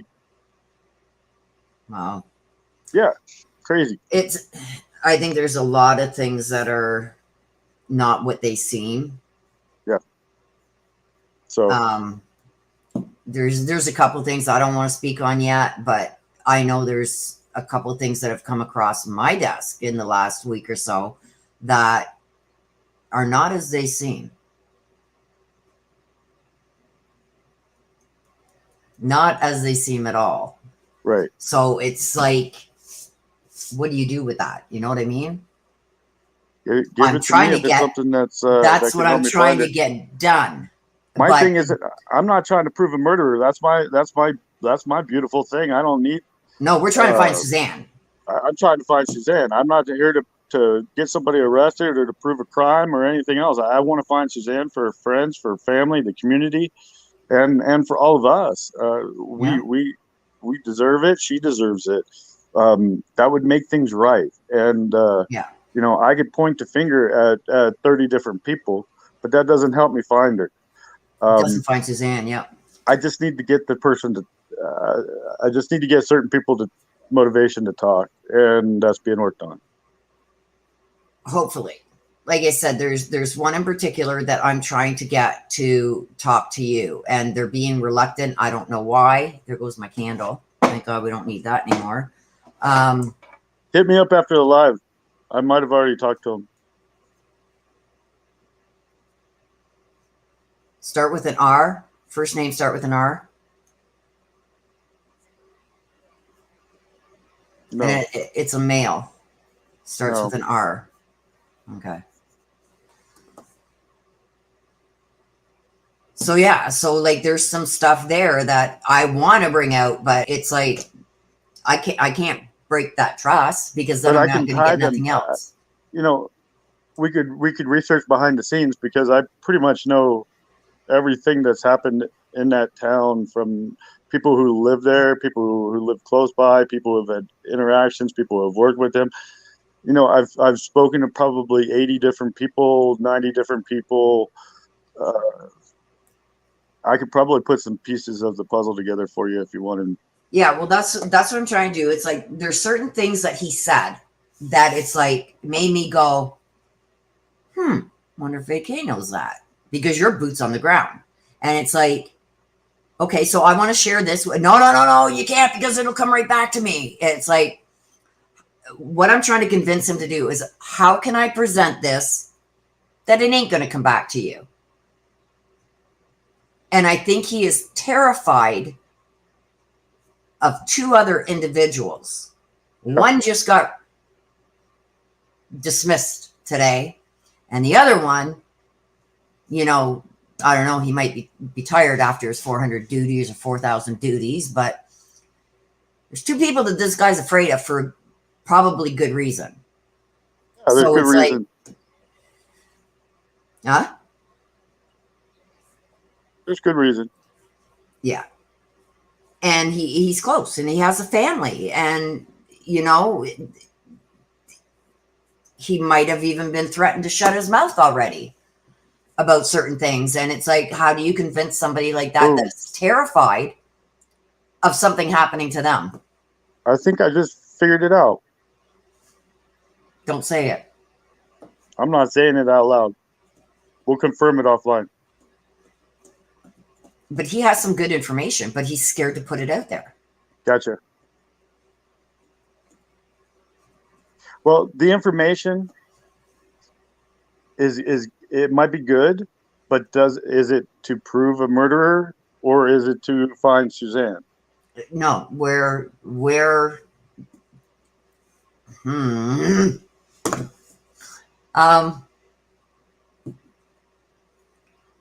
I can't say that. I can't. Just leave it. I'm going to leave it for now, and I'm going to speak to him again.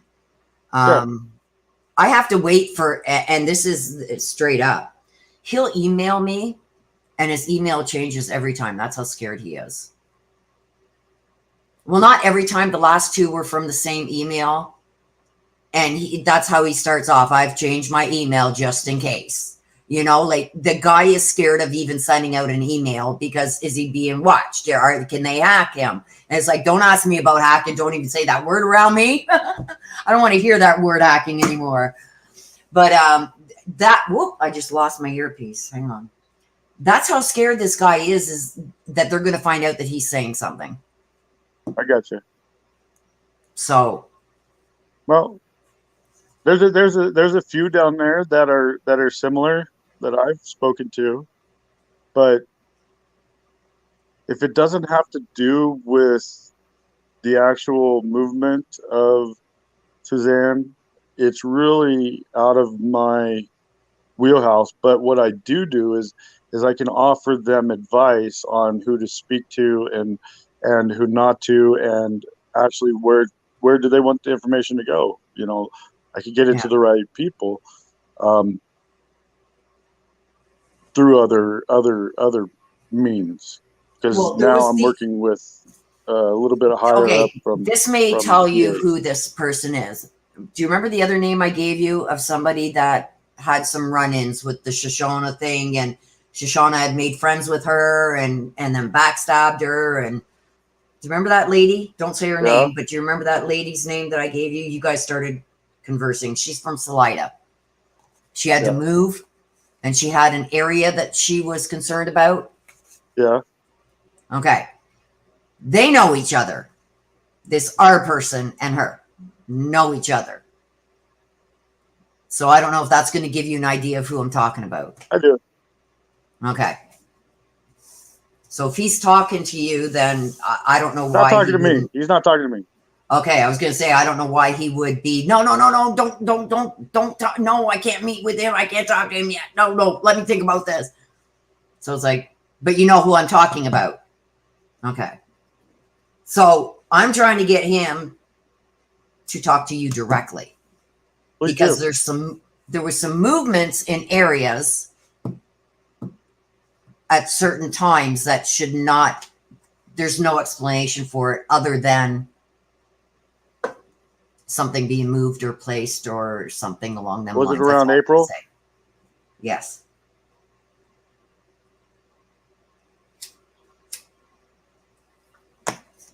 I just need to get one person to talk so they can get probable cause to go out to a property and get her. Period. Yeah.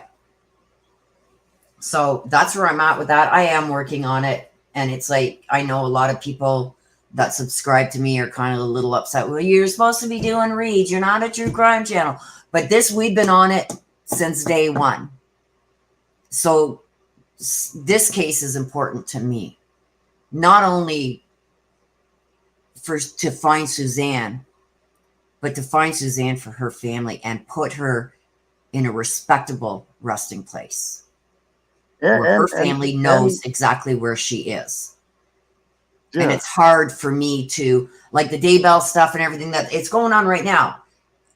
Do I care about it? Yes.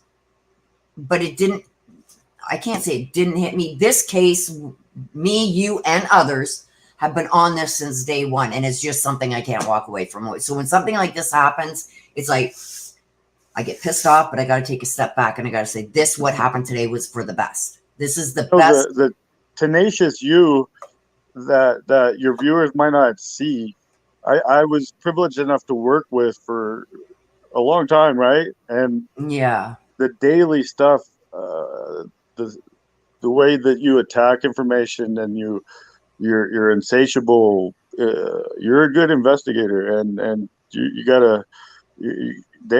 That's not something that most people might know about you, but your work ethic is freaking crazy. And I just have mad respect for you and all this stuff. Back at you, because I don't see anybody doing what you're doing. Well, there's a lot of people doing stuff. I mean, not everybody's going to say, hey, I went out and I hiked 26 miles between 3 days and on mountains, and it started snowing and raining, or this, that, and the other. They're not looking for the glory or whatever. Or they're not looking to get in a cool place and snap a pic and say, hey, I was here doing stuff, and just leaving it up in the air. You guys, I think how thorough I am and detailed. Yes. With very detailed, very thorough, and you've got a specific way that you need to do things so it makes sense to you. And so that way it also presents from the outside as it's not sugar coated. This is what it is, and this is how it came to be. And this is, you make sure that when you present something, you can answer any question that somebody's going to throw at you about it.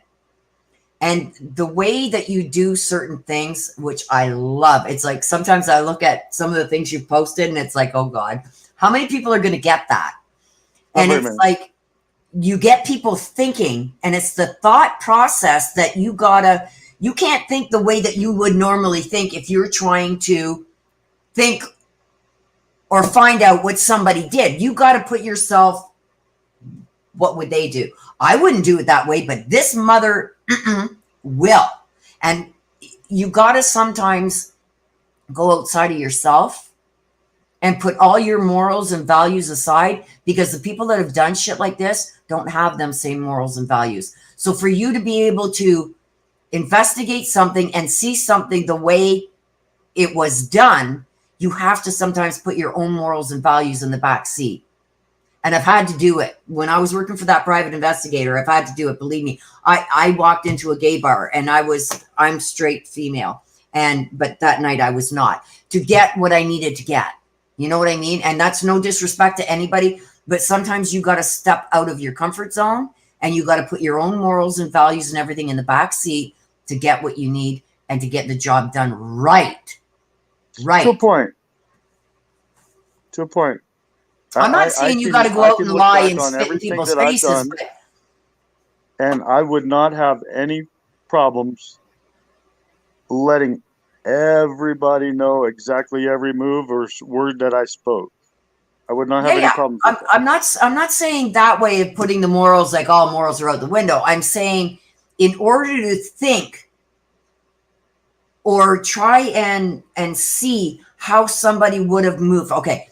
From 7 o'clock until 9 o'clock, how did Barry do this? You got to put your morals and values to the side and jump into his morals and values to see what that mother did. And it's like, it's not like you're, okay, my morals and values, I'm going to put them aside and I'm going to do something wrong here. No, you got to put yours aside and start thinking like the perpetrator to see what would he actually do.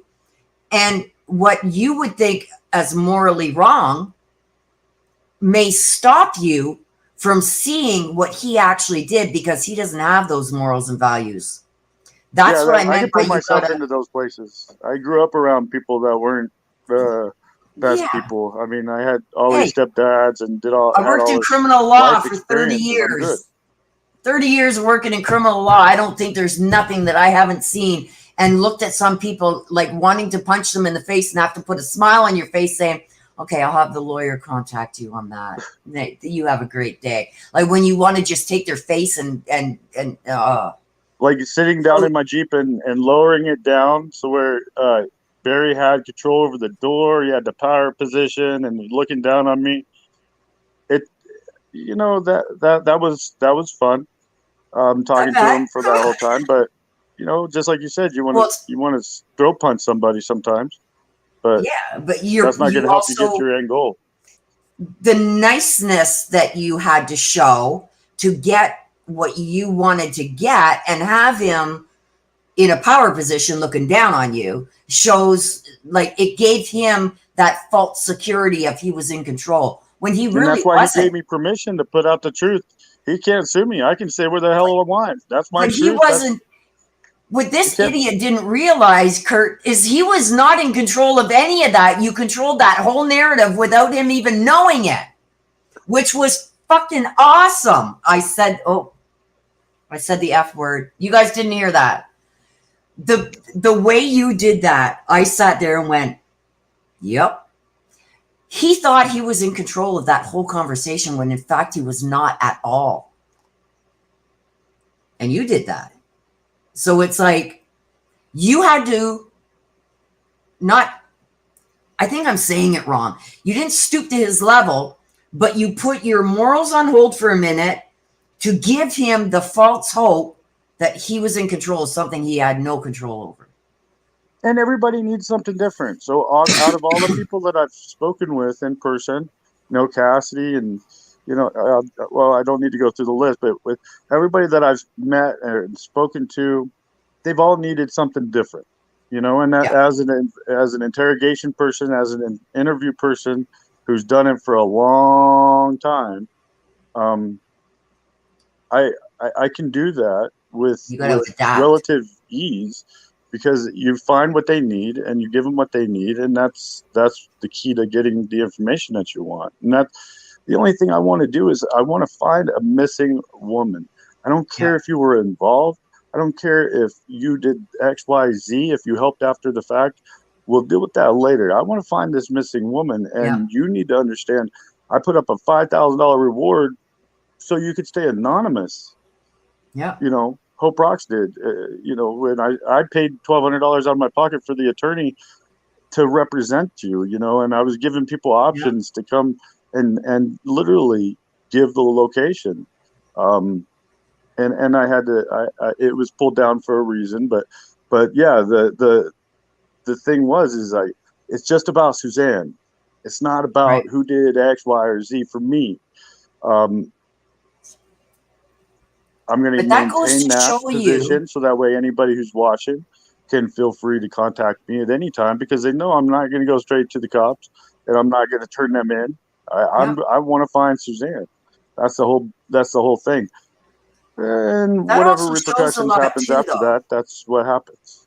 It shows a lot of the fear that has been instilled in a lot of people. And I find when information is given to me and I try and verify and follow up on, there's people that say, oh, I never talked to that person. There's a fear that's been instilled in a lot of people, and it's not unfounded. It's for good reason. And being I'm all the way over here, I can't be there and show, look at, this is what I can do for you if you can do for me. I can't be boots on the ground. And I don't know, I don't know how good I would be at that. I'm good. You can be by extension, as you saw. By extension, yes, having you do it, because I'm very, if you haven't seen already, I'm very reactive. I could never be a good liar, because my face would show it before anything else. And it would be like, you what? You haven't, you son of a bitch. Give me it now. I'll have an iron glove on and have you buy your, you know what? Give me the goddamn information. I cannot play nice. I don't play nice with others. It's like, especially when I know you're lying to me, I cannot play nice. It's like, I'll boot you in the, you know what? And now, okay, do I got to call my guys down here? Like I'll kidnap you. I will put you in my trunk and help people search for you. I want the information. Where is she? Like, I got a mouth like you wouldn't believe it. And you guys got to remember that this new me, now that I'm not working in the criminal justice, I worked around hardened criminals every day. Nothing surprises. And I was 98 pounds at the time, and I would get on a stool to look some guy in the eye and say, you don't scare me. Meanwhile, I'm shaking in my boots. Like, you can't show fear. And it's like, no, I've been hardened by some of these criminals. And it's like, no, I don't have it. I could not have sat in that car and let Barry Morphew look down at me. I would have been standing in the hood looking down on him. Look at you, mother. I know you did it. Tell me. No, I wouldn't be good on that aspect. Behind the scenes, absolutely. I'll get you what you need to go where you need to go and question who you need to. But don't send me, because you'd have to bail me out. Seriously. I would have more jail stripes than anybody. I'm not good. Hey, I'm not good at that end. I think they got a good knowledge, good understanding of what I'm about whenever I had to go down there that night and talk to the judge the next day. So people who saw that kind of understand that, you know, I'm about, you know, character and honesty, being brutally honest, and doing what's right.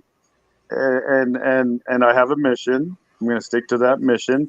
This isn't the only case I've worked, and it's not the only successes. There's been a lot of successes that nobody knows about, and I love that.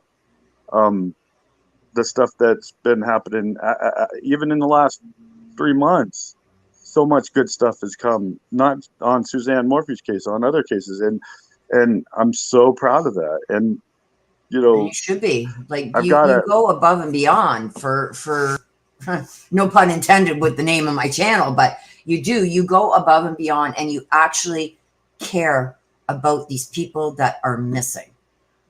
And that's the bottom line. Or need help, or domestic violence, people that need to be taken out of situations, or runaways that are being held against their will, stuff like that. You know, there's a lot of things happening in this world that require intervention of a certain nature that the cops can't do. And other people can, us public people can. And that's why, having the Jeep down for the last 2 freaking months has been killing me. But I hacked it yesterday, and I'm going to say this. I hacked it. I got inside the CAN You're bus on my saying that Jeep. damn word. I hacked my Jeep yesterday. So, and you know what? What everybody was telling was going to spend $6,000 on getting my air system fixed. I hacked it, and I was able to raise and lower one side, one shock, turn on my blinker, turn on my thing from my Bluetooth on my phone. Right on. Right on. I love it. So See? I didn't hack the WebEx, but I did hack my Jeep.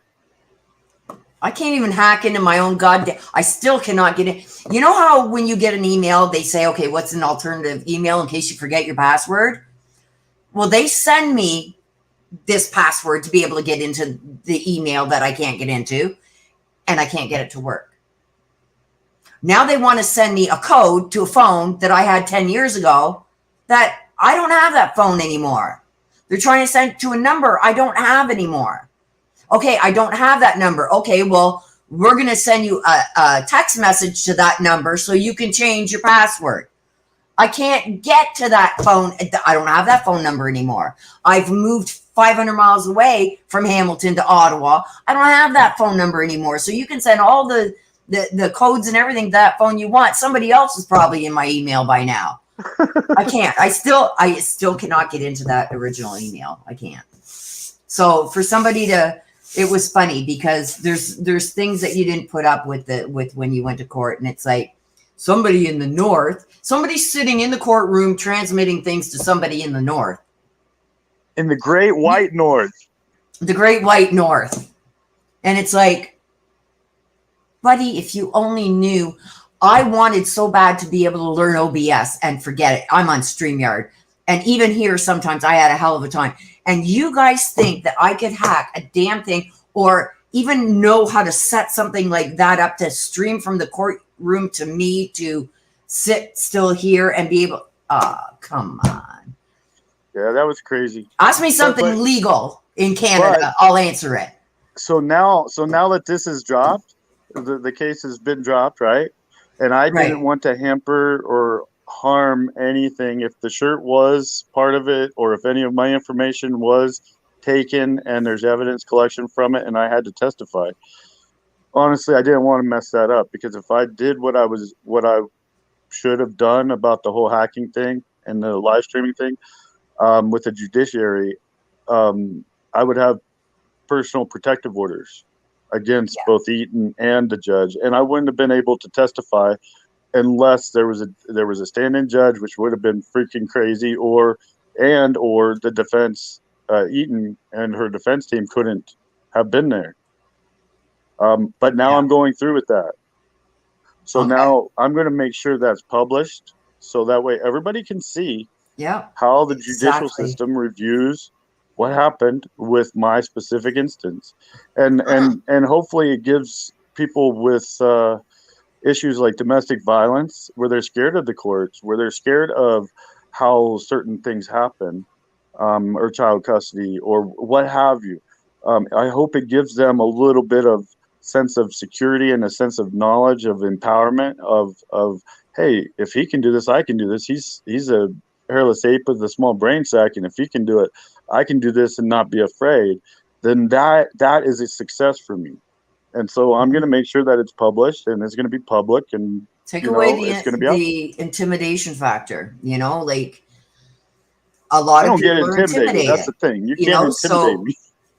No, I said what you're going to show people is how to take away that intimidation factor. Right. That they try and throw it. Did you ever get the audio? I didn't yet. I seen that in the ROA, and I went, "Oh shit! I gotta ask him about that." And it's like denied twice. Yeah. So it's like, why? But the Supremes will have it. The Judicial Review Board will have it. The administration will have it. I'm going to go full bore on Eaton, the PI, the reporter, and the judge. Can help put out some fires. I'm going to be an arsonist when it comes to that. That was a backdoor pun. Want to put out some fires? I know. Go play with some hoses. Well, Done reporting. I'm done reporting. the only thing that I want to be is, you know, people can say whatever they want to about me. You know, I'm crazy. I don't do things. I do things. I do crazy things. I do good stuff and help people or whatever. They don't know what I do, truly do. Show. And so it doesn't bother me, but having, bringing some knowledge to those in domestic violence and child custody, the stuff that I'm getting the most complaints and emails about from all over the country, and especially here in Colorado, is, you know, this XYZ happened in court because of this person that my ex knows or whatever, and I'm afraid because of this XYZ. I'm going to show them, you know, I'll help you be a voice. I'll give you your voice back. I'll help you with the process. It's not my first rodeo. I've been in hundreds of courtrooms. I've testified hundreds of times. I'm fine with all that. It doesn't intimidate me, and for most people it would. And so I just want to be able to be that person who can help bring their voices and amplify them if they need it. And I'm getting that, and it's freaking awesome. I'm helping a few people, and that's a beautiful thing. It is. And it's going to continue. And, you know, one of these days I'll get the nonprofit paperwork all figured out, but it's too tough for me. Oh, I wouldn't even know where to start with that. But what you do, Kurt, is above what normal people would do. And to the extent that you're willing to go to help these people that, you know, don't have a voice or who are intimidated or just don't know where to turn. And you are a soft place for them to land, you know? And I think a lot of people are intimidated by you. Well, they don't like the fact that I, you know, cuss, or they, you know, if they're stupid, and I say, you know, that was pretty freaking stupid what you just said. If I point out their actions, they don't like that. I'm not a people don't like that, right? YouTuber, you know. And I'm not a good person when it comes to that. It's people who can't compete with what you're doing that have the most to say. And the reason I say that is, like, no matter what they say about you, you're still sitting pretty and you're still looking like the good guy. And they've tried to diminish that, and they've tried to take that away, and they can't. But they don't even know what the good guy has done. If they knew but even 75% what they know of the stuff that's not even been talked about openly ever. But they're attacking you already for what they do see. So imagine if they knew everything that you've done. It's like, well, they'd find problems with that too, and that's okay. There's always going to be detractors, right?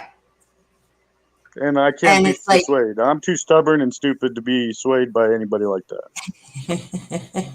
That's not a bad thing. It's not a bad thing. So it's like, okay, so I don't know. Okay, Shelly says, we'll bail you out, Willow. Hey, you bail out my brother too if he ends up arrested. Bail him. He went to the court that day with things written on his leg and everything in case he got arrested. And it was like, yes, there we go. You're awesome. You're hurt. I hate, you know, I don't want to diminish other people. I don't, you know, I will diminish a couple people, and that will never stop. You know, I made my Softer, Gentler ape video, and I'm trying to uphold to that, you know, and not be so gruff and rough. And because I do have to be approachable by people who are vulnerable, and I don't want to come off as some asshole all the time. But they have to understand that, you know, you have to call a spade, and brutal honesty is brutal honesty, no matter how you play it. And that's the only game that I can play. I don't have the memory to be anything different or to say to do anything other than what's the truth. That's right. And you'll never forget the truth. You'll forget a lie. You won't forget the truth. And I know with my memory, it's like Shelly earlier said, oh my God, Willow, my mini read was just spot on today. And it's like, I had just finished this. I did her read and another read, and then she made that comment, and I didn't even remember what her read said. So it's like my memory is like a sieve.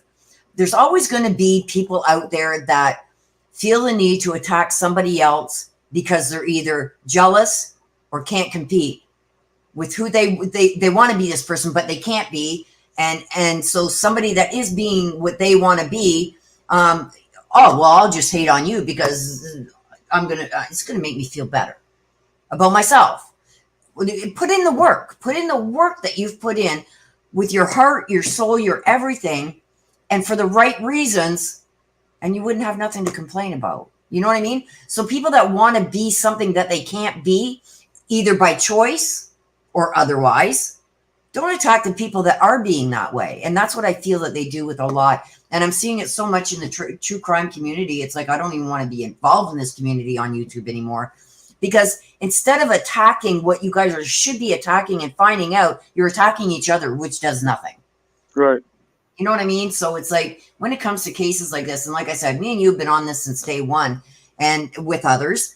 And it's like, you see people falling to the wayside because they just don't have the strength to overcome things that are thrown at them. And I always say to myself, I'm going to take the stones that people are throwing at me, and I'm going to build myself stronger with those same rocks. Yep. And it's you like, build a shield out of them.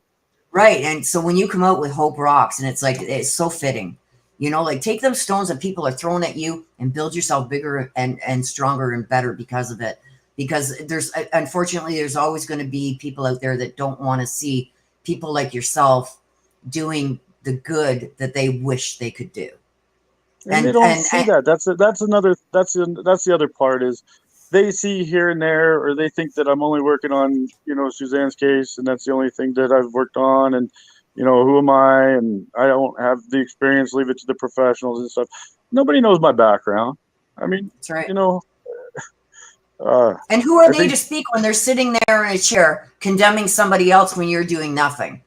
Like, stop it. Like, if you guys want to see Raw, you think you see Raw with AK right now, he's going to kill me. You go back to the Adventures with Purpose video that he did when they got to the one lake or pond or whatever they were at, and it was frozen. And I'm almost bursting in tears right now. The tears that welled up, and to see you cry because you couldn't get into that water that day. Like, tears are welling up in my eyes. Like, all I want to do, is she in there? Is she in there? Is she in there? Or it broke my heart seeing how you broke down that day. Like, all you wanted to do was find her. And people took that and turned it and twisted it into some vile bullshit. And it's like, that's right. You can't see this man's heart because you don't have one. Shut the F up. Like, I was so mad. The editing, made it a little bit more so. I didn't come up with the term Overwatch. They did, but it looks like they did, or I did. It looks like I'm some, crazy vigilante that, looking for. Oh, he murdered Suzanne. He planted that shirt. Oh, he went there. Oh, he's secretly in love with her and is going to find her and bring her back and have a relationship. The guy's married with kids. Like, shut up. The things that came out after that, it was like, I had to stay offline, because if I came out, I'd probably get demonetized and everything. So understand, that happened. Then Chris, and then the team, we had to break up. I've had so much reason to step back and say, I'm done with this crap, man. And you didn't. It's not happening. It's not in you to quit. Not in you to quit. I found this, and helping others is going to be forever with me. It always has been, but actually devoting 100% of myself, mental, emotional, physical, financial, is the decision that I'm being supported on with my family, and it's not something I'm going to stop. And you can persevere even with people throwing rocks at you from within your own group that turn on you, or people that are outside, people that don't even know you, or people that think that they know you. You can get attacked by all of them and still just shrug it off, go on about your business. You mean nothing to me. It's okay. I'm sorry for your troubles in life, but well, it says more about them and their character than it does about you. Yeah. So I could say a couple bad words to them and then put down my phone and then forget about them. And that's a beautiful thing. it still weighs That's where on you we sometimes. differ. You come at me, I'm coming back at you tenfold. And it's like when I seen people attacking you in a few different places, it was like, oh hell no, here we go. Let's see how fast I get demonetized because I'm not one to hold my mouth. I've Hold always your mouth.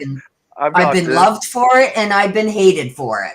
But the one thing you always know you're going to get what's on my mind. You never have to question that. And it's like, when it comes to people I care about, and you're like a brother to me, it's like, hell no.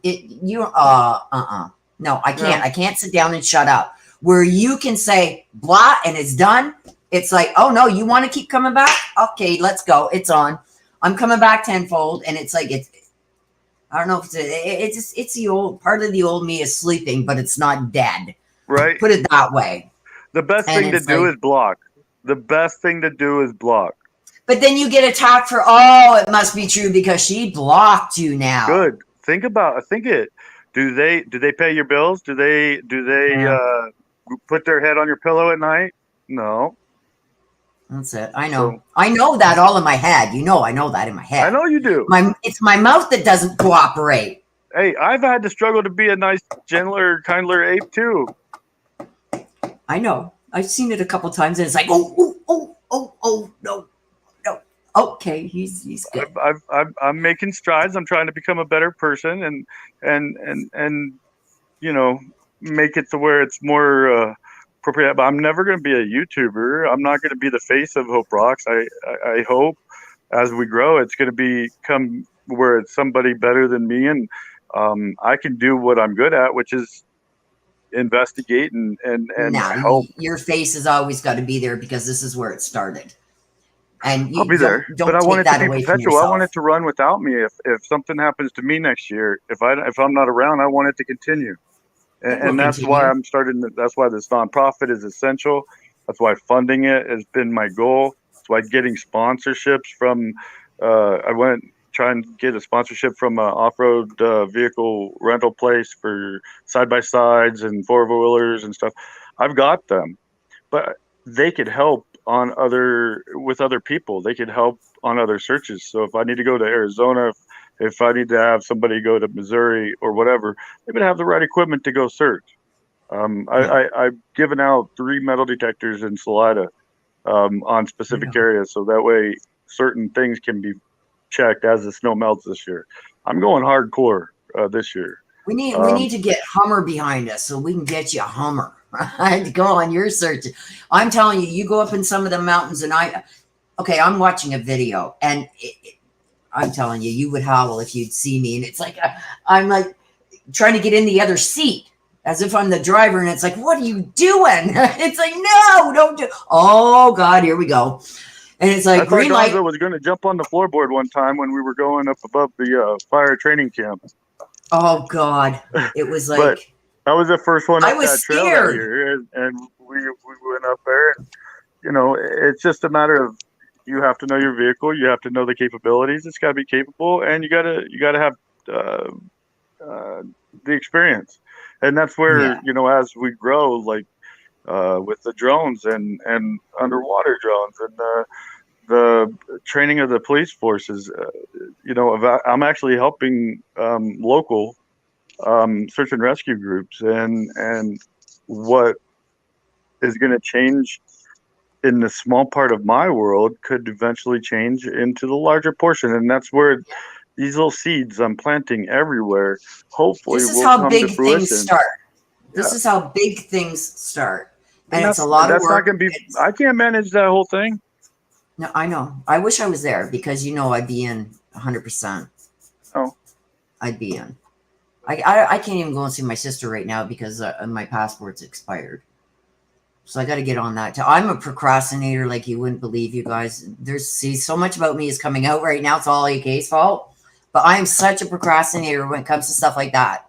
It's like when I got to do for myself. No, if my kids need something or my grandkids, boom, I'm on it. I need to do something. It's like, oh God, okay, not today, tomorrow. Tomorrow I'll do. Tomorrow never comes. See, whenever I was doing what I thought was the best in my life, and I was going around the country to every major national disaster helping do triage for the first 3 months, set up supply chains, and get, get the actual supplies donated, get everything going. So people had basics: food, water, shelter. After tornadoes or hurricanes or what have you, electricity. After doing that for so long, I thought I was great at it. But what I didn't realize, and then you got to take that, is you can't help others if you yourself are breaking. And I didn't notice I was breaking, and I broke. And it literally, carrying a little girl outside of Far Rockaway Beach in New York after Hurricane Sandy, that was my breaking point, man. A little deceased child, and I realized then you can't help others until you are helped yourself, and you are solid, and you put your needs first before you can help others, and emotionally and physically and whatnot. And until I learned that, man, I was a mess for a couple of years. Well, it's the same with any aspect of life. Like, you can't love anybody else if you don't love yourself. You can say it all you want, but I mean, until you're good with yourself and you've whatever's ailed you or held you back or brought you down in the past, until you deal with all that shit, it's still going to be brought. And it's going to be instances like that when you said you finally broke with that little girl. And it's like, that's a breaking point. That's like, okay, we gotta do something about this now. And it's a hard place to get to, but so liberating once you get through it. And it's one of the hardest battles that you'll ever have with yourself, not with anybody else, with yourself. So it does. It takes a long time. I was going to therapy 3 times a week.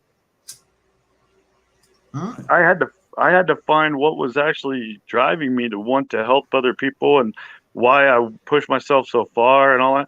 It comes from childhood. I didn't have anybody that stuck up for me, and I want to be that person that doesn't let anybody else feel the way that I felt as a child. Exactly. So now that I understand all this and processed a whole bunch of things, I'm the strongest I've ever been, and it's because I got broke and put back together.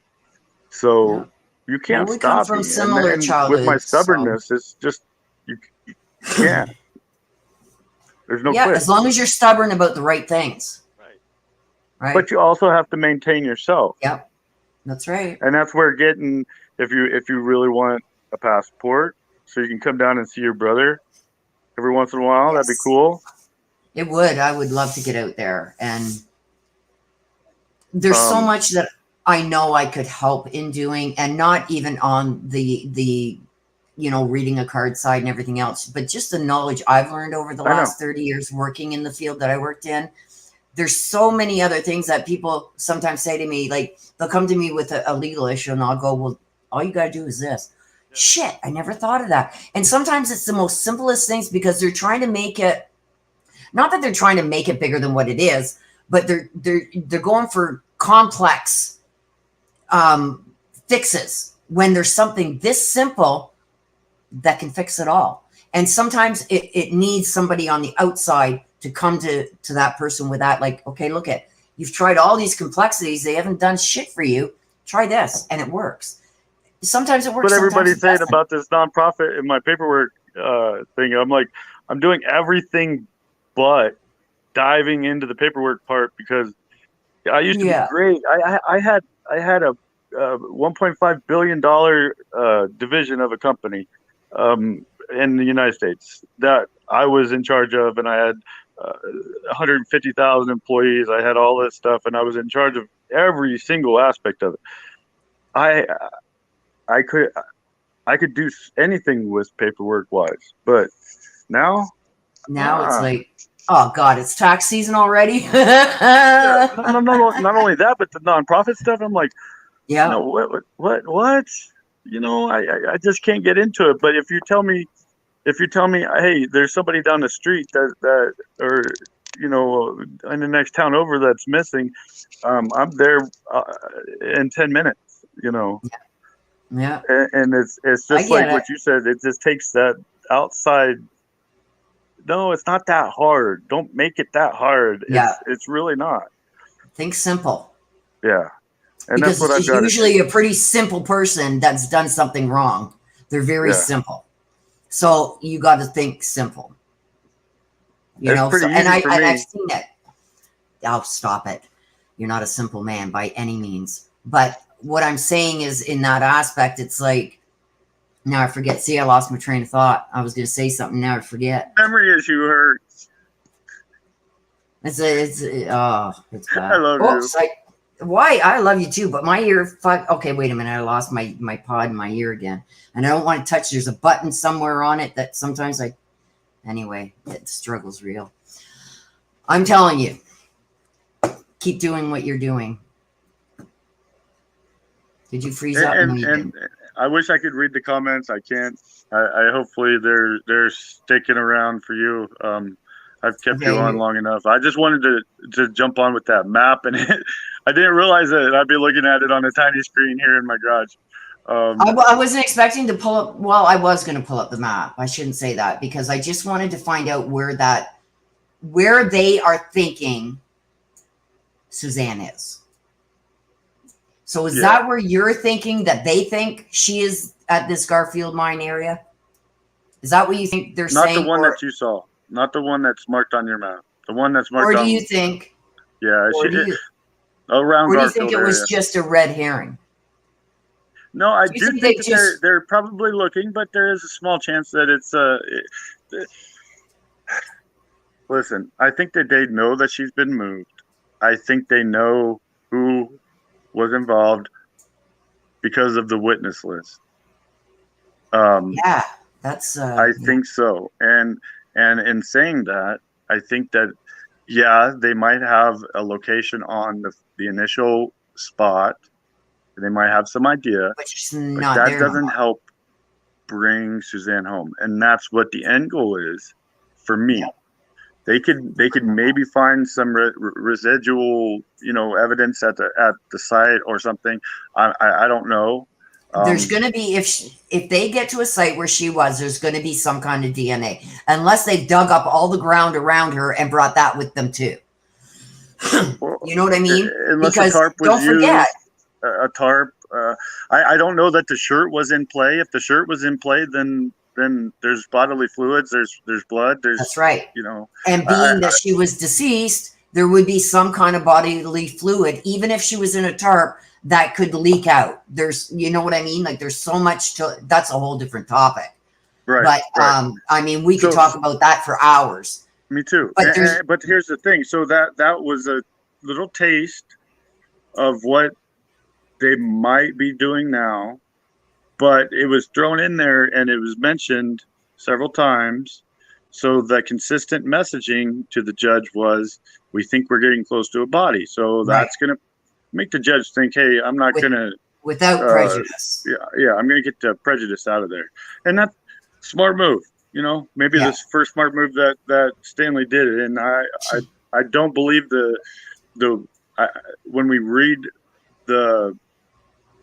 when you read the statement, her arrogance isn't in that. The way she is, the way she writes has this arrogance factor. Yeah. It wasn't in this last motion though. But this last one wasn't arrogant. No, that's what I just said. So I think it was written for her. I don't want to say online what I think. But regardless. See, this is me controlling my mouth now. There's so much that I have to say about that. Okay. But just understand, I love you. I love the fact that your community supports the heck out of you. I love that they stuck around and listened to me. I don't even know how many people are still here. If they love you, they all love you. Yes, we do. We still got people and I just want to say you have been instrumental in so many revelations from whenever we were first working together a long time ago. When you thought I was some along the way, crazy, dude. I never thought you were crazy. I didn't know you, so I couldn't hone in on. And don't forget, I was taking somebody else's opinion on a lot of things too, right? No. So which kind of like I thought I got you somewhat figured out, and then I'd hear something else over there, and it's like, Okay, I need to send him an email and see about this myself, because I don't judge by what anybody else says. And I got to know the real you, and it's like, and he's a lot deeper, you guys, than even what you're seeing right now. So it's perception, and everybody has a different perception, and that's okay. But nobody's going to come on here and start dissing you at all, or saying things that I know. No, because then I'm going to end up in jail. No, So, let them. It's funny because that's their opinion. Let everybody have their opinion, and that's fine. they can have their opinion in a respectable manner, because if they're not respectable, that's it. I'm done. That's why I tell my mods, anything disrespectful, they can say whatever they want as long as it's respectable. Number one, don't attack my sister, don't attack my mods, don't attack my subscribers or my brother, and we're good. Otherwise, get rid of them before I go off. Well, understand there's going to be a lot of people with opinions talking Barry. Yes. And we just got to move on. This is a good thing that this happened, and this is a hopeful thing that this happened, just due to the fact that case was doomed because of the errors of the prosecution, and this is ultimately a win for the people with the ruling of without prejudice. And we've got to understand that and not be sad, upset, angry any more than we already have been. Right. Because ever since I sat in that courtroom and heard that the ineptitude, I gave up hope on justice for Suzanne. I would never put that as a hashtag, because I didn't think it was going to happen. Then I sat in the courtroom and I got reassured that it wasn't going to happen. And then now we got this. I think we're going to be okay. I think Suzanne is going to be found. Oh, yeah. And I think you're going to be okay. And I know everything's going to work out there with you for everything that you want with the non-profit and everything else. I mean, you got the support behind you, your family, your wife, your child. You've got the support. They know your heart better than anybody. And you got that behind you. That says a lot right there. A lot of wives would not be on board with stuff like this. So you got a good support system, and you got people who love and care about you, and regardless what, you know, and we know we're going to get some backlash. Oh, look at it. Was this okay? But this is the best thing. And you're right, at this point that could have happened, because this could have gone horribly wrong the other way. You know it, and I know it. And especially with some things that nobody even knows about yet that could have made this go horribly wrong.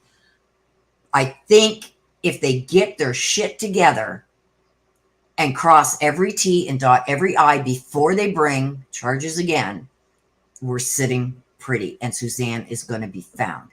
I got to keep that positive. I got to keep that in my heart, because that's what I feel. And you know, I love you to death. Keep on keeping on. Yes, ma'am. I shall do that. And I do love you, and I love your community and all your mods, but especially I love your tenacity and the way that you just, you know, you stick to you stick to what you know, and you're good at what you know, and you have experience, extensive experience, and that's something a lot of people don't understand. Some people don't like the truth, and you get it raw with me. Like, it's like, if I don't know, I'm going to tell you I don't know, because I'm in Canada, and the laws in Canada are very much the same as the US. There's a lot that's different. So if I don't know, I'm going to find out for you. I'm not going to tell you something, blah, blah, blah. This is it. If I don't know. And a lot of people take offense to that. Oh, you're arrogant. You're this, you're that. I speak what I speak. And some people can't handle that. And I find there's a lot of people that can't handle a lot of things. A lot of people get their panties in a bunch. Like, don't ask me a question if you don't want the answer.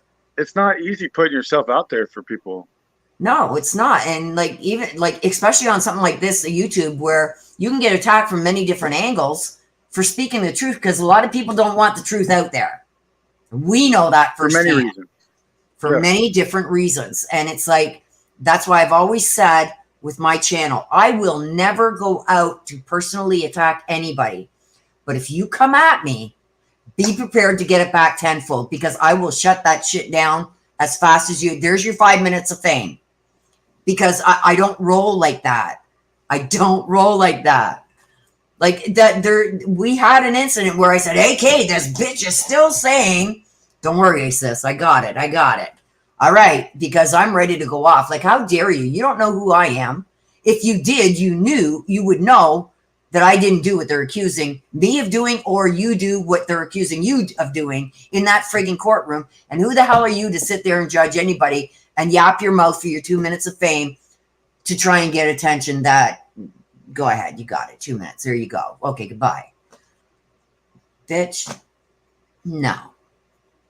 I'll shut that shit down, like, real quick. Hey, I'm bringing down your channel's quality here. No, you're not. I mean, I think they've seen a little bit of this in me from like a year ago when something was said and done regarding the Suzanne Morphew case, and I was all on it like a fat kid on a cookie. And it's like, no. That's not what was said. Don't say. And I said that. I was bringing up. Oh, I was mad. And then I had to calm myself and say, Willow, calm down. Does this really matter? Does this one person really matter? To me, at that point, I was just starting out. And yeah, it did, because this could ruin my channel. Now people want to come in and say that. My subscribers take care of them. You know, I don't need to go off the deep end, and I got to keep that in my mind, because my subscribers do it for me. They protect me like you wouldn't believe. And I thank them for that, because it saves me. They coach, or they protect you and they coach you? They protect me. Like, if they see people saying things that aren't true about me, they go off. Good. So it's good for, I don't know why there's all cops outside my house, but it's not for me. That's weird. Should but anyway, go live? It's like, no, they're going across the street again. There's always problems across the street. But anyway, yeah, I just look. I happen to look out and I see the police van, and then I look up like oh, you guys can't see me. Oh, well, thank God. You should ask him for your password to your email. Hey guys, forensics, where are you? Man, my damn password. I don't know how I'm gonna figure it out, but hey, I gotta just give up on things I can't figure out. Got, but if I had subs like yours that protect you, man, that'd be crazy. You do have. I've got a lot of my subscribers that have subscribed to you, and I'm telling you, people start saying anything bad about you, they're on that too. That'd be dope. Thank you. If you guys are doing that, that's awesome. But I got this. Don't put yourself in harm's way or jeopardy, or have people mess with you. For me, I can take anything that people throw at me. I've been called so many things by big channels. Keyboard warriors probably don't have a passport to try and come and find me, and good luck trying to find me in Canada. I could give you my address and you still wouldn't find me. Right. So, these people aren't the brightest or sharpest tools in the drawer. So it's a minute or two of fame is what they're looking for. And it's like, whatever. There you go. There it is. It's not worth me going to jail over hurting somebody over the words. Doesn't bother me. If they did half as much as I do in a week, then their lives would be fuller and they'd be happier. Yeah. That's all I think I got more weight behind me. I'm not 98 pounds anymore. I'm like 120, I think. And it's like nothing fits anymore. But it's like now I got weight behind me. I could probably hurt somebody really bad now. Oh, God. We're getting That's silly. what I miss about boxing is like getting it all out, having my heavy bag and just going to town. But I don't do that anymore. Well, I got a 3rd-degree black belt, and I'm telling you right now, I could probably not do one kata without putting something out at my age now. So it's like, yeah, once you hit 50, it's all downhill. I don't give a shit what anybody says. So it's like, I know I'd be all right if somebody tried to attack me. Like, you're done for. Like, I can hurt you so bad by just 2 hands that I wouldn't even approach you in a mean looking manner, because I would have got my ass whooped. Like my thumbs, what you can do, like I want to teach a woman self-defense, because they think that you need power and you need strength. There's so much you can do with just your fingers and your 2 thumbs and an elbow that could seriously put somebody badly, probably in ICU. But anyway, You know, there's so much that you can do to protect yourself. Even they grab you around where you can't get your arms free. There's a very easy way to get your arms free. I don't care how strong they are. Like, that's stuff that I would like to eventually get into. Maybe when I'm 70. Do it. I'll get into showing what I've learned. And like I said, I got my 3rd degree, black belt, and probably can't do a lot of the things I used to do, but they're simple. It goes back to simplicity again, because they're expecting you to go haywire and crazy. There's very simple that they don't even notice that you're about to do. You can seriously injure somebody. They're letting you go. Like, they ain't holding you. Believe me. And it has nothing to do with the lower section. No, which is another area that you could go for. But yeah, what you're talking about is basic martial arts and some jujitsu. Yeah. You got very easy. You got power in these right here. Cool. Yep. But yeah, as women, as children, as people who are supposedly, you know, smaller in stature or whatever, or weaker, the fact that still remains that you can handle your own if you know a couple things. And unfortunately, there's not a lot of people talking about those couple things, and that'd be awesome if you did that. It would. Like, I want to try and get my daughter to do it with me, so I got a dummy to you. Not like that, but well, she's a lot. You're talking about me again? So, no, I was talking about Tina. She's pretty naive, so I could probably con her into it to do maybe a video to show women how easy it is, or get, I don't know if just I get can a cop. Get a cop to come to your house and ask him. Hell no. But I got some pretty big friends that are like 6'2", 6'3", that are pretty well built, that I could show women how I can take that, but they got to be willing, because it hurts, you know. And a lot of big guys like that, no, you think I'm going to let no, you're not going to, no, hurt me, and I'm going to look like a fool. But it's so easy. You use their weight against them, and it's so easy to do by one simple move. Sway of your hips and your upper body. You surprise everybody with your talents, your knowledge, and your skills. It would be shocking. I bet most people here didn't know that you had that capability. Yeah. Just goes to show you never know a person's whole story. That's right. And it does take some balls to be on YouTube, and it does take some balls to have an opinion and to speak an opinion, even if it's against the grain. And you know you're going to get attacked for it. But it's about standing up for what's right. And for me, it's about helping myself as a little kid, man. That's all it is. It's selfishly about me. Even whenever I help other people. Those wins that I score. That's where it started, AK, with me. Was I was in children's aid my whole life. Yeah. As long as I can remember anyway. And unquestionable things happen. And it's like, it's survival. And I don't care. I've been through therapy. I was called crazy when I was speaking to my dead grandmother that I never met, when I was repeating things like, and this is how my abilities finally came to me. And I finally accepted it later on in life. But there was so much violence and things that happened beyond. I hadn't even reached 10 yet. So the things that I seen, witnessed, lived through, the beatings, I could go on and on and on. Those are things that you can learn to, I can't even say learn to live with, because I still can't live with them. No, you don't live with them. You process them and you move on. You get stronger from it.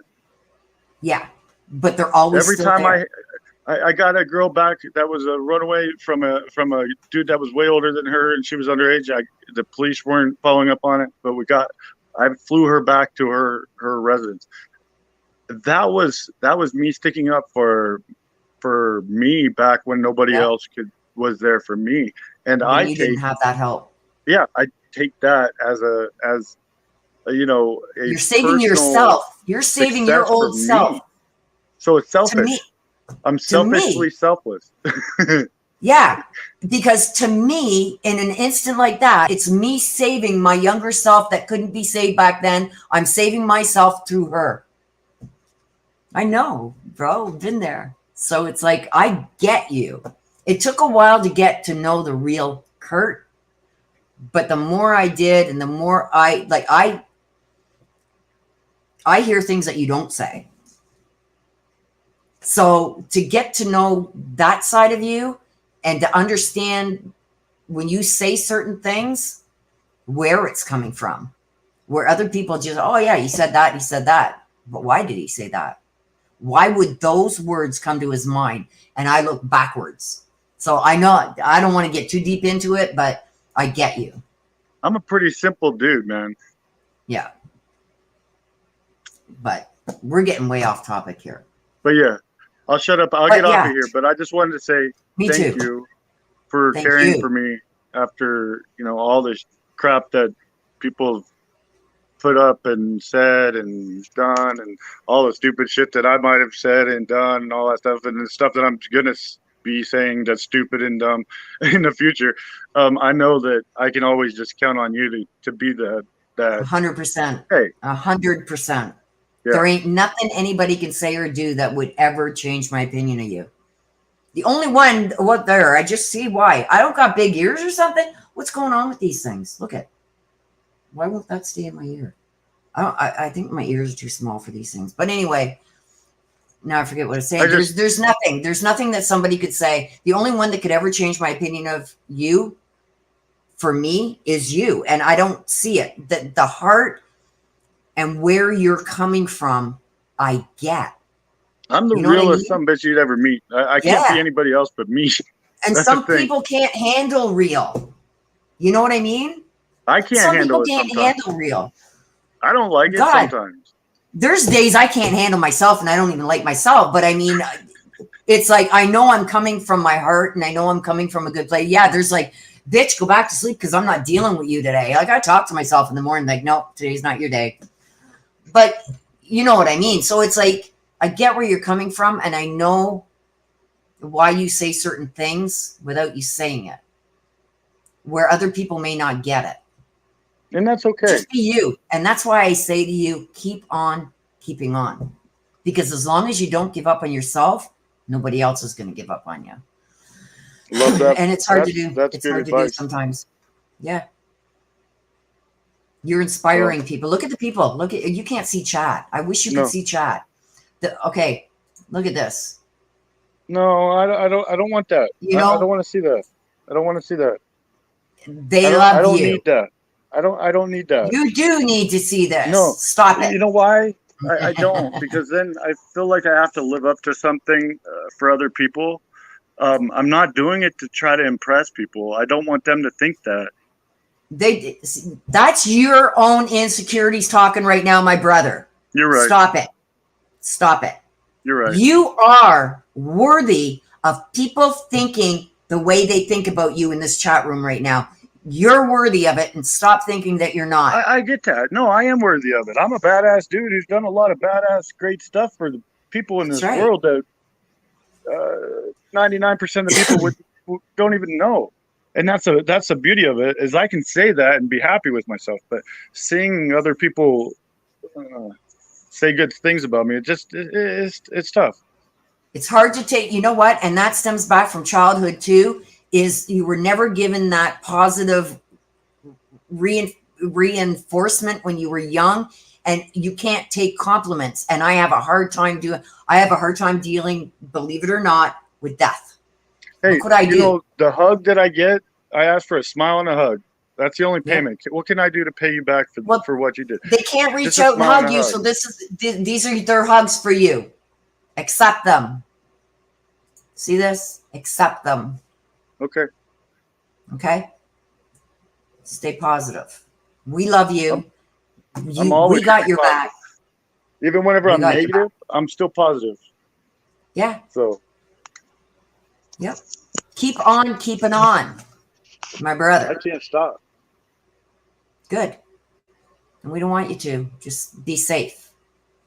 But I don't know. I'm gonna get through this. We're all gonna make some headway in life, and we all have our struggles. We all have our issues. Nobody's perfect. The ones that are they're the ones who you don't really want to trust because they've never experienced the other side, and they can't relate or have empathy towards it. The people who've been through the hardest are what I found are the most empathetic, caring people I've ever met, and that's what drives me. Is we need to get as many people helped as we can, and bring voices to those people, and man, never give up. Yep. Absolutely, So 100%. I can't stop. This is me forever now. I've changed, and I've dedicated this publicly and privately to myself. Even there's no other way for me to go. But whether it's a success or a failure, all depends on my perception, I guess, of and your outlook. the public. And who cares what the public thinks? Well, no, it's a crowdsourced. It's going to be crowdsourced, so I have to have some. I have to have the public. I have to have. When it comes to choosing to go forward or standing still, don't rely on the outlooks of others because they're not you. What's good for them may not be good for you, and what's good for you may not be good for them. Okay? Sage advice. You cannot judge yourself or put yourself to be judged by the opinions of others because they don't matter. The opinions of others. If I'm looking to build a crowdsourced investigative platform or to have a nonprofit that's ongoing, even if I died next year. The ones opinions that matter are the ones that are going to stand behind you, not stand in front of you, stopping you. Those are the people that are going to gravitate. You're going to have haters wherever you go. You could be the best in the world and you're still going to have haters. If you don't have haters, you're not doing something right. But what I am going to tell you, a lot of things right, because there's a lot of you're people doing a lot of things right. There you go. And that just shows, and I've said it many times, even on your Twitter, you got haters for a reason. It means you're doing something right, and you're touching something that's scaring somebody else into getting closer to the truth. And what I'm saying, people get scared whenever you're like that. They say, "Oh, you're unhinged or whatever." No, it's like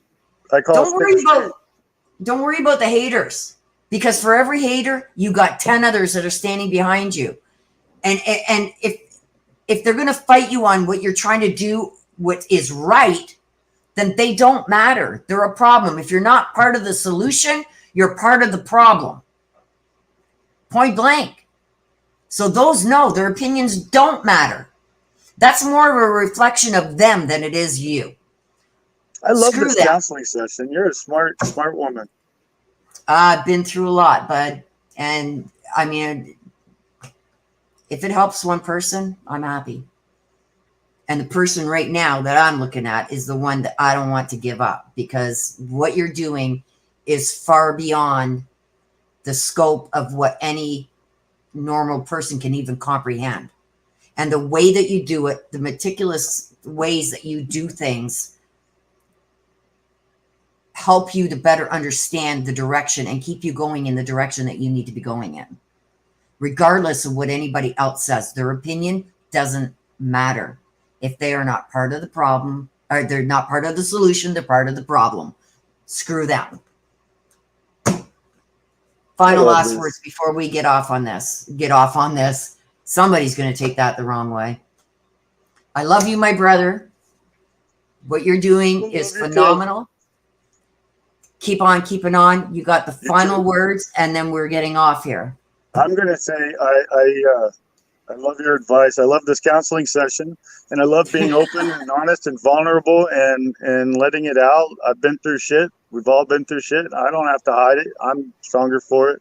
And I want to give people hope that you can get through stuff, really bad stuff, really, really bad stuff in your life, and come out on the other side and be okay. Yep. And you will be. So you'll get to where you want to go. And by blocking out all the negativity, or at least dealing with it and then blocking it out, in my sense, is going to keep you going forward. And like I said, if they're not part of the solution, they're part of the problem, and we don't need them. We've lost people along the way. I love you too, my brother. And with that, we're going to get off. It's 5 after 5. I'm starving. Be strong. Keep strong. You know I'm always here. We're going to find Suzanne. We will. Let's see. Regardless of what anybody says. And this is the best thing that could have happened. Let's see where it goes from here. So with that being said, thank you so much for being here and listening to my woes and having my counseling session in open public with my wonderful sister from the Great White North who hacks from into the Great White North. That's it. I love you, my brother. Thank you for being here and joining us. I know all my subscribers wanted you to jump up on panel. They love hearing from you. Respect you to the moon and back, my brother. Much love. Till later. Till later. Bye-bye for now, you guys.